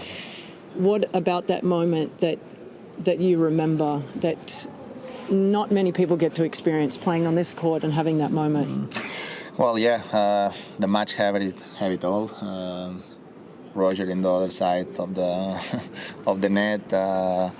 Then I think the match had all the ingredients to become an important match of the history of our sport, because we're number one against number two.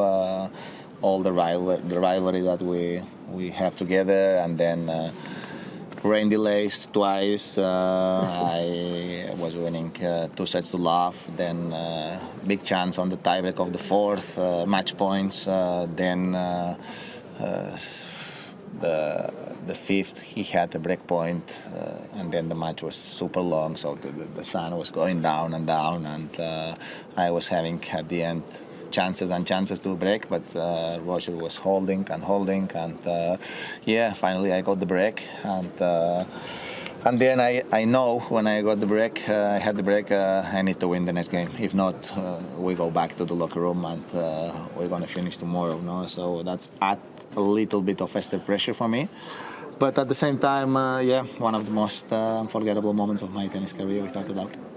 So we are here this year because of the 100 years of centre court, but across the street they're actually building new courts. They're going to have the qualifying here now. Yeah. How much do you think that'll help the young kids to think that they're so close, but yet not quite on the grounds yet? I think all the slams have been improving. Our sport in general is improving in general terms, and Wimbledon is not an exception. No? They covered both courts. Number one, center court. I saw the new area that they make crossing the street. That it's amazing. And now I think in the future they have the plans to go and in the land near in the other side, in the left side, and I think it's fantastic that the bigger tournaments are investing on improving things and to make the things better for the fans, for the players, because investing back on the sport, the only thing that creates is value for our sport, no? And that's the most important thing, and makes the experience more unforgettable for everyone, no? For the fans, for the players, and for all the people who really love our sport. And at the end, the most important thing is to make our sport bigger and bigger. Okay, last question. I just asked Coco Gauff actually, and she gave me a really unique answer to what is unique about Wimbledon, this court in particular. I'm not going to tell you what she told me. I think the silence. I think the silence that you feel when you are playing. For me, that's the most emblematic thing of this court. No, you feel when you are bouncing the ball, you listen to the bounces. No, and that's probably one of the most special things here. Well, uniquely, that's exactly what Coco Gauff said. Oh, yeah? Yeah. So I'll tell her. She'll be really excited to hear that you said the same thing she did. So, I mean, honestly, from all of us at the club, from all the television people, from the fans around the world, it is amazing and great to see you here again this year. Thank you very much. Wish you all the best. I'm excited, so hopefully I can stay here as long as possible. So do we. Well, let's go live now to number one court. This was just a few minutes ago. Actually, Nick Kyrgios match point against Christian Garin in the third set tiebreak, 6-5 in favor of Curios as Garin puts the backhand wide, and look at what it means to Nick Curios, who's into his first ever Wimbledon semifinal, his first ever major semifinal. The Australian has done what he had not been able to do 8 years ago here, and it's his first time in a quarterfinal at a major in 7 years, and Curios is delighted to be into the Final Four, and he's taking in the scenes from the number one court. Nick McCarville, myself, alongside Daniela Hantakova. And Danny, I want to get your thoughts on this. What a huge moment this is in the career of Nick Kyrgios. It is, and it's nice to see a much humbled Nick there, and just seeing how much it means to him. Obviously, he must be overwhelmed, even though he always tries to be really cool off the court as soon as the matches are finished. And what a tournament this has been for his opponent as well. I think he's going to be very pleased looking back at his quarterfinal performance. Obviously, Nick just too good today, and he was so composed, so focused, and just did the right thing from the beginning till the end. And yeah, it's just really nice to see him much softer, much more emotional, in a very nice way. I mean, Danny is really taking it in here, isn't he? And he's the first Australian man into a Wimbledon semifinal since Leighton Hewitt did it 17 years ago, 2005. Hewitt was actually the last Australian man to make a Grand Slam semifinal, US Open 2005. But listen, it's been a roller coaster for all of us, but mostly for Nick Kyrgios himself. And he is, this must mean the world to him, because as you said, he often likes to kind of speak in platitudes and stay cool and walk away from these situations sometimes that have been challenging for him. But it seems to mean the world to him. Yeah, and honestly, this is the Nick we want to see more, because now it's all about the tennis and how much this win means to him. And I guess this is what Wimbledon does to everyone, no matter who you are, even to Nick. It does get emotional at this stage of the tournament, and obviously I don't think anyone would have expected Nick to go this far at the beginning of the tournament. We always had an idea that he has everything that it takes, but now he believes in all the tools he's got in his game. And yeah, it's just a beautiful, nice moment after everything we witnessed with Nick so far in this tournament. So Curios collecting himself. We're going to hear from him in just a second as Daniela Hantuchova reflects on what this has meant, as Curios reflects on what it means to him. And you wonder, too, if this is where the sky opens for him and he starts to think, gosh, I could win not only this tournament, but I could be a multi-time Grand Slam champion. And that's what you would hope for him, because like we've been saying for such a long time, he's got all the tools. As far as his tennis, there is no question he should be a Grand Slam champion. And it's nice to see that in a very strange up and down way, he's managed to find himself to get into the semifinals, and now really the sky is the limit. The sky certainly is the limit now for Nick Kyrgios. He has been victorious on the #1 court. Let's go ahead and hear from him on the #1 court. Well, Nick, huge congratulations. It feels like it has been such a long time coming, but you are through to the semi-finals of a Grand Slam and here at Wimbledon.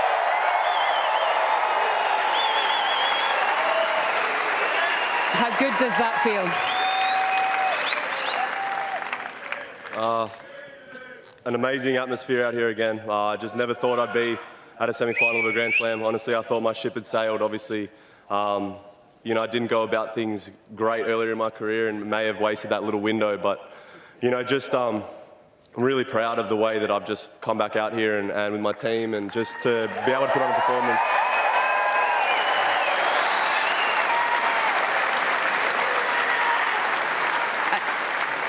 And that's an interesting point, Nick, because you do things your own way, because you don't have a permanent coach. There might be an idea, a wrong idea, that these days, these occasions don't matter to you, but it matters to you a lot, doesn't it?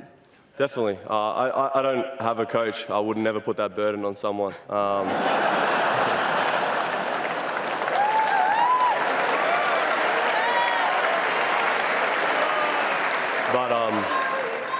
Each and every one of my team plays a very important role. I feel like no one knows my tennis better than I do. I've been playing this sport since I was 7, and to the semi-final of a Grand Slam, I'm pretty happy. And Nick, that was an incredibly measured, controlled performance, straight sets. What pleased you most about how you controlled things out here today? Honestly, I felt I was playing on the back foot a lot. He's a hell of a player. He's obviously feeling very confident, making it, hell of a tournament from him to make the quarterfinals. But I felt I was on the back foot, got lucky on, a couple break points here or there. Could have been easily him standing here. So I'll just take that and prepare for my next match. And just finally, before we let you go, you talk to your family. They're all up there cheering for you, the crowd as well. How much energy do you take from a situation, a day like this, before you head into the semis? I don't even want to think about the semi-finals just yet. There's a lot to be done from now and then. So I don't know. We'll just go back. My dad will cook us dinner as always, and then we'll just eat it and watch a movie and just chill out. That's it. That's it. Over to you, Dad. Very well done, Nick. Congratulations, ladies and gentlemen. Nick Kyrgios.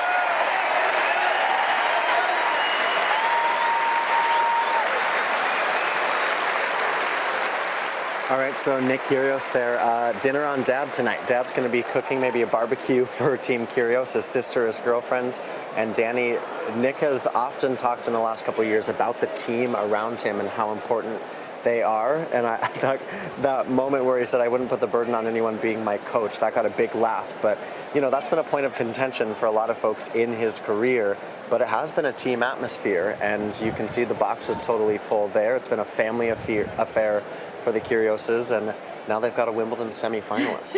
Yeah, the box is quite often full when Nick plays, but he likes to fill it in with, you know, family members and friends, and not necessarily coaches or fitness coaches, because I liked it how honest he was there. I remember when we did the exhibition tour in December, 2 weeks, when most of us were into deep training, and he wouldn't even bother to bring a fitness or physio coach with him on the road. Just because, you know, he likes to do things himself, and finding a way how to do this on your own to get into the semi-finals of a Grand Slam, it's huge, and it actually shows how he is strong mentally. And I just wish we had more days like this from Nick, where, you know, he shows us the soft part of him. You know, he shows that he's emotional. Also not afraid to say, look, it would be difficult for any coach to coach me, because he plays with so much freedom that honestly any tactic, I don't think it makes any sense to even start thinking about it. He really just goes with his feelings, and it's really cool to see that he managed to deal with also all those expectations, because we have been talking about his talent and his potential and what he's got, how many tools in his game for many, many years. And to deal with that and not being able to perform as we would expect him to, that's not an easy thing to do mentally. So also getting to the semifinals, like I said before, on his own, it just shows mentally how tough he really can be. Well, as we take a look at some of the numbers there, that's a straight set win for Nick Curios, and you can see those are pretty good serve numbers on the first serve. 17 aces for Curios, belts 35 winners, and how about that, just broken once in 3 sets. Garin just not able to get a play on Nick's serve today. Yeah, he was serving exceptionally well, Nick. 17 aces there, and also 29 unforced errors. That's quite a low number for Nick standards, combined with 35 winners. So he's, if he had a coach, he would be really pleased with those numbers. So yeah, very impressive mentally and tennis-wise from Nick today.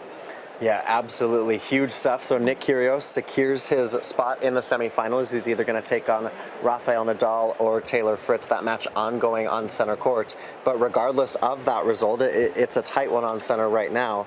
I mean, to have Nick Curios one step away from a Grand Slam final, he was a really successful junior, and it's been a roller coaster since then. He won that doubles with Thanasi Kokkinakis earlier this year in Australia, but I just feel like for him, this is a breakthrough moment. That's why I kind of say the sky is the limit. I wonder if this does tap into something that was previously untapped in the Curios psyche. Yeah, I think winning a slam in doubles definitely has helped Nick to have even more belief, and yeah, we've been waiting for this moment from Nick for a very long time, and it's always that extra sweeter when you are able to achieve it after such a long time, after really having to go through some really down moments in your career where sometimes you doubt whether you will be ever able to compete at the highest level possible. I'm sure Nick went through those as well, and yeah, seeing him where he is right now, that's what we want to see more often, because there is no reason why he shouldn't be in more semifinals of slams. And like you said, now the sky is the limit because of everything he's got in his game. With this extra belief now, the rest of the field's got to watch out big time. Well, I mentioned obviously Nadal and Fritz are still on court right now, Danny, and then you've got Novak Djokovic and Cam Norrie in the other semifinal. Could we start to talk about the potential of Nick Kyrgios winning Wimbledon? At this stage, I think we can start thinking about it. Obviously, we must not forget there is either Taylor, Rafa, Novak, and Cam in the competition as well. So any of these 4 guys that will step into the semifinals has the opportunity to go all the way, because they're all playing incredible tennis. But I'm just so excited that Nick's name is among these 4 people. It's been such an interesting Wimbledon too. We were talking about it with the women's draw. Obviously, you've got Simona Halep today winning through, taking on Elena Rybakina, and then you have Ons Jabeur and Tatiana Maria. And I love when we get to this point of a tournament and you don't know what's going to happen. And now we have Nick Kyrgios as a semi-finalist, Novak and Cam. What a great story that is. That is the beauty of the sport of tennis. And oftentimes I think midway through an event, everyone's kind of like, oh, we've lost these seeds and there's been these upsets, and what about this story? but the stories often serve themselves up in a natural way, and being on the natural grass, I feel like it's especially poignant at Wimbledon. Yeah, and I think the story of this year's tournament has been unbelievable on both men's and women's side, and we must never forget that, yes, sometimes the favorites go out early in the tournament, but whoever gets to this stage of the tournament are playing fantastic tennis. There is no doubt that they deserve that spot, because you know, in a smaller tournament you get to the semis, maybe you're a little bit lucky, or one opponent is not playing well, then you have a bye in the first round or whatever. But in a slam, to be in the semifinals, you have to be playing your best tennis. So the quality from now on, I can't even imagine how good it's going to be. Oh, I love that. I love you priming us for championship weekend. All right, there's lots more to talk about with Daniela Hantuchova, but let's go ahead and check in with our very own Adam Hunt. Delighted to say we're joined by Simona Halep's coach, Patrick Muratoglu. Patrick, so much for joining us. Great performance, really, for Simona out there today. I'm sure she came in with the game plan and executed it perfectly, 2 and 4. Yeah, she did play a very good match. It was not easy because, as we saw at the end of the match, Amanda can be incredibly dangerous. She hits the ball incredibly well. The ball is super fast, so she can be very dangerous. And Simona had to play the match she played today to be able to win it in 2 sets, and that was important because it can become tricky. And we saw it at the end of the match when the opponent is playing the tennis she can play. We talked to Simona in this very spot a couple of days ago, and one of the things that stuck with me was she said she was so comfortable playing on centre court. Obviously, Amanda's played in the big arenas before. She's had some great results over the course of her career. But do you think that made the difference today, that Simona throughout the match just looked like she was at home there on centre? I think she's playing, since the start of this tournament, she's playing great. She's played a lot on grass the previous weeks. Played 2 semi-finals back-to-back. So played a lot of matches, so she's really comfortable with grass. Of course, the center court of Wimbledon is special. She has so many good vibes there because she won it in 2019. So I would say it's a combination of the two things. The fact that she starts to really feel her game really well on grass, has a lot of confidence at the moment compared to a few weeks ago, and playing on that court also gives the vibes, and the crowd is very supportive. So it gave her the opportunity to play really good tennis. I'll go back to 2019. You mentioned it there. I know you weren't working with her then, but where do you see her level from then, fast forward to now? Actually, I remember 2019 because I was on the other side of the court with Serena, and we didn't enjoy at all what happened that day. I think Simona played the perfect match that day. I don't know, and I mean, even if I listened to her, it was not that level at that time. It was just the level of the day. She's been able to play the match, her best match ever. That's what she says. I think she's playing very good at the moment. Everything is solid. She's moving well. She's hitting the ball well. She doesn't do a lot of enforced errors. I think she's serving better than in the past. So everything is going well. But now we know that the last stages of the Grand Slams are the most difficult.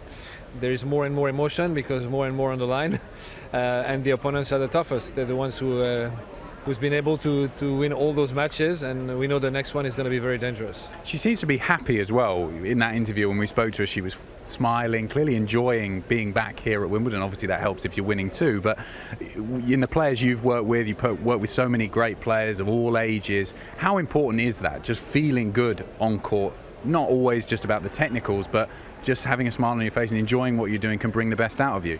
You're totally right. It's extremely important. By the way, Mike Tyson was saying that there is nothing more dangerous than a boxer who's happy. It's not the most ferocious who's the most dangerous, but the happiest.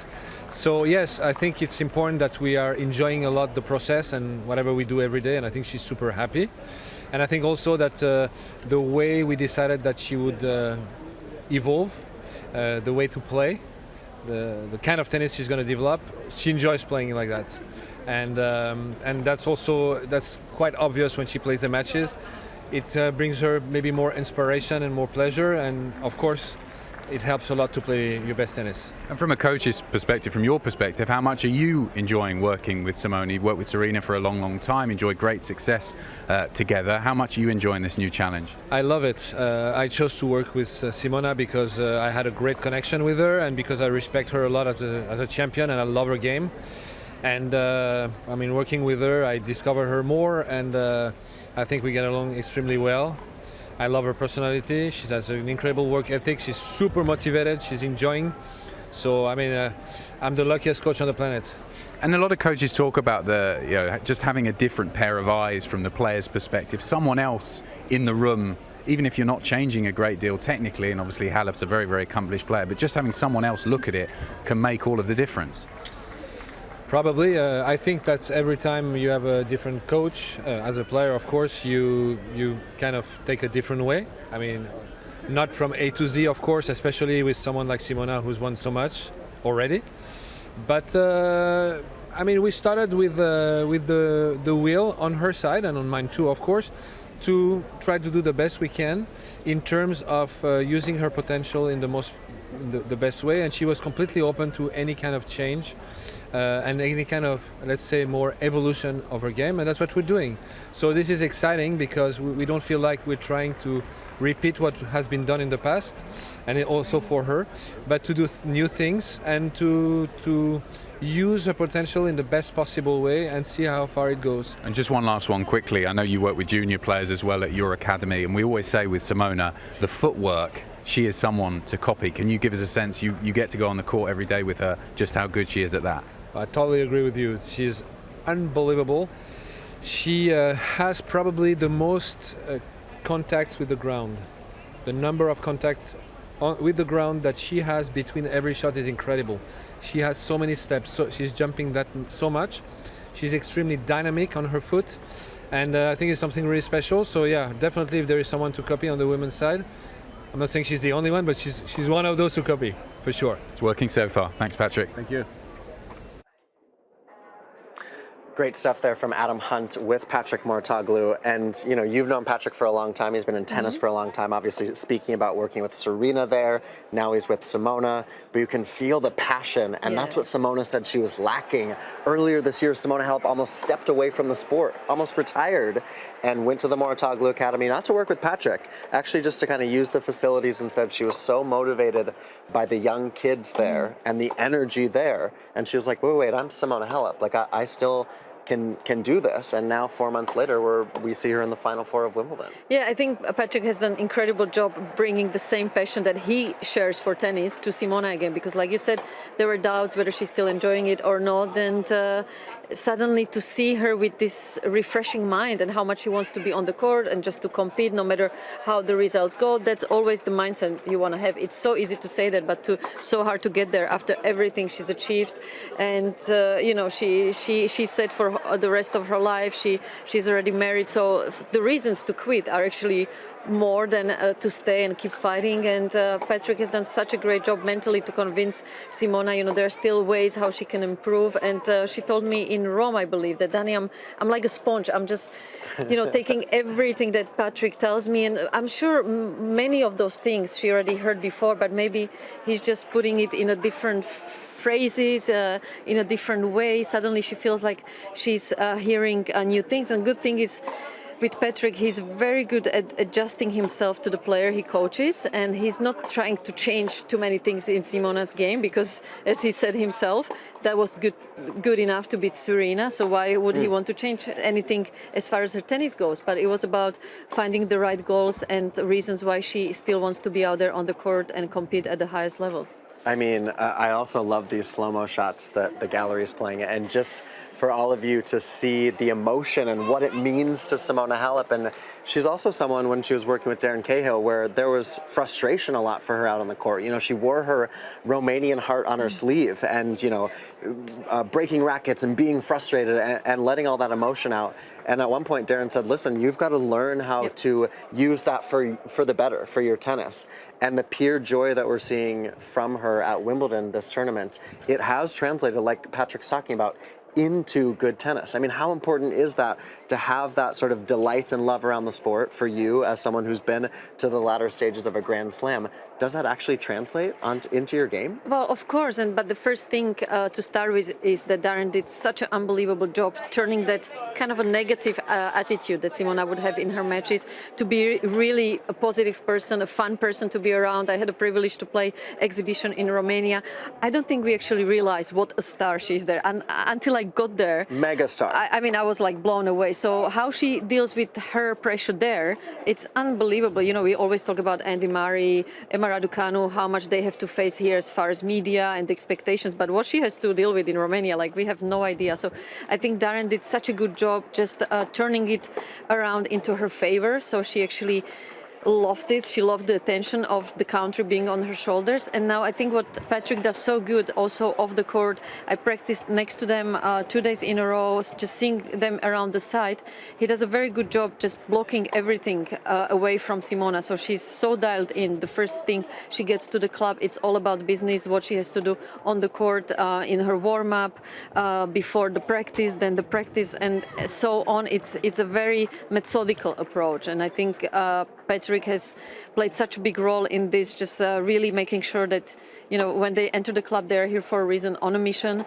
And like this, she can really be free then on the court and enjoy every single second of it. Yeah, Danny, your insight is amazing. First off, it's amazing to have Daniela Hantukova on Wimbledon Uncovered. No, really, because the way that you know these players and these coaches, it's fascinating for us on the outside to try to understand how it feels. Yeah. So let's talk also how it feels for Elena Rybakina, who has never done this before. She's been someone on the WTA level that we've seen the last couple of years, and she's a phenomenal tennis player, the ace leader this year on the WTA. She's got huge power off both wings. You never know if she's down 6-love or she's just won a set 6-love. She's got the ultimate poker face, but she's been able to put together the pieces in this Wimbledon to make it into the semis. Yeah, and I'm honestly so happy for her, because she seems to be such a nice, humbled girl. And ever since I seen her first time hitting the ball, I was like, wow, this is a constant top 5 player, just because of her pure technical perfection.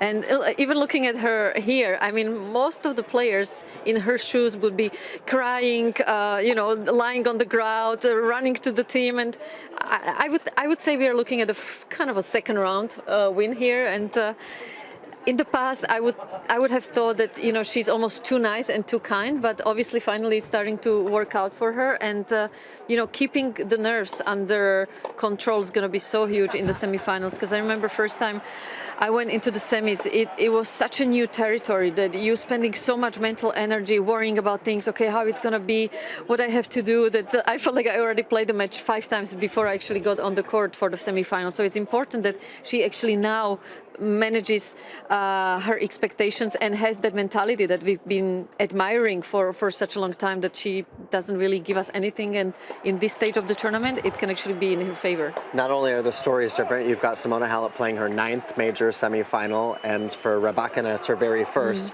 but their styles are so different. Yep. Simona doesn't let anything past her, where Rybakina is such a powerful force both off the serve and off both wings on the ground. When you look at that matchup, I love looking at their head-to-heads. It's technically 2-1 Simona, but they've played 2 completed matches, and they were at the US Open 2021, 3-setter, barn burner, as close as can be, and 2020 Dubai was maybe one of the matches of the year that year, right before the pandemic shutdown, and that was in the final in Dubai. It was kind of the first time a lot of people said, oh, Rybakina can do this against the top players. How will those matches play into the semi-final tomorrow? Well, the thing is, obviously, Rybakina has the right game to be very effective against Simona, because she takes the ball on the rise.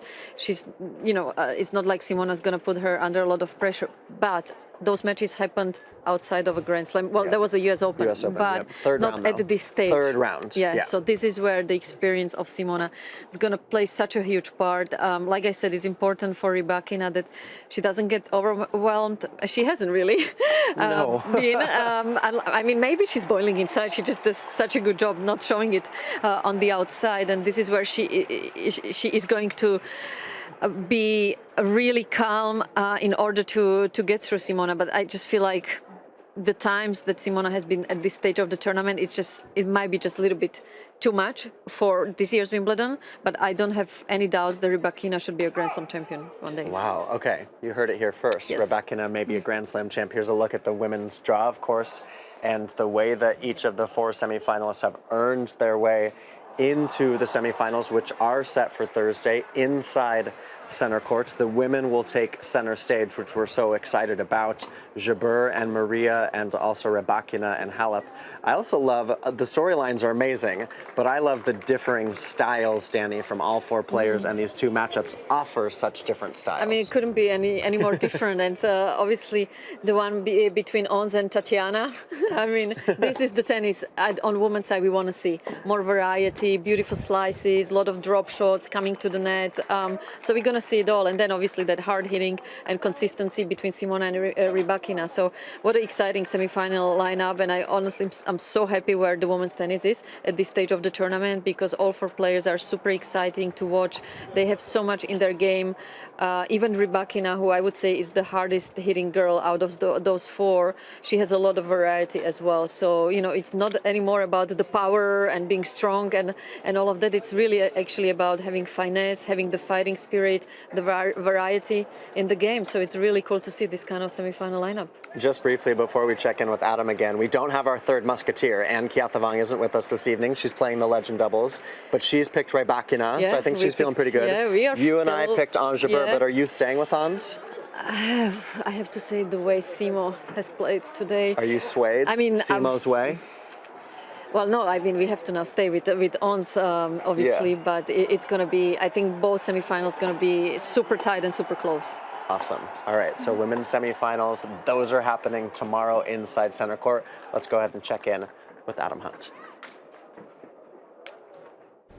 Well, delighted to say we're joined here at Wimbledon, just outside centre court, by some veterans of Wimbledon, shall we say. Even though we don't look our age. The Bike Angels from Basildon. We'll ask about that in a second, but you've been coming to Wimbledon for quite some time, haven't you? Yeah, since I started work in London, which was back in 1984, I used to finish work, get the tube and come here and spend all my evenings here with my little friend. And we used to see quite a few... Oh, I've met Boris Becker before he won Wimbledon in 85 and 86, the year he won it. I met Boris Becker, Pat Cash, John McEnroe, Virginia Wade, and they used to all come out, and I'd stay here right to the last bit, 9 o'clock, 9:30, just so I could see my heroes. And I've been coming ever since, and I've introduced my friends as well. Yeah. And they came for the first time about 3 years ago. Just before the pandemic. And I've just got really interested in tennis. And you know, those players say they've met you. Yeah, exactly. I met Pat Cash about 3 years ago and actually got out the photograph of 1987, and he couldn't believe it. I showed him the photograph of me when I was 19 and him, and he went, he had the photograph, he went, "Oh my God, I can't believe you've got that." I said, "I'm a true fan." So he saw me about 36 years later. Just on behalf of our viewers, obviously we're noticing the matching flowers here. How did that come about? We love to go out on our bikes. We dress up, we have wings, flowers in our hair. We spread and love we just, and happiness. Yeah, just spread love and happiness. And it doesn't cost a lot, does it? Just to chat to people, make them smile, make them laugh. Some people don't even meet people from one day to the next, and we just get chatting to them, and they love it. Yeah. And which matches today have been blessed with your presence on court? Coco, the doubles, yeah, and the men's doubles. We saw the men's, and Great Britain won. Yes. And we had our flag up, but unfortunately we had to take it down. We had the Great British flag, and he won. So yes, nice to have a Brit going into the final. Brilliant. Absolutely. And what you mentioned there, you've been coming to Wimbledon for a long, long time. What is it about Wimbledon and the championships that is so special? I'll ask each of you. I'll start with you. Yeah, the atmosphere here is brilliant. Everyone's so friendly, and it's just great to be able to go into any game and just watch fantastic tennis. Yeah, I'm a newbie to all this, so I'm even learning about tennis as I've come, and asking loads of questions, and great. Well, when I first come, it's like going into a mini town. You walk in, everyone's so friendly, and also, which is really good, you feel really safe here as well. any questions, or you can go up to people and ask them, and you know, you feel very secure, and the atmosphere is brilliant. I just wish they had more tennis here during the year, especially in the spring at Wimbledon, so we could come more often. It's a shame that really only Wimbledon, or they don't even have the Davis Cups really here anymore, do they? So a few, or even international games would be lovely to come more, just to see more, even on centre court or number one court. And just finally, away from the tennis, talking to the flowers, the most beautiful grounds, isn't it? Thank you. It is. The ground is stunning, absolutely. The flowers every year are beautiful, absolutely beautiful. You've got your Australian Open, no thank you. You've got your clay court, no thank you. What's the next one? You've got the US, Wimbledon by far is number one. And look how smart all the officials look in there. Oh, by the way, I don't like the new ball boys, stripy tops. Bring back the green, bring back the green tops. We'll be sure to pass that on. Bike Angels from Basildon, it sounds like you'll be back next year. Okay, thanks. Check us out on YouTube. Check us out on YouTube. Will do. YouTube. Thanks for joining us. That's okay, lovely.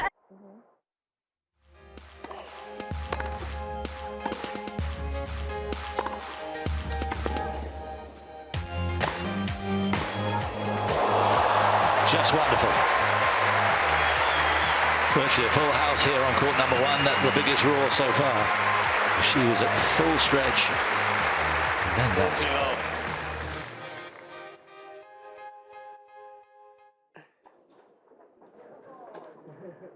Semi-final spots are on tap today. We've got one more to fill actually. Rafael Nadal and Taylor Fritz doing battle on center court. We're going to dip into the latter stages of Nick Curios against Christian Garin, but just digesting that Curios win a little bit more and the way that he's been so impressive this Wimbledon. Obviously, there was a lot of stormy clouds over the Stefanos Tsitsipas match, but the win against Nakashima, 5 sets, he kind of struggled there, and then straight sets win today against Garin.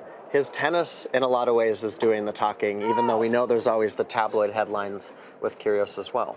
Yeah, and I think also his physical levels, because to get through that 5-set match, that to me was probably the most impressive match of the tournament for Nick, to back it up after Stefanos' match that obviously had so much attention. And also we must not forget, when there is, you know, so much focus from the media on all the off-court stuff, that takes so much energy from you as a player. So he has to be really fit to be able to have everything needed in the tank to be at this stage of the tournament. So it just shows that Nick is ready mentally, physically, and obviously tennis-wise, but we've known that for many, many years, and it's nice to see that he's putting it all together finally. And before we join that last 20 minutes of Curios, Rafael Nadal does have the 4th set on center court against Taylor Fritz. Let's go ahead and check in on the 4th set stats, and there were a few breaks actually. Look at that, 5 breaks in that 4th set. Nadal able, Danny and I are listening to the roars outside of center court. Rafa dealing with a little bit of some sort of abdominal injury in this match, Danny, but he's willed himself into a 5th set with Taylor Fritz. Yeah, typical Rafa match, isn't it? I think that ending of the 4th set, it had written the 5th set all over it, and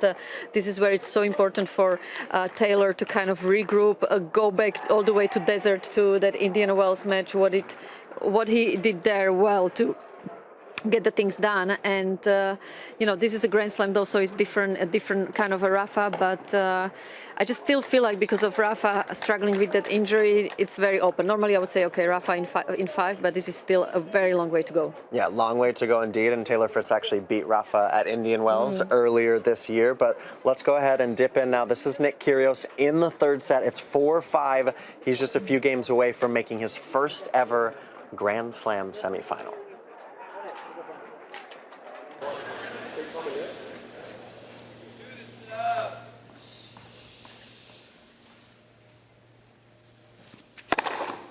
Love. If he loses a hit, it's a big if the way he's serving at the moment.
Rufus the Pigeon.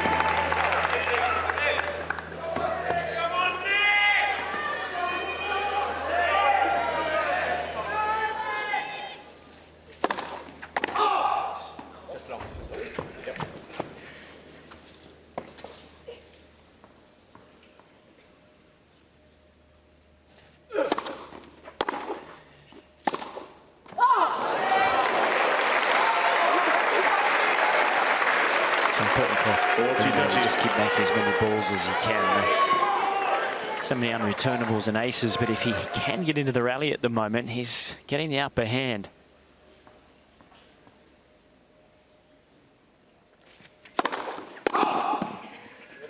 Just a little uptight, wanting to go for a bit too much too quickly.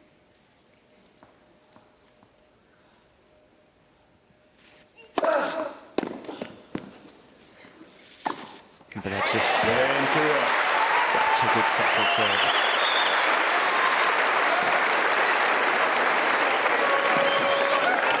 Five games all. Third set.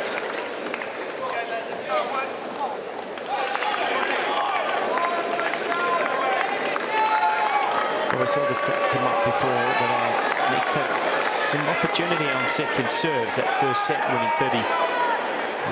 Garin only winning 33%, currently at 80. So Nick got to really focus if he can get a second serve or two in this game. Fault.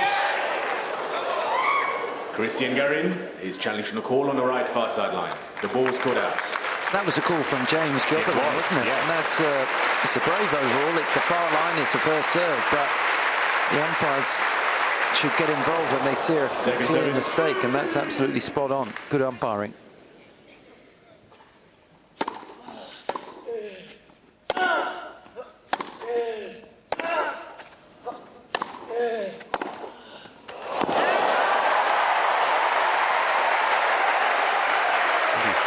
To the forehand. Pretty passive though. Curios, he had the chance to rip first there and chose not to. Christian Garin has one challenge remaining. He was staying cross court, and it was Garin that changed the direction, going down the line. James Kiothawon picked to look after this match because he is one of the best in the world.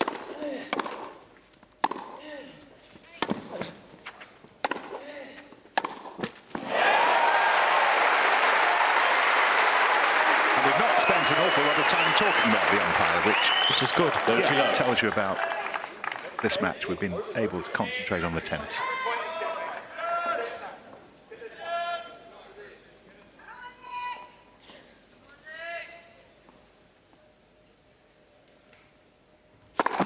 Foul.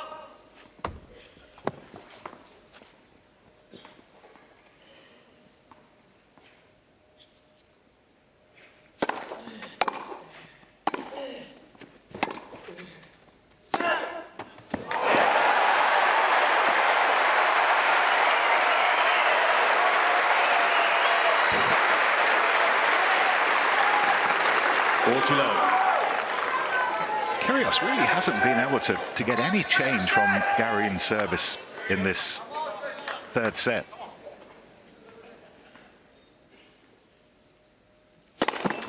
Let's for service.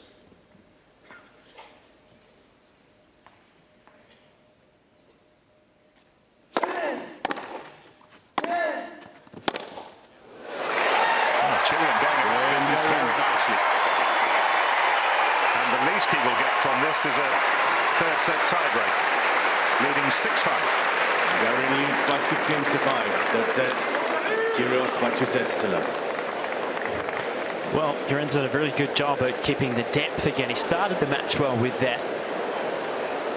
But I also feel that Nick has come off his levels off the ground a little bit. He's been a little passive when he's had the chance to start to dictate the point, and he's just kept the ball in play and allowed Garin to feel a little more comfortable from the back of court. Yeah, I think it's almost as if Curios is just putting his sole focus of attention onto his own service games. He's had very little impact, but he has done a good job of holding on to his serve.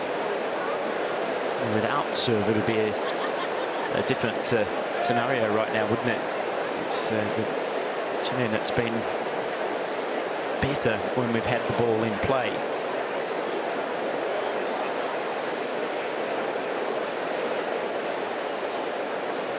Time.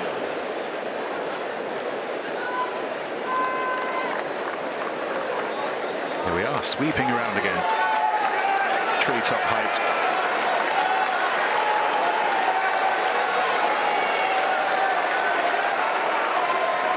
So where's this story taking us? I think Curios will hope it's not got too many pages left. That man on the left, Pepe Vendrell, Christian Garin's Spanish coach, will hope for a chapter or two more. Curios, next job, serve to stay in the set, 5-6.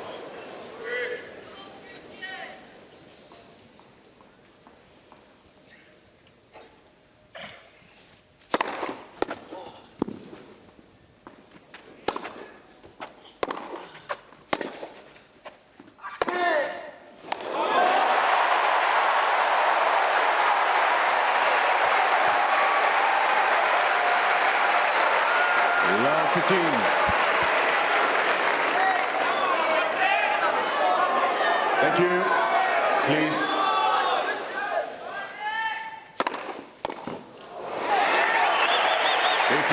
She's so accurate with that serve in the ad box, time and time again, finding the corner.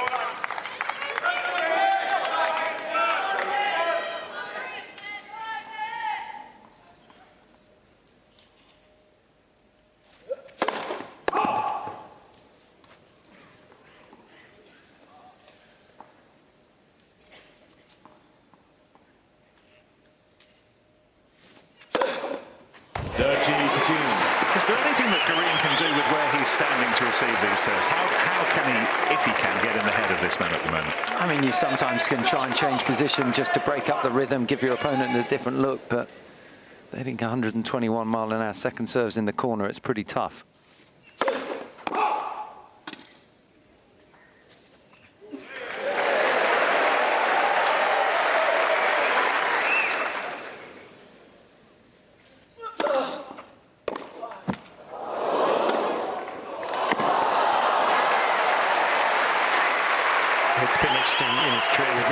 He's had to play the likes of Nadal, who stands as far back as the court will possibly let him, and he's not the sort of server that really gets troubled by that. He can control his depth, pace, spin.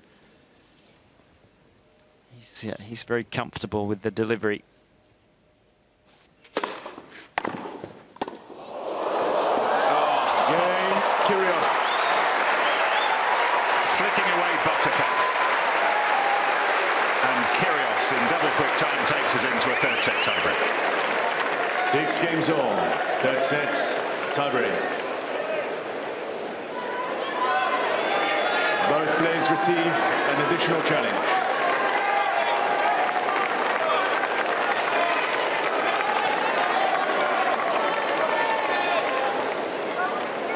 So off we go. Thank you.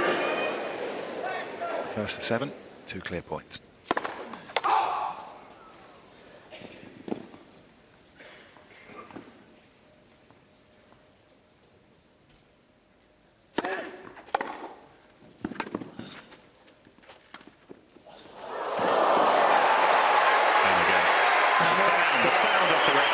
Yeah, that's right, but we haven't seen that sort of intensity, that engagement really in Garin's service games. Curios has been distracted, he's not got stuck in, but he's such an aware match player.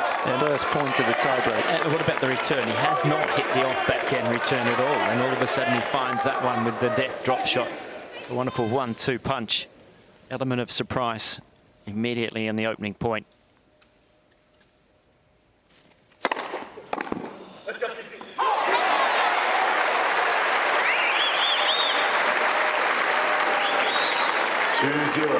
Curios.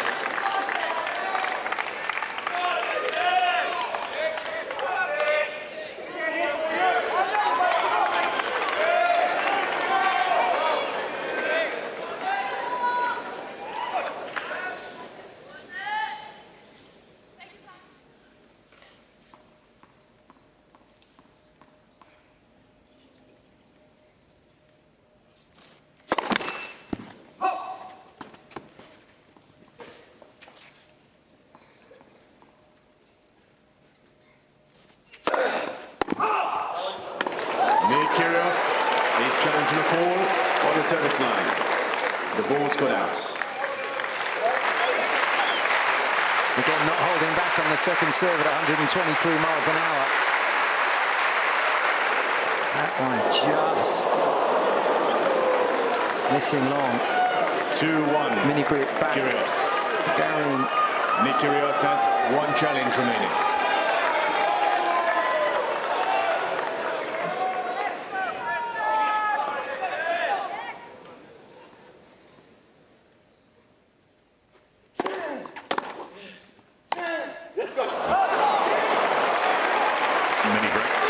Hasn't played too many poor shots really, Garin, in this third set, but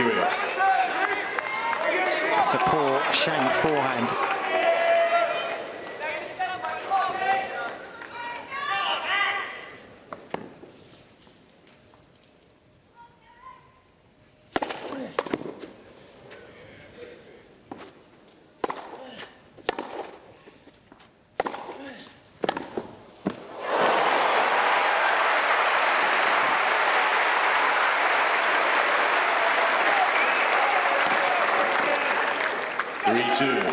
Curios.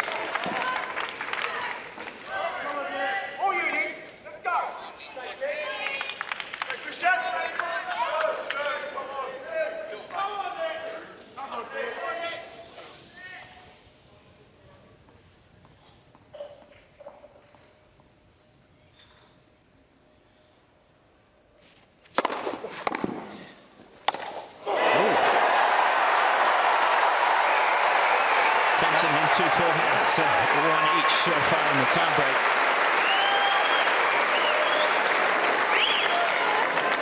Well, both players have lost their serve a couple of times as we head to the changeover. After such consistent serving in the set. And a few mini breaks flying around here.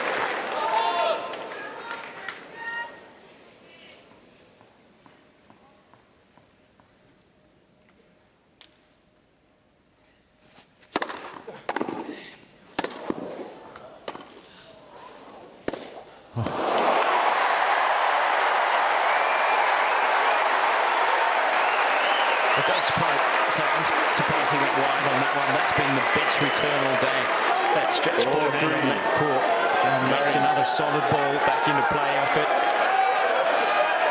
But again, Curios just ripping the body up and out of the forehand, which causes the shank. Two in a row off the forehand.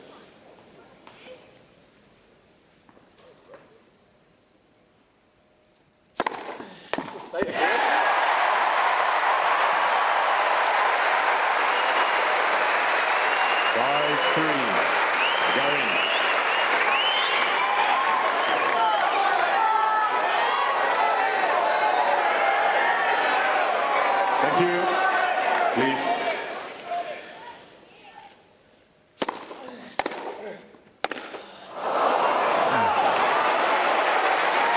Keep using the expensive bit on the forehand.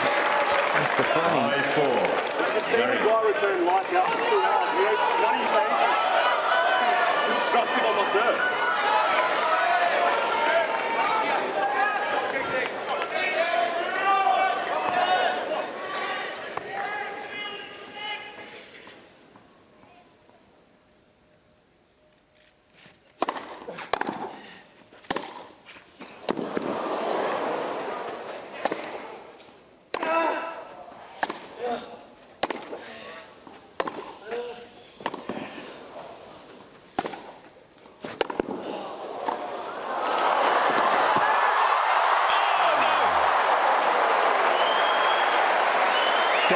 Done so well to stay in this rally.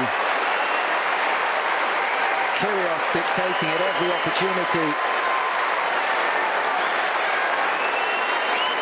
And Curios really didn't do enough with the forehand volley.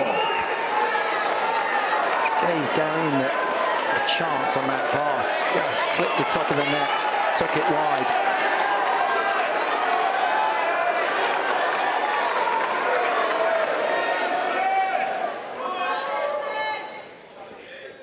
went wide last time. Will he go down the tee?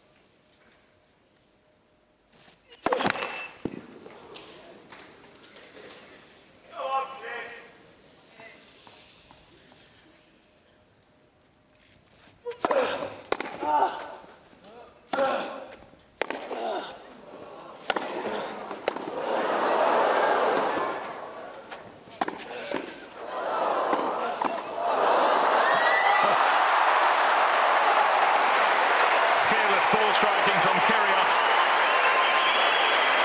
and it whistles up match point.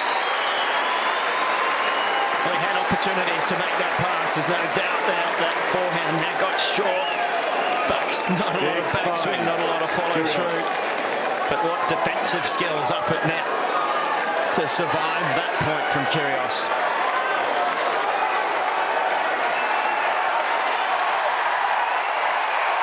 Thank you. Please, thank you.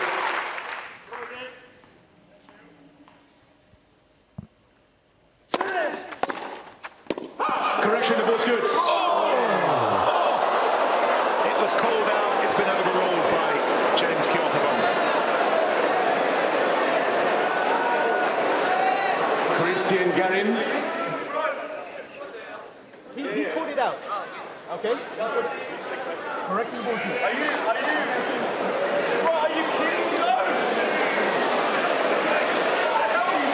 This is directed at the line judge. Replay the points. Unfortunate call from the baseline judge, but James Kyothevon has done exceptionally well to 6-5. Immediately correct the call. Curious. Keep things under control.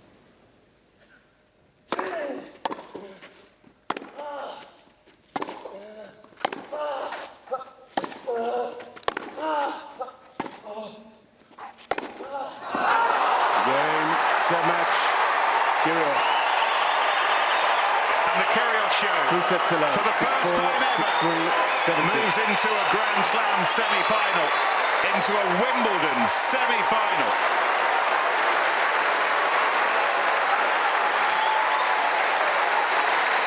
And a win at a relatively low volume. A lot of chatter, always, but the needle rarely in the red today.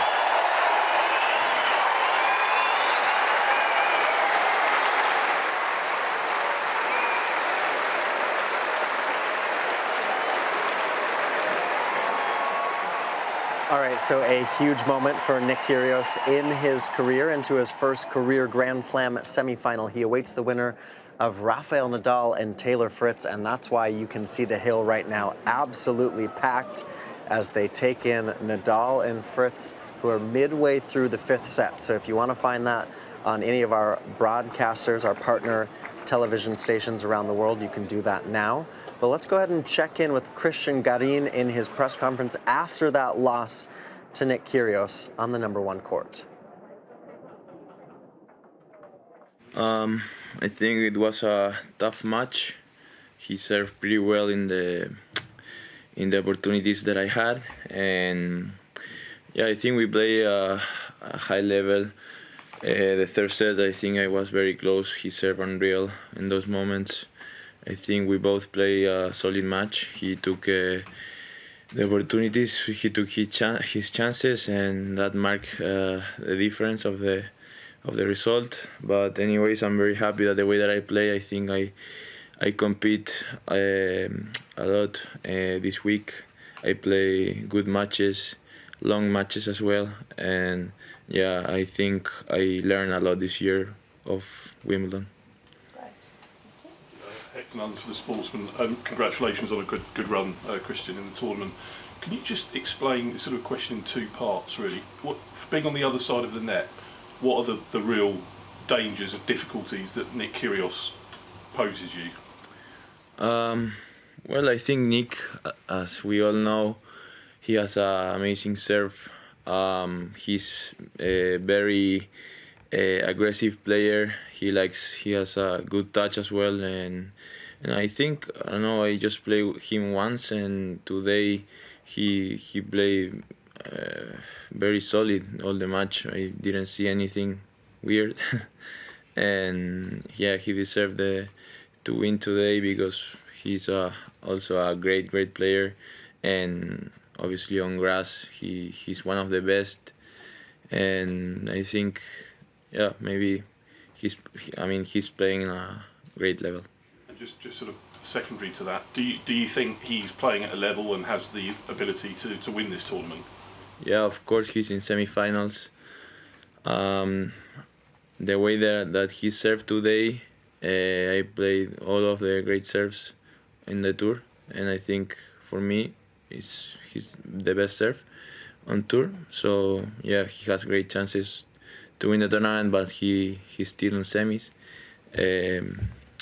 We'll see, but yeah, I mean, for me he played very good today. James Gray, iNewspaper. Christian, you said you didn't see anything weird from him today. Were you surprised by how focused Nick seemed to be, by how few antics there were? Yeah, I mean, as I said, I only played with him once, and I saw I didn't see something weird during the match, which talks good about him. He played well for me. I don't know what he's gonna say, but even the third set that I had my chances, he served very well. I tried to play every point on his serve, and I was close, I think. But yeah, I need to learn about these matches.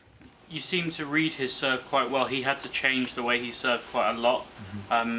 But I don't think you've ever played him in a competitive match before. That was quite impressive. Were you expecting to be able to pick it up so quickly? How did you prepare for it?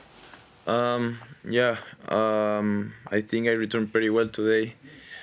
Even on the break points, I think I don't know how many I had, but I was close, as I said, and yeah, for me he's one of maybe the best serve on the tour. So yeah, I'm very happy that the way that I returned today. I think I can keep improving my return, and yeah, we'll see how he does in the next rounds. But I think he's playing a very high level.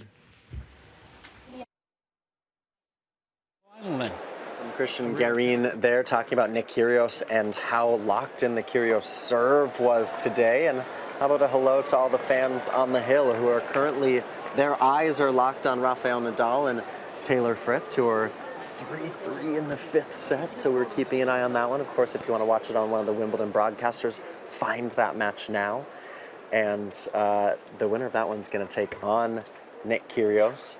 And what a day of tennis it has been as these semifinal spots get locked in. And it's been a little cloudy today, Danny, but you know, the British weather, we're always not quite sure what to expect, but it's pretty lovely, huh? I tell you, on behalf of all the legends, we do appreciate it. That is actually much cooler than probably other places in Europe right now, because we are still suffering big time. And I can't even imagine how we would be feeling after the matches if it was any warmer. So today was a perfect day for tennis to go out there, still have a nice sweat, but just perfect conditions. A little bit windy at times, but nothing too much to worry about. Yeah, and I love this shot. We go from the number one court, and then you can see the entrance there to the center court. Taking a look at the grounds are humming. It's day 10. There's a lot of folks out and about. Yeah, I think it's coming to us very soon. We should be somewhere. Oh, here we are. No, it is cool to see the grounds. I think for a lot of you who haven't been here before, please come visit Wimbledon at some point in the future. But this place is so special, and the way they've modernized. I mean, we're celebrating 100 years of center court, but the grounds they've modernized. The number 3 court's right next to us. We've got the number 2 court just over this shoulder. And the way that they've made it into a modern site while also keeping the history of Wimbledon, it's really special. Yeah, and I think it's the attention to details. Literally every flower you look at, everywhere you go, it's just perfection. And like you said, it's the combination of the history and the respect of the rules, and you know, the beginning of our game really to being super modernized. I had the privilege to actually hit at the new indoor facility, which is unreal. I actually stepped in. I was like, am I allowed here, or is it just for the members? They're like, no, come in. This is where the drivers have their coffee. And I'm like, this is not a bad place to be. I was just blown away how beautiful that facility is. And, that's just how Wimbledon is. Everything that is done here, it's pure perfection. All right, well, you mentioned the legends today. I want to talk to you about your match in just a minute, but we're going to check in now on number 1 court. This match, one of the featured matches today. These boys got moved onto number 1 court. Marcos Baghdatis, and that's Xavier Malisse serving. How about that? Up the middle from Tommy Haas. Always works these days because no one is very keen to move. So you go like, oh, no, it's yours. No, it's yours. So the one up the middle, it's always going to be quite a successful shot. Great to see Xavier Malisse back, isn't it? And Baghdatis, a fan favorite, Philippoussis and Tommy Haas. Honestly, I actually played with Xavier together at Hurlingham exhibition, and how is Xavier not injured yet? I don't know, because he does not do any warm-ups. He does not go out there to have an extra hit, but the pure talent he's got on his racket is just crazy. On the other side, someone like Tommy, I believe he practices 2-3 times a week. He takes his tennis still very seriously. There was a singles match between him and Leighton Hewitt happening, and I thought, honestly, these two guys could be easily still on the tour, maybe not best of 5, but the way he hits the ball is unbelievable. And I think it's nice also, using tennis as staying fit and making it as part of your fitness. Yeah, it really is. I mean, you can see actually that last point, Tommy Haas belting some of the forehands, which is awesome, and some of these fans getting to see the legends. I tell you what, it's the funniest conversations we have after the match, where everyone goes like, okay, what is not actually hurting? Because one thing I think people maybe don't realize what it takes to be playing at such high level as the professionals are. So we are trying to imitate, the old version of us, and it just hurts because we are not used to, moving sideways. Like most of us, we like to go for a run or go to the gym, but everything is backwards and forwards, and suddenly you have to do all these little steps in between. I mean, how about this drill? This is physical. Oh, Philippoussis with the miss. He's struggling to get up there. It's just, and especially on grass, you have to stay low. So it hurts big time, but it's so much fun at the same time. How'd you go? So you and Laura Robson, you won yesterday, and then you were in action today against Schiavone and Panetta. Yeah, it was such fun. We managed to be on the court, don't ask me how, but for more than an hour and a half. We lost 7-5, 7-5, but it was such fun. And we were just saying after the match, we are not going to be walk, I don't think, tomorrow at all. Again, it just shows how much appreciation we have to have for all the current players because of how physical our sport is. Yeah, it sounds like it was a hard-fought match today. We've got a substitute in for Tommy Haas. I love when they involve... Oh, yeah, there you go. Nice. It's always such a special moment. Oh, wow! For the sweetener. That was brave. That was great. I love it. It seems like from the grip, how he's holding the racket, he knows what he's doing out there. Okay, one more. One more point. Come on. Well, definitely something he will remember for the rest of his life. All right. He's feeling pretty comfortable out there. Yeah, he's looking really chill, isn't he? All right, so good fun continuing on the number 1 court. Philippoussis saying, get off the court. See you later. We just heard from Christian Garin. Let's go ahead and check in on Nick Curios, who's been speaking to the media's press. And Curios is always an interesting one, isn't he? Talking about a lot of stuff off court, but I also think his insight oftentimes can be really interesting to hear how he's mentally processing things. Yeah, no, it's always quite fascinating to listen to Nick. You just never know what's going to come. So I'm sure the press conference will be just as exciting. And I have to say, the way he looks at tennis, he thinks a lot about, so many different things in regards to his tennis. And like I said, to get to the semifinals on your own, it takes a lot of mental effort. So he definitely understands his game very well. And just always fascinating to see what he's going to tell us this time. All right, let's do it. Nick Curios chatting to the world's press in his press conference after making the Wimbledon semifinals. We'll just start off. Nick, first Grand Slam semi-final. How are you feeling? Yeah, as I said on court, I never thought that I would be here. This shit I thought was gone, you know, especially where I was a couple of years ago. But obviously, everything I've overcome, you know, I'm feeling really, really proud of myself and the team and the level I'm playing. And, you know, today was not easy at all. He was, you know, extremely good. Simon? Simon Briggs, Daily Telegraph. Before we ask you about the tennis, Nick, I feel like we need to ask you if you have any response to the court summons and how the whole situation has affected you. Yeah, obviously I have a lot of thoughts and a lot of things I want to say, you know, kind of my side about it, but obviously I've been advised by my lawyers that I'm unable to, you know, to say anything at this time. So, look, I understand that everyone wants to kind of, you know, ask about it and all that, but I can't give you too much on that right now. Can you take us through it all, how what happened in the last 24 hours may have affected you, thrown you off, or how you got through yesterday and what was going through your head going onto the court, knowing that we're all going to ask you about it, the crowd's all probably thinking about it, they've all read about it. What is the experience? What has the experience been like, and how has it affected you? Didn't really affect me at all, to be honest with you. You know, obviously seeing it, you know, I'm only human. Obviously I read about it, and obviously everyone else was asking questions, and you know, it was hard. It was hard to kind of just focus, you know, on the kind of the mission at hand was quarterfinals of Wimbledon today, and I know deep down that, you know, that's what I was prepared for, and it didn't really affect my preparation at all. I knew that I was, you know, stay true to myself and give my best performance today. Hi Nick, big congrats. Joseph Regal, tennis head. After you won, you sat in your chair and you stayed there for a good couple of minutes. You've said before, previously this week, that there's often a million thoughts running through your head. What was going through your head right then? Just how things can change. You know, there was a point where, you know, I was almost done with the sport. Obviously, you know, I posted this year about, you know, the kind of mental state I was in 2019 when I was at the Australian Open with self-harm and suicidal thoughts and stuff, and I'm sitting there today after the match, and to be a semi-finalist at Wimbledon, it's a special accomplishment for anyone, but I think especially for me.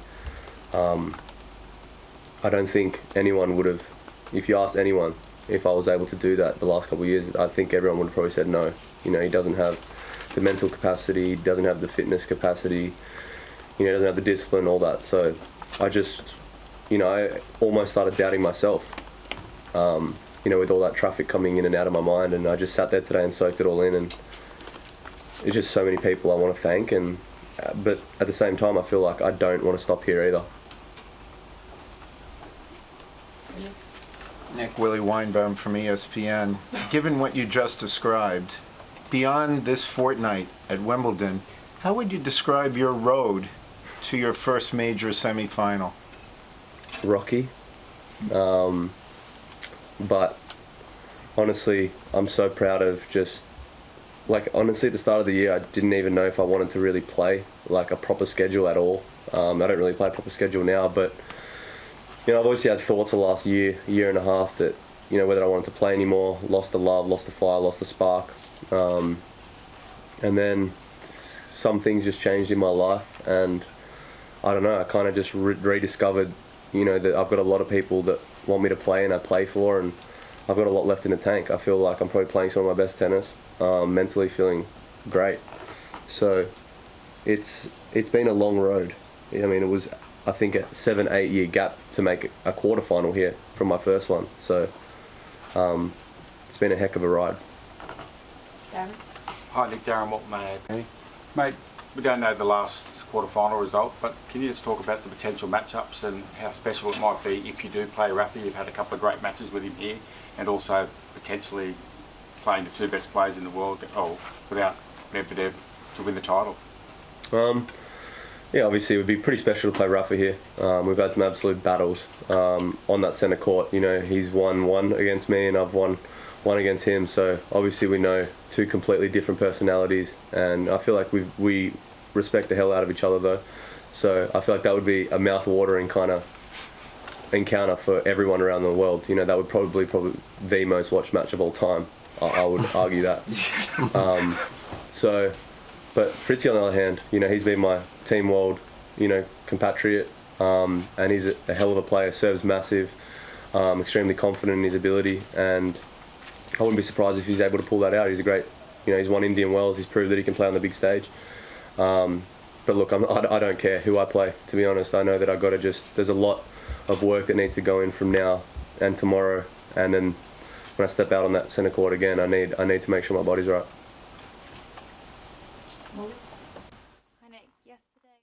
All right, hearing there from Nick Curios chatting about making the Wimbledon semifinals. I don't care who I play. That was the quote. Rafael Nadal now up a break in the 5th set, 4-3 serving. Rafa close to the finish line, but it's been a really tough test against Taylor Fritz. Yeah, honestly, with Nick, he doesn't really not care who is on the other side, because when he's on, doesn't matter when he's off. Doesn't matter neither. So it's going to be up to Nick and his mental attitude. Obviously, in the semi-final, totally different occasion. It takes so much out of you, as I was saying, for the first semi-finalists on the women's side, out of you mentally, because it's a new territory. It doesn't matter how many times you've done it on a tour level. Grand Slam semis, it's just nothing like it. So it's going to be important how well he can rest between now and his match, because he's going to need every bit of that energy, whoever's going to be on the other side of the court. Yeah, we're going to find that out here in the very near future. If you want to watch Nadal versus Fritz, of course, go to your broadcast or wherever you're watching from around the world. But right now, it's about that match in center court. Tomorrow, inside center court, it is all about the women. It's ladies singles semifinals. It's going to start with Simona Halep taking on Elena Rybakina, to be followed by Ons Jabeur versus Tatiana Maria. We're so excited about this. I mean, incredible lineup, and like I said, couldn't be more excited for women's tennis, because you have so much variety, so many different styles of play, and this is exactly the lineup you want to see on the women's side. Just different personalities, different stories, how they got to this stage of the tournament. But honestly, now on,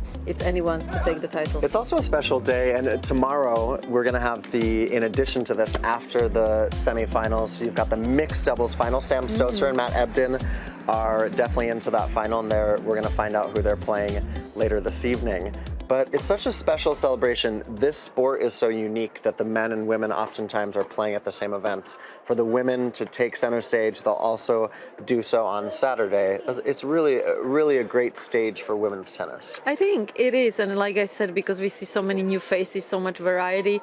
Yes, we do miss that maybe one consistent champion that would be dominating a lot of these events, but at the same time there is so much excitement. And I just love the fact that looking ahead for tomorrow, we just have no idea what the story will be at the end of the day, and I think that makes it fun for everyone to follow. All right, we're going to have fun tomorrow. Looking forward to it. It's women's semifinals day, and of course, keep in tune with Rafael Nadal and Taylor Fritz. That match not yet finished. That's why the Hill is so packed. It has been an absolutely packed day of action on day 10 of Wimbledon. We've enjoyed it all.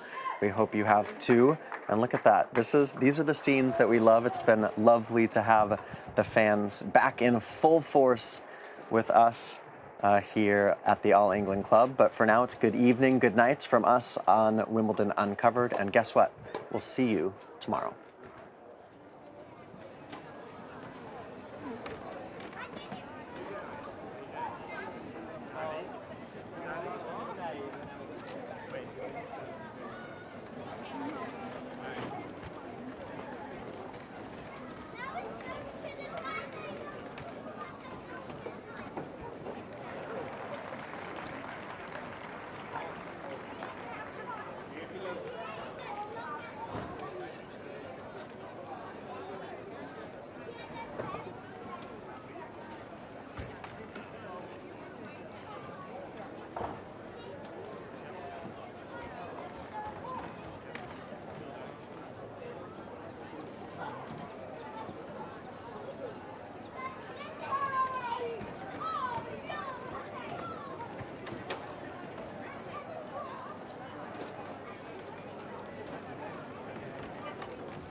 Oh, we can all come in wearing them. Sarah's going to do it. Sarah will do it. Sarah's going to do it. Where is